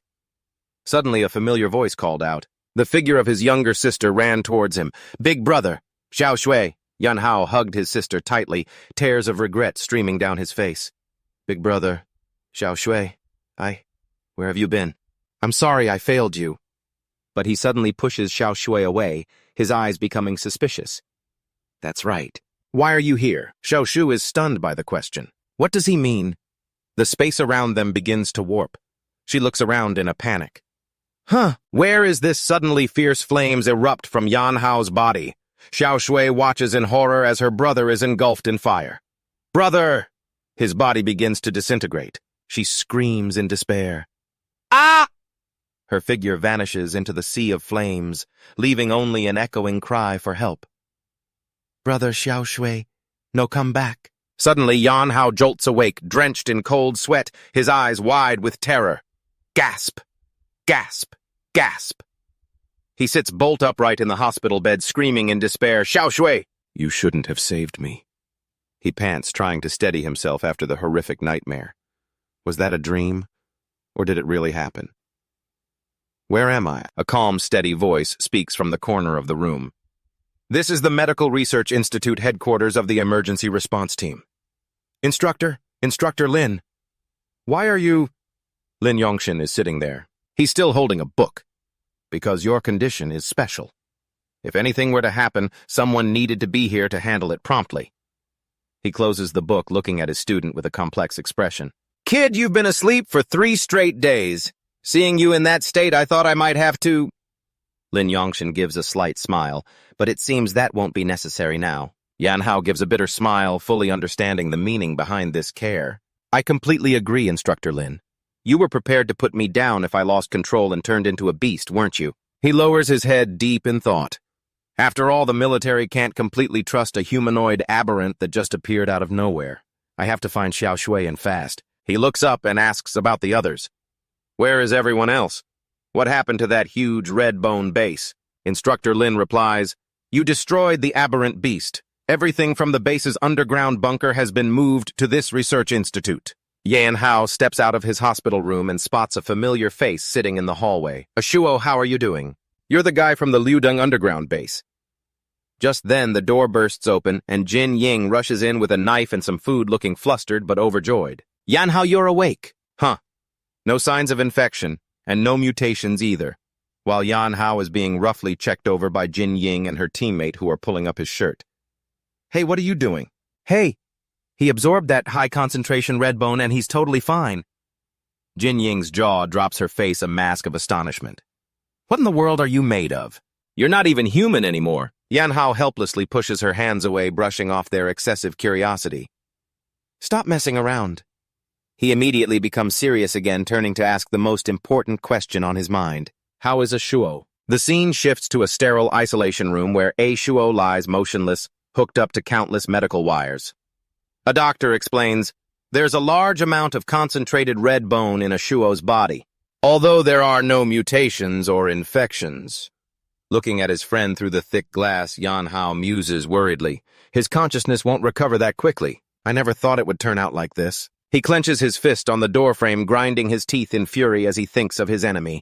Zhang Shui, that bastard! What the hell is the person behind him researching? Just then a soldier approaches from behind with the latest news. Zhang Shui has confessed. Yan Hao spins around urgently, firing off questions. What did he say? It has something to do with Liudeng, doesn't it? The answer leaves everyone stunned. He said he did it all himself, the soldier replies firmly. Yan Hao can't believe his ears. Agitated, he points out the inconsistencies. How is that possible? What about that woman, Niu Feng, and the Mr. Hong he mentioned, the underground breeding facility, the research lab beneath the red bone base? Tongroi steps forward, her expression a mix of helplessness and resignation, confirming the grim reality. I know. But we can't find any evidence. Everything points to Zhang Shui. Besides, he confessed to it himself. Behind this whole affair, there's an invisible hand pulling all the strings. The man accompanying Tong Rui speaks up, cutting through the heavy atmosphere. Let's go. My father, the chief of the general staff, wants to see you. Tong Rui turns and walks down the grand hallway leading to the meeting room. Yan Hao asks, How did you know I was here? Tong Rui glances back at him and answers curtly, Jin Ying told me. Yan Hao breaks into a cold sweat, remembering Jin Ying's smug smile. That girl never changes. Does this mean she's going to be watching me when I eat, shower, and sleep from now on? Standing before a large wooden door, the guide knocks lightly. Knock, knock. Come in. Chief of Staff, they're here. Old Tong, what are you hiding? Everyone's here now, come on over. Old man, Dad, you're sneaking snacks by yourself again. The Chief of Staff turns to the group and says, Everyone have a seat. He gets straight to the point, and the atmosphere becomes tense. Let's skip the pleasantries. Yan Hao, the news that you defeated that colossal aberrant beast has already spread. It's not just the military. Powers from all over have their eyes on you now. You're in the eye of the storm. It may seem calm, but the winds are howling all around you. One moment of carelessness, and you could get swept up in this. He looked straight into Yan Hao's eyes, scrutinizing his intentions. Do you have a plan? Yan Hao calmly met his sharp gaze without a hint of fear. Honestly, I was planning to act quietly. I never expected things to blow up and become so serious. You didn't call me here just for a chat. I want to hear the Chief of Staff's perspective. Chief of Staff Song Lian pushed up his glasses, speaking about the case with a grave expression. You already know about Zhang Shui, I take it. I do, but I believe he's lying. He then explained in detail the military's current predicament. The 6th Tang Group had issued a clarification regarding the underground base. They claim to have been completely unaware of the breeding facility, and that none of their senior executives have the surname Hong. In any case, the 6th Tang Group has many collaborations with the military. Until we have irrefutable proof, it's not wise to investigate them openly. The last insider incident still hasn't been resolved. There are many factions within the military holding each other in check, but in a situation like this, even if we wanted to investigate 6th Tang, there would be no way to do it. The higher-ups won't allow it. Yan Hao frowned, questioning the powerful phrase he'd just heard. The higher-ups refers to, Song Lian said in a low voice, the very pinnacle of this world. The highest level of the SXU government. Song Lian looked at Yan Hao meaningfully and made a surprising proposal. That is why I hope to borrow your strength. Yan Hao sat silently in his chair. He silently sized up his opponent. This old fox. I thought he was actually concerned about me, but it turns out his own hands are tied, so he wants me to be his pawn. Suddenly, Song slammed the table and stood up. He objected vehemently, worried for his comrade's safety. Chief of Staff, given Yan Hao's current situation, as you just said, he's in the eye of the storm. Why would you still want to put Yan Hao? Lin Yongji interrupted. Instead of being treated like prey to be hunted, it's better to become the hunter and strike back. If you want to survive, you have to make a change. After the meaningful conversation, Chief of Staff Song Lian stood up, signaling the end of the meeting. You don't need to answer right away. Go home, think it over, and then tell me your decision. He then turned to give instructions to instructor Lin Yongxin. Take good care of them during this time. You're their instructor. Lin Yongxin respectfully saluted. Understood. That night, Yan Hao stood alone on a windy rooftop, his thoughtful gaze sweeping over the city as the Chief of Staff's proposal echoed in his mind. Instead of becoming the prey, become the hunter. To make that goal a reality, at the Zhishui Combined Training Ground, a new announcement was posted. The Chief of Staff, under the pretext of improving the combat effectiveness of new recruits, had organized a combined training exercise. It was scheduled to last for 3 months. However, Yan Hao understood that things weren't as simple as mere training as the soldiers began to engage in sparring exercises. It was brutal. But the training is just an excuse. The real purpose is to delay the outbreak of internal conflict, purge the spies, and consolidate power within the military. During a short break, Yan Hao recalled Song Lian's words with a wary expression. I want to borrow your strength. Right now, I know nothing about the true state of the military. The most important thing now is to quickly find information about Xiao Shui. I must be very cautious about Chief of Staff Song's invitation, but before I give him an answer, I can use this training as a stepping stone. Just then, everyone's attention was drawn to the electronic notice board. A rookie frantically called out to his comrades, Hey, look! The screen displayed the rookie rankings: Yan Hao 210, Jin Yingni 95, Zhang Jin 45. This was the Ji Shui point system, unlocked 1 month after enlistment. Points could be earned through missions, training, and free-form combat to exchange for items within the military. Yan Hao looked at the number 210 on the scoreboard with a calm expression, calculating internally. 210 points. That's equivalent to 210,000 Alliance currency.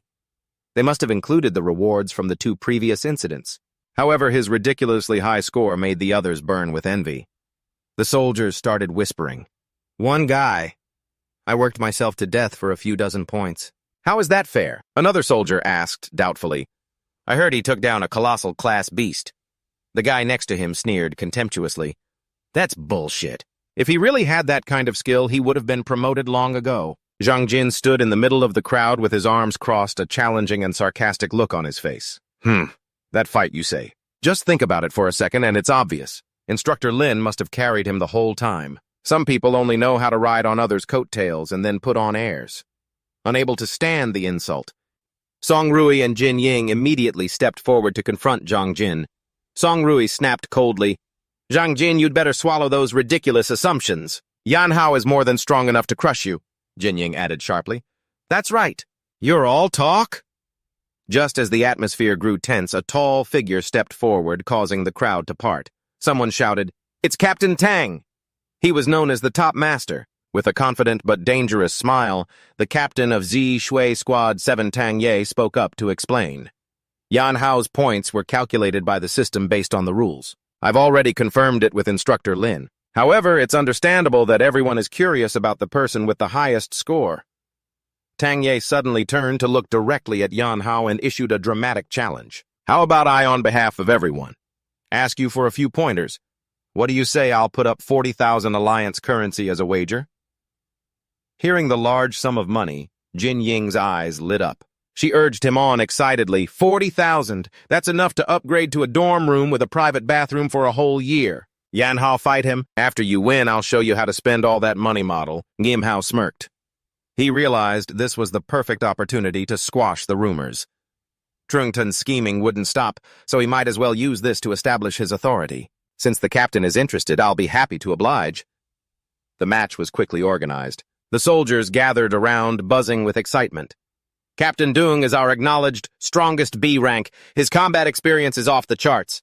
And Ngim Hao, as strong as he is still just a rookie after all. Dung Da began to channel his power, his armored gauntlets radiating a cold aura.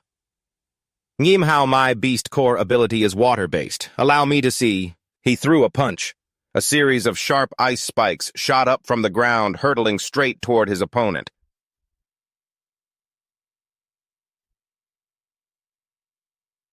What that one-of-a-kind beast core weapon of yours can do. A fierce, icy explosion engulfed Ngim Hao's position, filling the arena with blinding ice dust. Ngim Hao deftly leaped into the air to dodge the attack. He landed solidly on his feet and made a silent assessment. As expected of the strongest B rank, this power is quite a bit stronger than Lu Feng's. Dung Da didn't give his opponent a moment to breathe and immediately launched his next attack. It's not over yet. You'd better be careful, Ngim Hao. Countless ice shards shot out from every direction, tearing through the air toward Ngim Hao like a torrential downpour. He spun with incredible speed, weaving through the gaps in the assault as he analyzed it. Its destructive power is immense, but its speed is still far inferior to Lu Feng's. At that very moment, Dung Da unleashed his glacial starfall/skill. An incredibly powerful shockwave erupted, crashing down from above.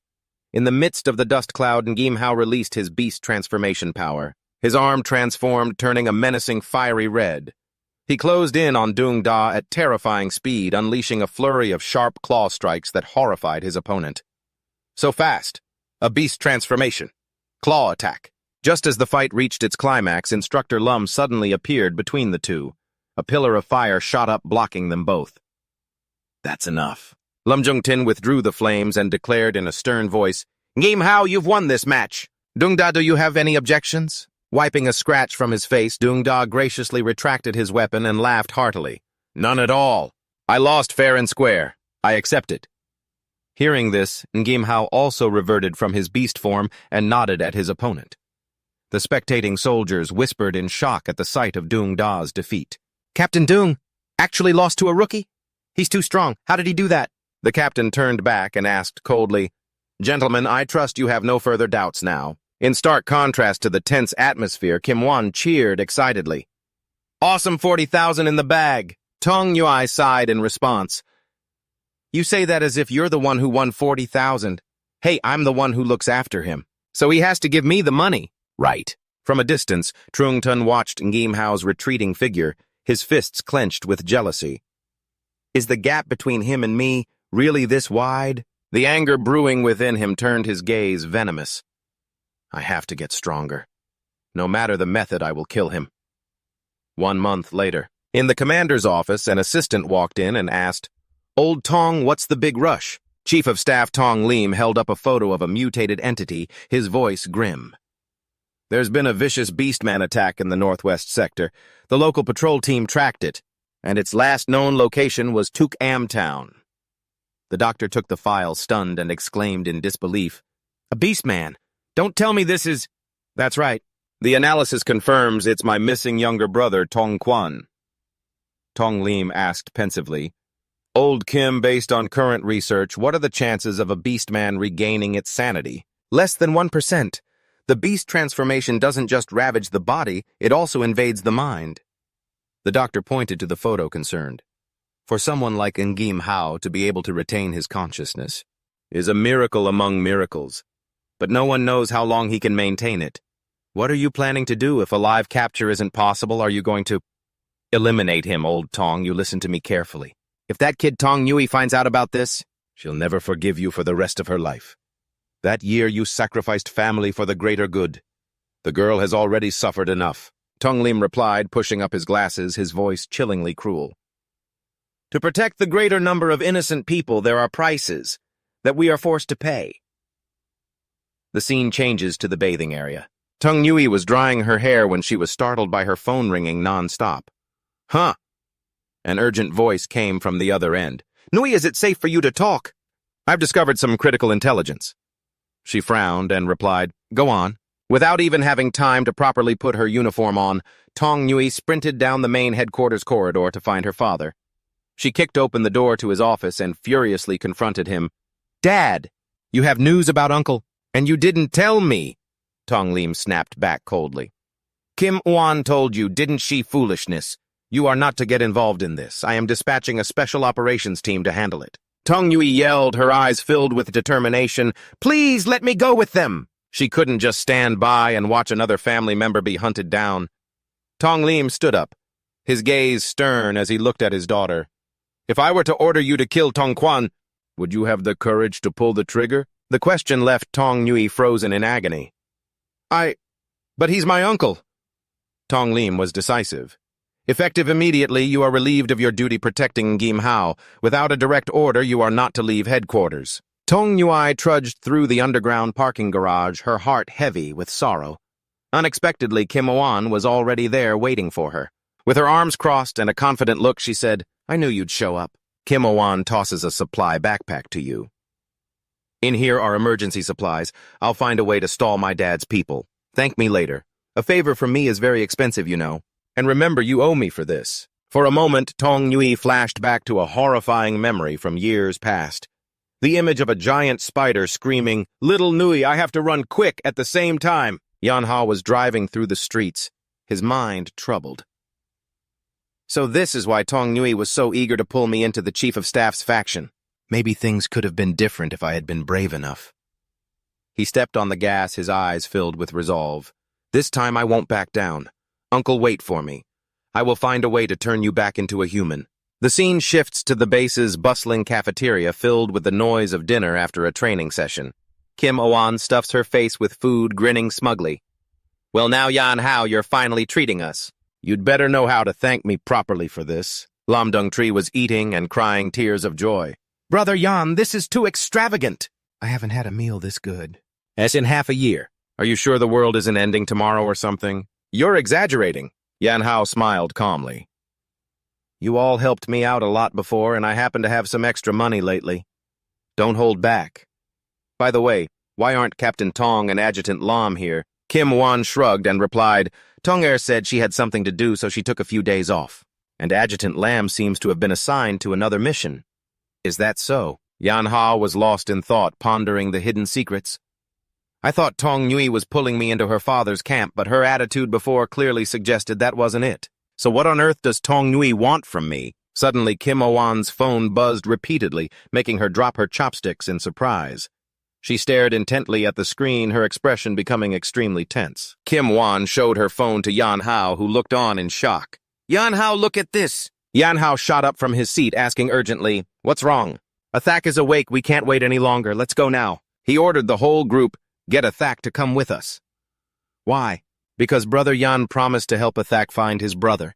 He wasn't awake then, so I couldn't say anything. The whole group rushed over to the Medical Research Institute. Inside the hospital room, Athak sat listlessly calling out for his brother in a weak voice. Seeing Yan Hao enter, the boy burst into sobs. Brother, where did you go? I'm sorry, it's my fault. Yan Hao's heart ached at the sight. Sob, this is great. Athak, sorry to bother you too, but I have a few questions I need your help with. The boy looked at Yan Hao with teary, grateful eyes.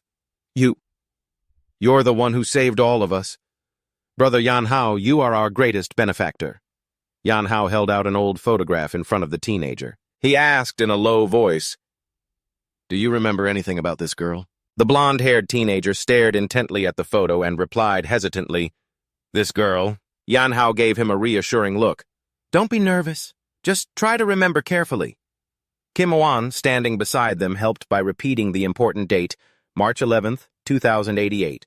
"You were on a search, rescue, and escort mission. This girl was one of the people you found. Do you remember?" Memories began to flood back. The teenager blankly recounted the rescue mission. "I remember now. That day when the red mist broke out, the army immediately formed a rescue team.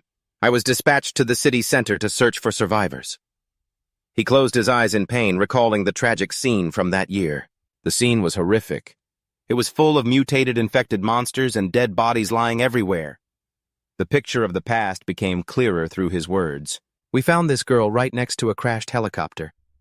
His gaze grew distant as he remembered her from that day. Her body didn't seem to be seriously injured, but she couldn't seem to remember anything at all. "There was no other way to protect her," he continued. "At that time, we could only take her to the refugee camp set up by the army." The teenager continued to recount her mysterious disappearance. "She was at the camp for about 2 days when 2 people came for her.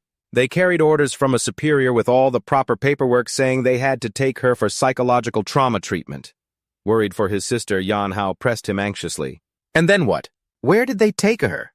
The teenager sighed and replied, "Since she couldn't remember anything and had no family to care for her, I volunteered to escort her to the treatment facility. The destination was—" The boy looked directly at Yan Hao and uttered the fateful name, Zhensu Yin. "After we arrived, I immediately received another assignment. The accident happened right after I left the town. I don't remember anything after that." Yan Hao muttered the name with a determined look in his eyes. Zhensu Yin. Kim Oan, standing beside him, also mused, "Isn't that the place where Tong Nui's uncle just appeared? Yan Shu was taken there too.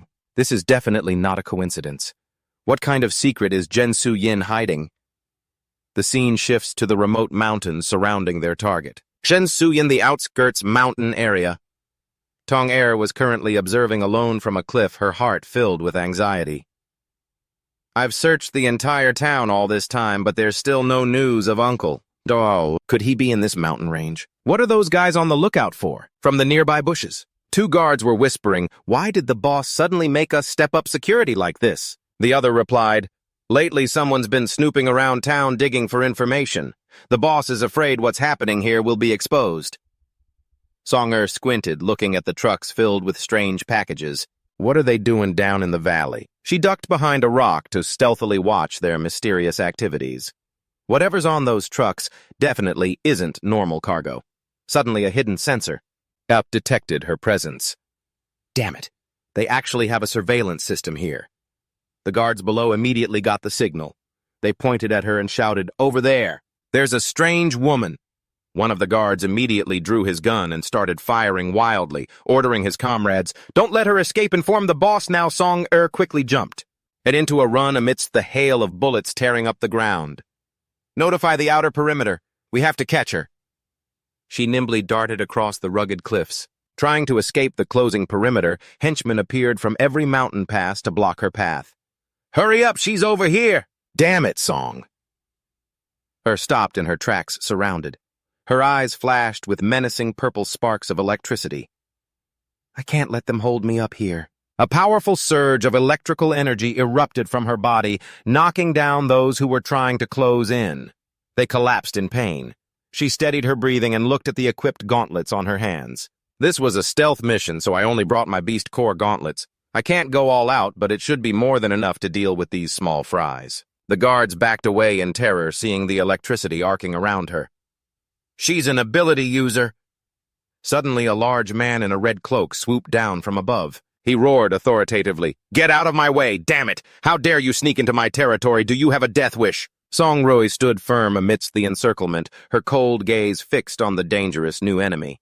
She calmly launched a bolt of lightning at him, but the attack only made him flinch slightly. He smiled mockingly, completely unharmed. Instantly, he brutally seized Song Rui's wrist, preventing her from fighting back with his superior strength. The man threw her a great distance, sending her tumbling to the ground. Standing tall amidst the wreckage, the B-rank underground leader coldly demanded, "Talk. Who sent you here?" Songroy suppressed her pain, raising a hand to her mouth. Her thoughts raced with worry. My lightning attack had no effect on him. Could he be an ability user too? Without giving her a moment to rest, the leader waved his hand, ordering his surrounding henchmen, "Get her!" Song Rui unleashed purple sparks of electricity around her body, knocking back the soldiers who were about to charge at her. Then she ran straight towards the leader. She grit her teeth, observing, "This guy has a high resistance to lightning." She gathered her last bit of strength and rushed forward. "Even though I can't use my ultimate move, temporarily paralyzing him shouldn't be a problem." An extremely powerful electromagnetic blast erupted, enveloping the enemy. Electromagnetic annihilation. A brilliant purple beam of energy tore through the night. It was aimed directly at the leader's position. However, as the smoke gradually cleared, the man was still standing firm. He exhaled softly. "If it weren't for this, I might have actually lost to you." He revealed a gleaming black armor underneath his cloak. The M-Series military combat suit, a device that can enhance abilities and increase the user's resistance to attacks. Song Rui's eyes widened in shock. She trembled as she uttered, "A military combat suit. Why do you have this kind of equipment?" The leader laughed sinisterly and ordered his men to charge again. "Everyone attack after we interrogate her and find out who's behind this. This little lady is all yours to play with." A soldier lunged forward to attack while Song Rui was exhausted. "Ha ha ha, I'll be the first." She silently gritted her teeth. "Damn it, without my combat suit for support, I enter a state of power depletion after using my abilities." Suddenly, a powerful punch appeared out of nowhere, slamming right into the soldier's face and sending him flying. The newcomer landed decisively on the ground, shielding Song Rui. Yan Hao stood firm, turning his head slightly to ask, "Are you okay?" Song Rui was stunned, calling his name Yan Hao. The henchmen froze in alarm when they saw reinforcements appear. "There's more of them." The big guy Lu Feng roared furiously, promising a handsome reward. "Get them! I'll give you a share of the profits from the ore mine." A horde of crazed enemies rushed towards Yan Hao. The situation became extremely critical. Just then, Jin Oan suddenly appeared, controlling a powerful gust of wind in her palm. She shouted, "Violent storm!" creating a tornado that sent all the soldiers flying. The red-cloaked leader gritted his teeth in anger at the constant interruptions. Another ability user. "Who in the hell are you people?" Jin Oan confidently pointed at him and yelled, "Who are you to dare attack my dear Rui Rui?" Making Song Rui retort irritably, "Who's your dear Rui Rui?" He furiously unleashed a dark purple malevolent energy, roaring, "You dare sneak into my territory, all of you trash must die." Yan Hao narrowed his eyes, took a defensive stance, and warned his comrades, "Be careful. He's an ability user too, and his combat power is at least B rank." Yan Hao arrogantly held up one finger. The enemy asked in astonishment, "Are you saying you can finish this in one hit?" He calmly replied, "1 second." The underground leader charged forward, surrounded by purple energy, roaring fiercely, "Just you! You dare put on an act in front of me?" But faced with the ferocious attack, Yan Hao remained calm and collected. Instantly, he threw a powerful punch accompanied by a new skill. Autumn Transformation, Fist Adamant, Strike. "You're so dead. Might as well test the results of Instructor Lin's special training." The punch exploded with terrifying power, creating a brilliant white pillar of light that shook the entire forest. As the smoke and dust gradually cleared, the leader lay motionless amidst the rubble, his body smoking continuously after the direct hit. Yan Hao turned his back and walked away. He nonchalantly signaled to his comrades, "Let's get out of here first." The group quickly left on a large motorcycle. Jin Wan drove skillfully while Song Nui sat in the back and Ngim Hao sat in the truck bed next to her like a true boss. When they reached a rest stop by a mountain, Tong Nui turned to look at Ngim Hao and asked, "I heard from Kim Owan that you requested leave from training to come to Chantuk Am to investigate someone." Ngim Hao looked thoughtfully into the distance, then asked her in return with a hint of doubt, "Don't tell me the person you need to investigate is those guys from before." Tong Nui sighed, lowered her head, and confessed, "Actually, I snuck out." Hearing that, Ngim Hao looked at her in utter disbelief. This kid. She can lie without even blinking. Kim Wan, who was in the middle of eating, suddenly chimed in with her analysis. "As for why those guys attacked you, based on my recent investigations, they're probably a local underworld gang." Tong Nui pointed towards the scattered bodies of the guards. I discovered their base in these mountains, but I don't know what kind of evil they're plotting. However, they aren't who I'm here to investigate. She began to reveal the real reason along with an image of a terrifying monster. I have an uncle who was infected by the red bone during an incident. He went missing after that. Intel said he was spotted here, so I came to investigate. Gim Hao quietly pieced it all together, thinking an uncle infected with red bone. Why investigate in secret? Did the chief of staff forbid her seeing his expression? Tong Yui continued, her voice tense. You still remember Lu Feng, right? My uncle's beastification is even more severe than Lu Feng's, and he's far more dangerous. She looked down at the military dog tag in her hand, her voice filled with guilt. It's all my fault he ended up like this. That's why I have to protect him. Tong Yui clenched her fists, looking straight at Nguyen Hao with hope in her eyes. Inviting you to join the Zi Shui team was my hope of borrowing your strength. To find a way to help my uncle become human again.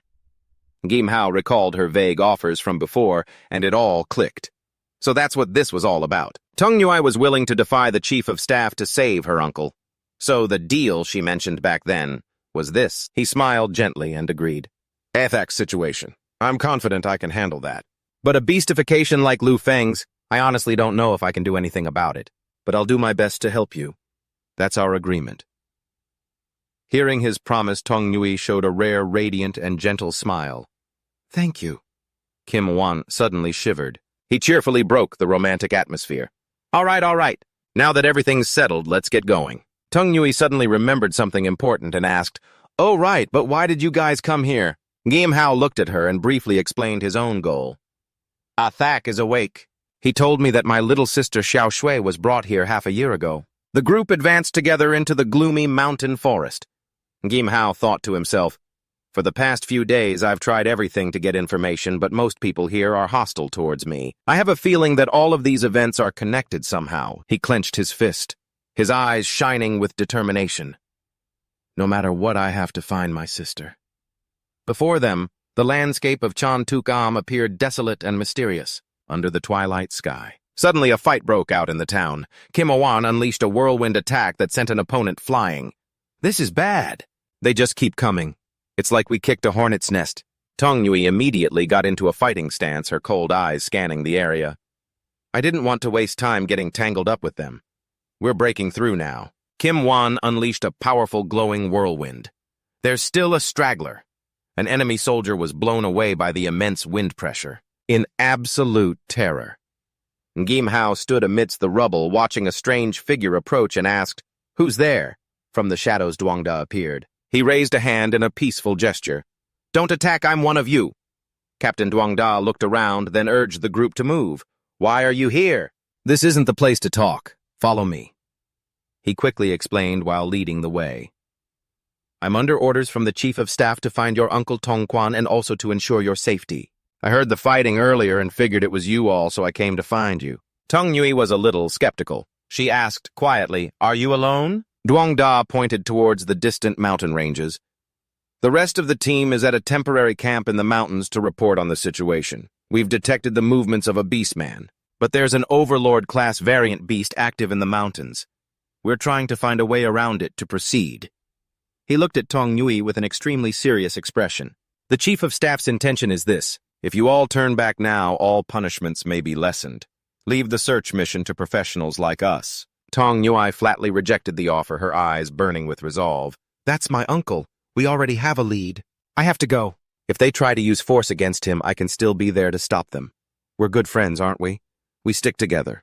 Plus, we can even help you take care of that variant beast. In the end, Duangda had to give in to the group's determination. All right, fine. Since you're all so insistent, I can't force you.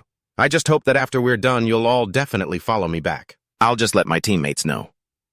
Gim Hao took a pensive step, then suddenly turned and asked Duangda, just to verify some information.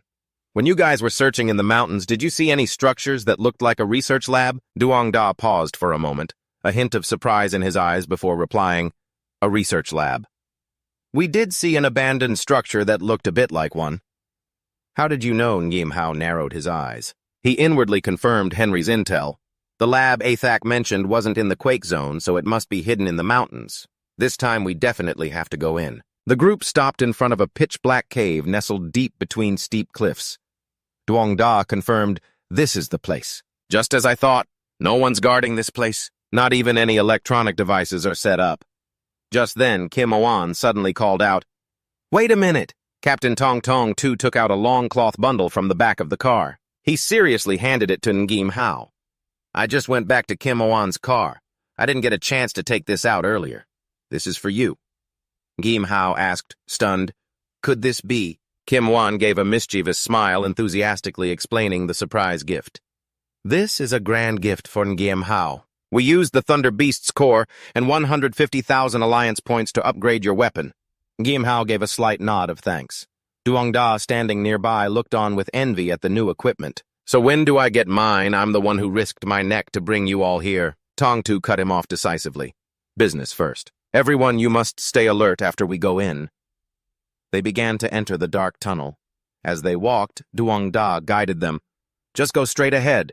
That's our temporary camp." Suddenly, Kim Oan looked at the sensor in her hand, her expression tensing. "Huh. The energy readings in here are really chaotic." From a high cliff, a pair of glowing red beast eyes were silently watching the group's every move below. 01. A warning. The monster opened its mouth and spat a stream of fluorescent green poison attacking head-on. Kim Wan stumbled back, her eyes wide with terror as death approached. Tong Tu quickly dashed in front to block, yelling a warning to his comrades. "Be careful. I can't believe it was hiding here." Duong-da, he gritted his teeth in pain as the poison gas washed over him. "Damn it! I'm hit!" A giant snake-like monster revealed itself. The info panel appeared overlord-level rattlesnake. Tong Tu immediately became suspicious as he looked at Duong-da. Duong-da's reaction. It was as if he knew beforehand that the beast would attack Kim Oan. Duong-da struggled to get up. "It's very good at camouflaging itself. Our squad suffered heavy losses because of it. I'm poisoned. I'm afraid I won't be much help."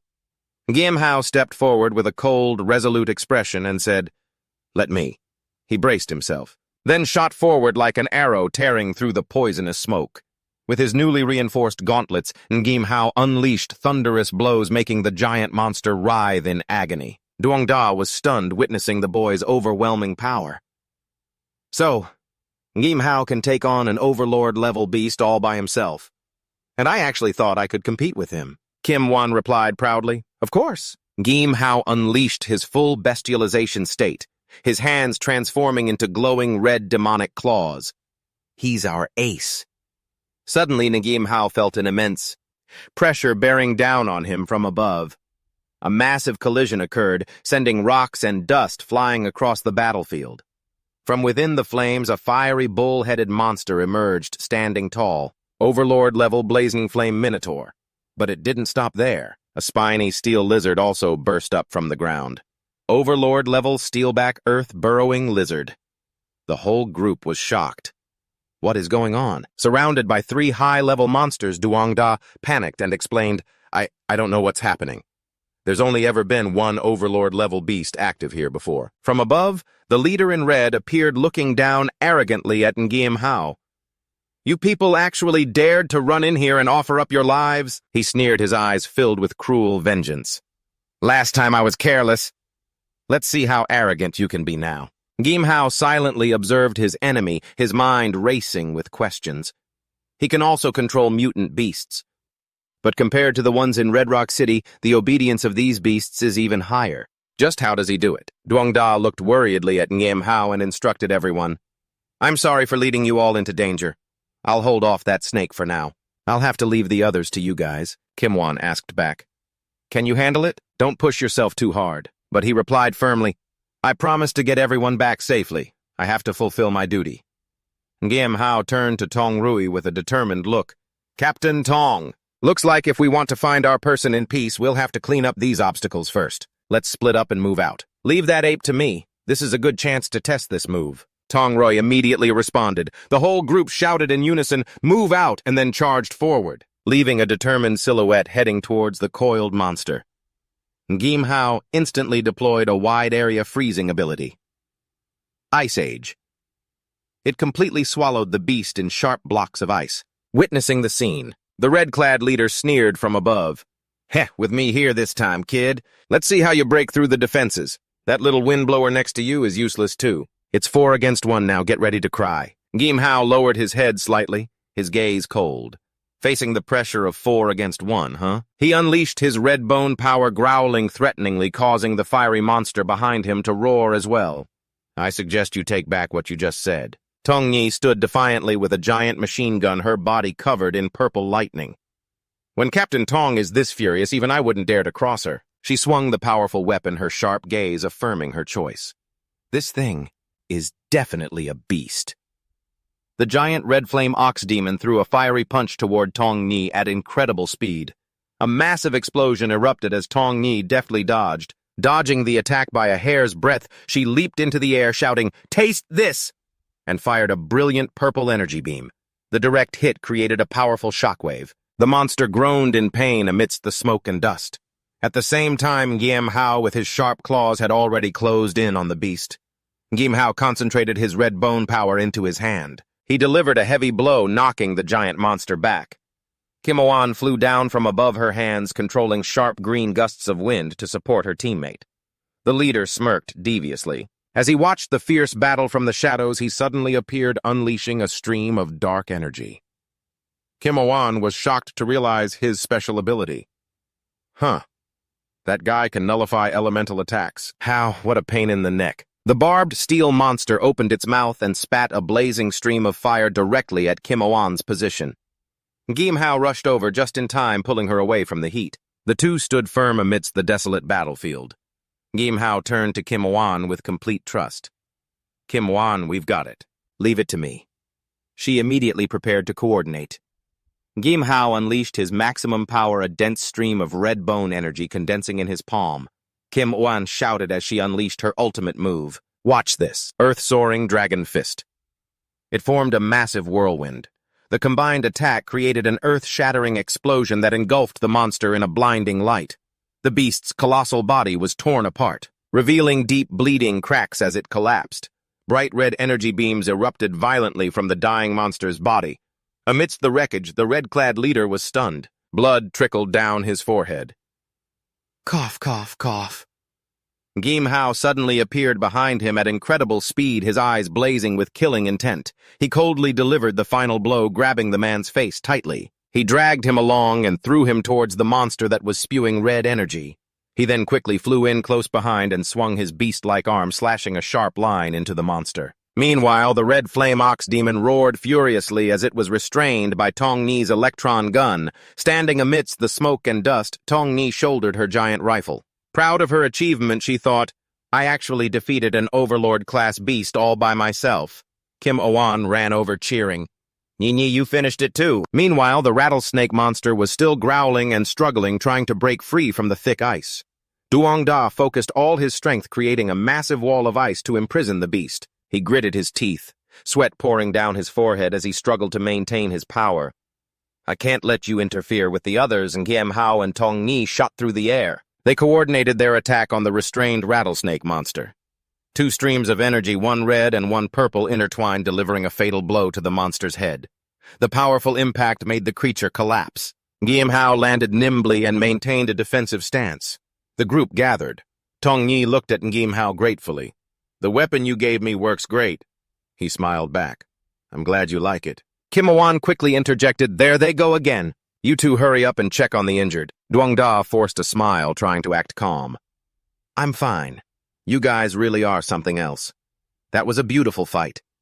Captain Duong, thank you for holding it down. I'll report your performance in detail when we get back. Suddenly, the red-clad leader sprang up and fled at an incredible speed. The members of Duong Da's squad immediately raised their guns in pursuit. Stop Duong Da looked at the group with a meaningful glance. You guys came at the right time. We need to interrogate him thoroughly. Gim Hao quickly rushed forward. He subdued the fleeing leader with his bare hands. Gim Hao grabbed his collar tightly, his voice cold and threatening. Don't kill me. We have limited time. If you confess honestly, you might get to keep your life. He leaned close to the man's ear, questioning the hidden secrets. What are you people doing in the mountains? Why is there a curfew? The terrified leader confessed the shocking truth. It's a mine.